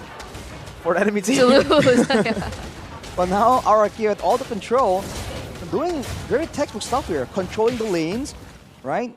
Punishing any kind of overextension and taking over the whole jungle. Now we're talking about Annabelle doing so well with an unorthodox pick. Now he's being put on a more orthodox pick and he can't do anything. Irad, asserting dominance. Sitting on his couch, perfect recall there. I mean, seriously, with the Niobe skin. 1v1 Skylar versus Annabelle, he's chasing him down. No purple buff, that was dangerous for Annabelle. He almost got assassinated by the marksman. That has got to be a weird feeling, man. Playing an assassin, and now the marksman doesn't fear you. You fear the marksman. That 1v1 was gonna go way south for him. Definitely. Skylar 214, only taken down once so far. Still in the category of snowballed, looking R7. for more. Oh, does he know? Do they know? Annabelle, be careful. He's gonna recall. Oh. Oh, hang on. Here we go, jumps on the Skylar. But Dawn in the back is actually zoning them away. Skylar's gonna deal with Dreams, now isolated! You chose this battle, now fight it! Skylar is chasing Dreams down, gunning him down, and taking him out. Even Irad in the enemy purple buff, just trying to deny this purple buff away from the Fanny. He will be able to take it for free. Oh, Annabelle actually gets a trade in the mid lane, gets the cables out to safety. In the middle of all that, I mean, of course, Skylar doing Skylar things, dealing damage. Irad though, 1v3, 1v4, just pressuring the purple buff, not forcing the RESTREAM from Annabelle, fortunately, but look at this. Hear the fans, listen. Oh no, Annabelle is getting chased down by the wolf. Unfamiliar situation for sure. Now with that Lord coming in, that's the tool that RRQ will require. They have reached, for the most part, their peak though. Reaching level 15 for multiple members. This is where Evos can hold out and really start to try and mount a comeback. Looking at the items though, even Clockun on the Valentina forced to go for a glowing one against all the fighters. Irad with the anti-cuirass and radiant armor, with the Sky Guardian helmet and the Molten Crystal. He's just tanky, and now he has a good balance of both magical and physical defense. 7k gold lead, ladies and gentlemen. This is looking like a very interesting close to this best of 3 classic derby. Look how much damage Skylar is already dealing. Just needs one more item to finish it. Enhanced Lord charging into the mid lane. Irad now taunting Dreams up. Annabelle trying to clear out the waves. Skylar's looking for an opening maybe to go in, but he just goes for the Siege 4 now, goes into that wolf form. Annabelle in the back trying to cut the waves. The Angela is all the way back as well. Wave gonna be cut, final slash, we're gonna back into the turret. Dawn and Irad caught in a bad spot. Skylar like it, pounce over to Fluffy, now trying to burst him down, but Fluffy is able to get out. Turn of our memory, used up and doesn't get anyone for now. RRQ disengage. That was a good defense from Evos Glory. But look at the stat line, it's still 13-2, 8.7k gold lead for RRQ. Brusco solo killed Annabelle. Angela and Fanny. Wait, I didn't see it. What? It happened in the Oh, mid lane. Oh my god. Can Was we it a- get a replay? It has to be a dive. It has to be a failed dive. Man. Oh my lord. 4v5 right now. RRQ going for more. Well, Don shoved back into the team. Skylar is actually very aggressively jumping forward, but they're getting zoned away and they will be able to pick up the last base turret here. RQ owning this game. I want a replay of how Annabelle died to the Angela. Guess we won't be getting it just yet right now. 3 base turrets down. RRQ playing on tempo, but that initial fight by Irad and Dawn caught against the multiple members of Evos under the crystal. Okay, that was got looking it. kind of crazy. Look, Here's I don't the know replay though. how, but he flickered in. Oh my god, bro. No way. Oh, the recall to PM! Bruce Goats! Bruce Goats! Put some respect on his name! Yes. Oh? Okay. No way. Big man Irad, 2 tanky, 3 members and they back away. God, can you imagine being Annabelle right now? No, I cannot. Like the whole world saw that. Oh no. Irad seeing it. Just walks in the bush and walks away. Oh, I still can't get over that. Oh man, that... That's so bad. He used all his energy to try and clear the waves. So by the time Brusco just showed up, he was like, oh, he must have caught. And in that moment, Fancy seeing you here. oh Lord, That was the okay. moment he knew that he goofed. Yeah, man. Now RQ, they're going for this Lord. Do Evos have a say in this? Dreams does still have potential to set something up. And it does look like Irad and Annabelle are both at level 15. But it's still not a 50-50, honestly, in favor of Evos. Let's see if they can pull off a miracle here. Skylar, like can counter, but Dreams melting him down, shredding him down, flickering forward, gonna be Immortality. Nako setting him up right now. Dreams finds the final slash and vengeance as well, but he will not be able to find more. Floppy in the back, Annabelle doing the same thing, but gets gunned down by Skylar. Dreams finds the shutdown onto Octa. It's a 1-4-2 trade. Fluffy trying to back away. 2 mini waves crashing down into their base.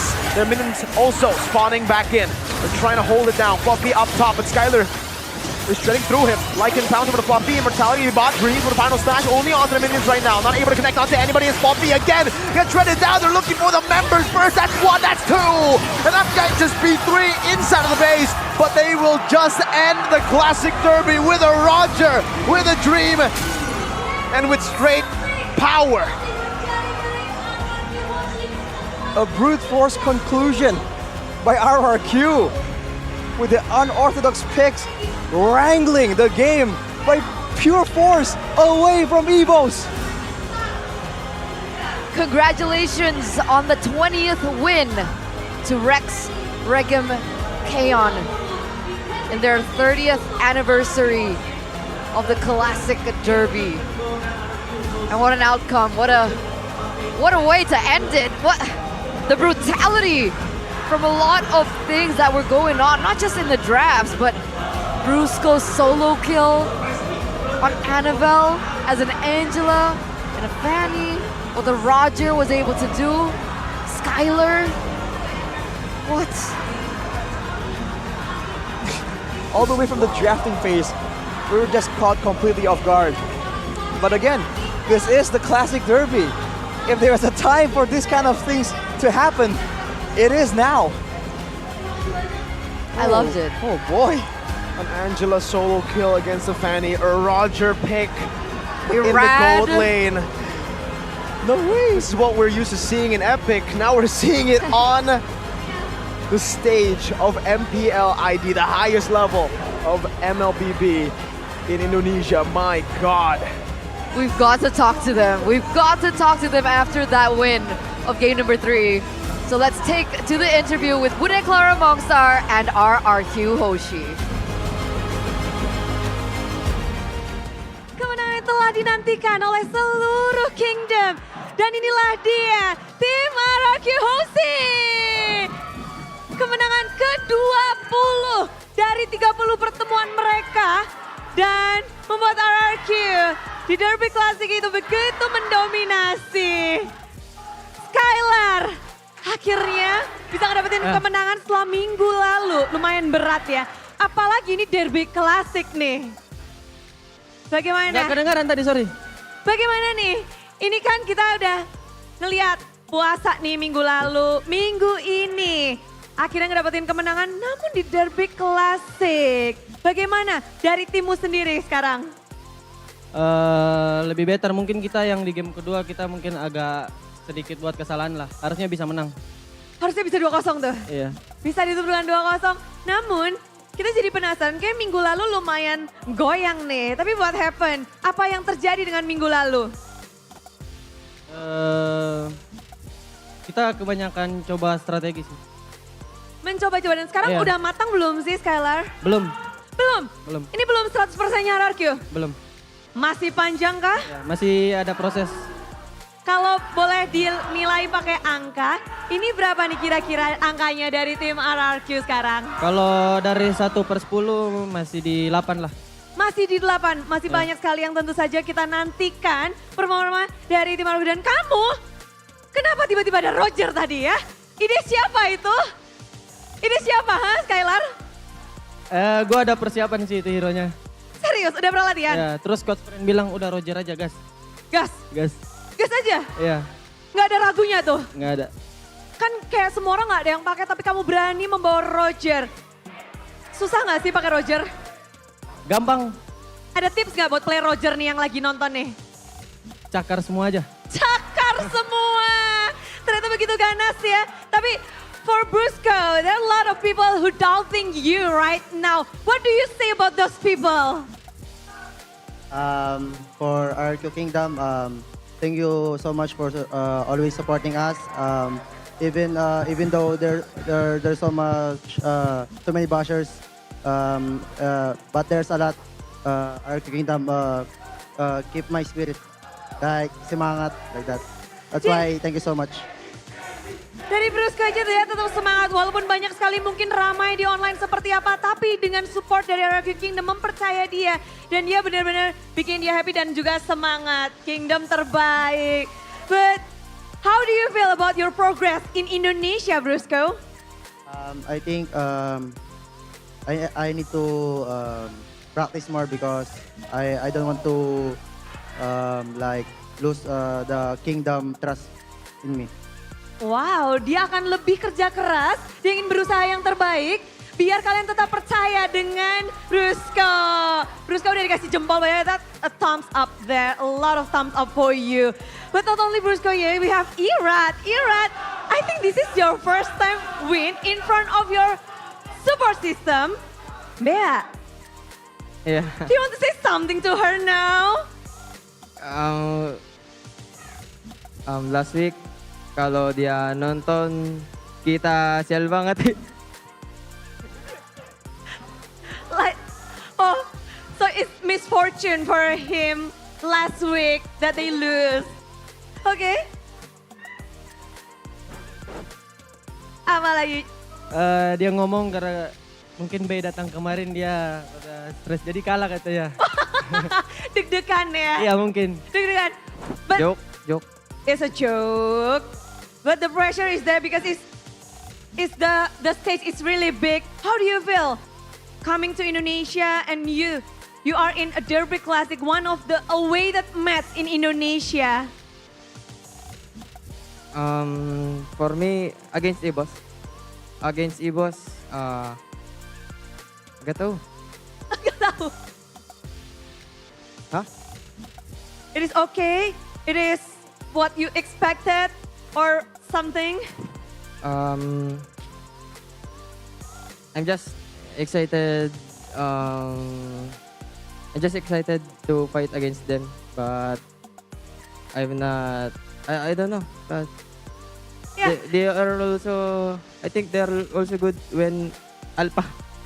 Oh, bagus pas pakai Alpha ya. Dan dia juga excited, dia juga merasa ingin bermain juga pastinya. Tapi what is your reaction when they pick Fanny? Funny. I think only Kyrie can play Funny. Yeah. He Cuma cannot- Kyrie aja yang bisa main ya. Dia gak bisa pakai Funny di depan gua. Nggak bisa pakai Fanny di depan Irat. It's okay. Dan Dan terlihat ya betapa bersemangatnya Irat dan juga di match kali ini apalagi. Wow, semua ramai banget. Tapi gimana kalau kalian dari Dawn? Pertama kali di MPL, Derby Classic-nya nih. Ya. Gimana, beda nggak sama yang di MDL? Gak jauh beda sih sebenarnya. Ya sama aja. Di MDL juga ada stage-nya sama aja. Tapi gimana, kayak ini kan rame banget lihat para Kingdom. Dan pressure-nya juga. Bagaimana kamu untuk biar tetap keep calm and tenang? Ya tetap percaya sama tim aja. Soalnya juga ada tim kan. Kalau misal kena pressure ya ada tim lah. Ada tim yang bikin calm. Okta ngapain? Okta ngapain ketika lagi mungkin Donnya lagi deg-deg Okta ngapain nih? Ya ngasih tahu aja. Kadang kalau dia kena pressure saya beliin batagor. Rahasianya batagor. Ya. Yang jual siapa tuh? Abang-abang Bangsin. Bangsin ya? Batagor Bangsin. Itu siomay ya? Ya kayaknya udah buka cabang itu ya. Tapi yang menarik dengan kemenangan ini, nextnya Skylar, kamu akan bertemu dengan Bigetron yang lagi di pucuk atas, sedangkan kalian ini lagi posisinya deg-degser di arah agak bawah. Gimana Skylar melihat Bigetron yang sekarang kayaknya season 13 katanya sudah bukan kelinci percobaan lagi. Bigetron yang sekarang bukan Bigetron yang dulu Skylar. Bagaimana kamu melihat match esok hari? Mungkin hari ini kita prepare buat nonton BTR juga kan, buat lawan besok. Ya kita juga lihat dari gameplaynya BTR lumayan kuat kan sekarang. Ada namakah yang paling menonjol dari Bigetron? Eman. Eman! Oh, anything to say to Eman? Mungkin ada yang mau disampaikan untuk Eman, Irat, or Skylar, or... Good luck Evan. Good luck Evan. Irat, do you have something to say? To close this game, to close this match, last word. Good luck. Good luck. Our game against BTR tomorrow. Also, thank you to all kingdoms that came here. Aku cinta kalian. Aku cinta kalian. Yeah. Oh, he said I love you guys. Dan thank you untuk semuanya para Kingdom and of course your girlfriend here. Thank you for your only support and I appreciate you a lot and I love you so much. Yeah. Gak usah diartiin ya. Udah artinya gak usah. Kita langsung lempar aja kepada para caster. Silakan bedah. Game ketiga begitu luar biasa.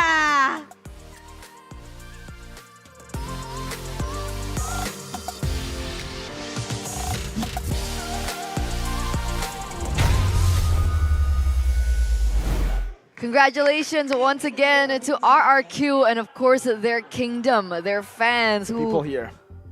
are You can still hear amazing. them chanting, by the way. They're still celebrating.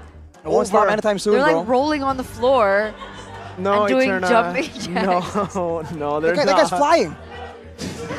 Close enough, close I'd enough. love to see Arashi fly. Maybe he can. Maybe you just haven't given him enough trust. Have you guys trusted anybody more than Bren trusting himself to go and pick up Roger? You know how much confidence you need to do that? As an RRQ coach, if they lost that, he would have lost his career, bro. That was literally him gambling with his career. You can say that. Yeah. That is the kind of severity that being an RRQ member brings to the table. But yo, So- player of the match. Presented to you by the official tournament smartphone Samsung Galaxy. It's your boy. Irad. Irad. Decade. Tor. Nice. Tried to cut you off, Eterna, you were saying. No, so he gets the MVP, but there's like a silent MVP. Who's the silent MVP? Vren. Shout Yeah. outs to Vren. Coach Friend. God damn, that was the most ridiculous pick. I think the Layla would have been more ridiculous, but it didn't happen in MPLID, right? But then they made it work. The Layla, they didn't make it work the second time, but first time they made it work. And then Rashi, the Roger, man. I just wasn't expecting all that. Actually, he was actually doing so good in the laning phase, more than you would expect. And then everyone just kind of... We have to get into a custom match. We gotta try this I'll out. be Brody, you'll be Roger. We need to see the damage reduction there when on the Lycan form. Right.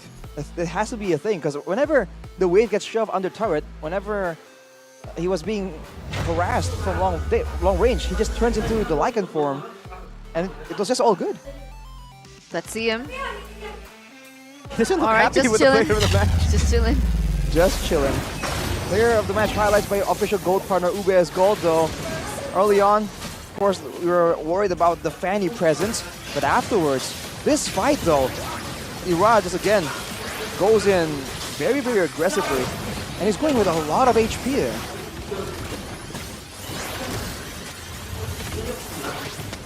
I'm just in admiring. awe. Yeah, I'm admiring what happened. I mean, even that movement, that synergy coming through with Octa as well.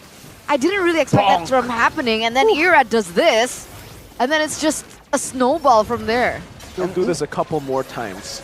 For sure. And you have to shout out again to Octa. You know, I've been a very harsh critic about Octa and his positioning and his playstyle. But here, again, you're seeing it. Oh, that's a half HP Uranus. How was he able to do that? That He's full the HP, Eradicator. the full HP build, man, that is terrifying. That too, by the way, like, I think that was a mistap, by the way. I think that was just like the auto tap because it targeted the guy with less HP in the back, but it worked. So we're not questioning it. Irad. Calculated. Exactly, 100% calculated. It was the subversion of expectations. Dreams didn't expect that. But look at Octa. He's been very active with this Nana pick, and he has a lot more leeway because of the passive, because of the crowd control that very easily landed Molina, the second skill, to really transmute anyone. So he was actually so aggressive, using the flicker aggressively as well, backing up the whole team. So it almost seems like he knows how to play so well when they're winning, right? When he's looking for ways to get even more ahead. When it's even, that's where it seems like he's a bit more out of his comfort zone. Don't let him into his zone. You can't let him to that zone, man. And this is a 17 minute 30 second game. I thought it was a lot faster due to the nature of the picks, right? Just a lot of snowball, a lot of aggression. It's actually one of the longer games of the match. Yep. And if you look at the emblems, it's still concussive blast for Irad on the Fredrin. You would think that with that kind of playstyle, just running straight at 3 or 4 people, he would go with something to facilitate maybe some more sustain, some more movement. No, he's still going with the concussive blast, and it didn't matter. He was so immovable in the front line, just not able to be pushed back by anyone. Man, if you look at the build too for the Roger, that Sea Halberd last item, still respecting the potential for Uranus to really out-sustain the bulk of his damage. But at that point, it's a cherry on top. It gives you percentage max HP damage as well. So it's kind of funny. Like, all the items really synergize well with the Roger. We'll take a look at the post-game stats as well here for both of the teams. And it looks like Rich Guy and the carry is, of course, it's Skylar on the Roger. GPM, not as high as Aman. No, but he's so a Roger. Still, Aman is a different breed. Yeah, so far, 900 GPM, average 800 plus. He's a farmer, for sure. The way he plays, 900 GPM average, my God. Skylar's more of a fighter. What would you call it? Like, a fighter, I guess. So someone who he just doesn't like just farming it out. He wants to get some kills, some action, man. Highest damage dealt. He's the carry of the game as well. On the Roger, despite the fact that we don't see a lot of moments where he is quote-unquote free hitting, all of that damage comes in from when he just goes in all in with the Lycan form. And I'm wondering what the calls were like. So we're going to take a look at the golden moment by UBS Gold right here, right now. Maju Don. Yaudah ya lihat gue nih. Maju aja. Gas. Ya Brody. Gua dengan flicker. Ada pani di belakang. Mati Brody. Petap gotong. Udah. Nice guys. Bisain boy. Bisain. Saya exalt gua. Saya Ben. Iya. Masuk gua, Brusko. Power saya 12. Clear dulu aja guys, santai. Masuk aja. Gua depan ini ler. Konsel. Aman.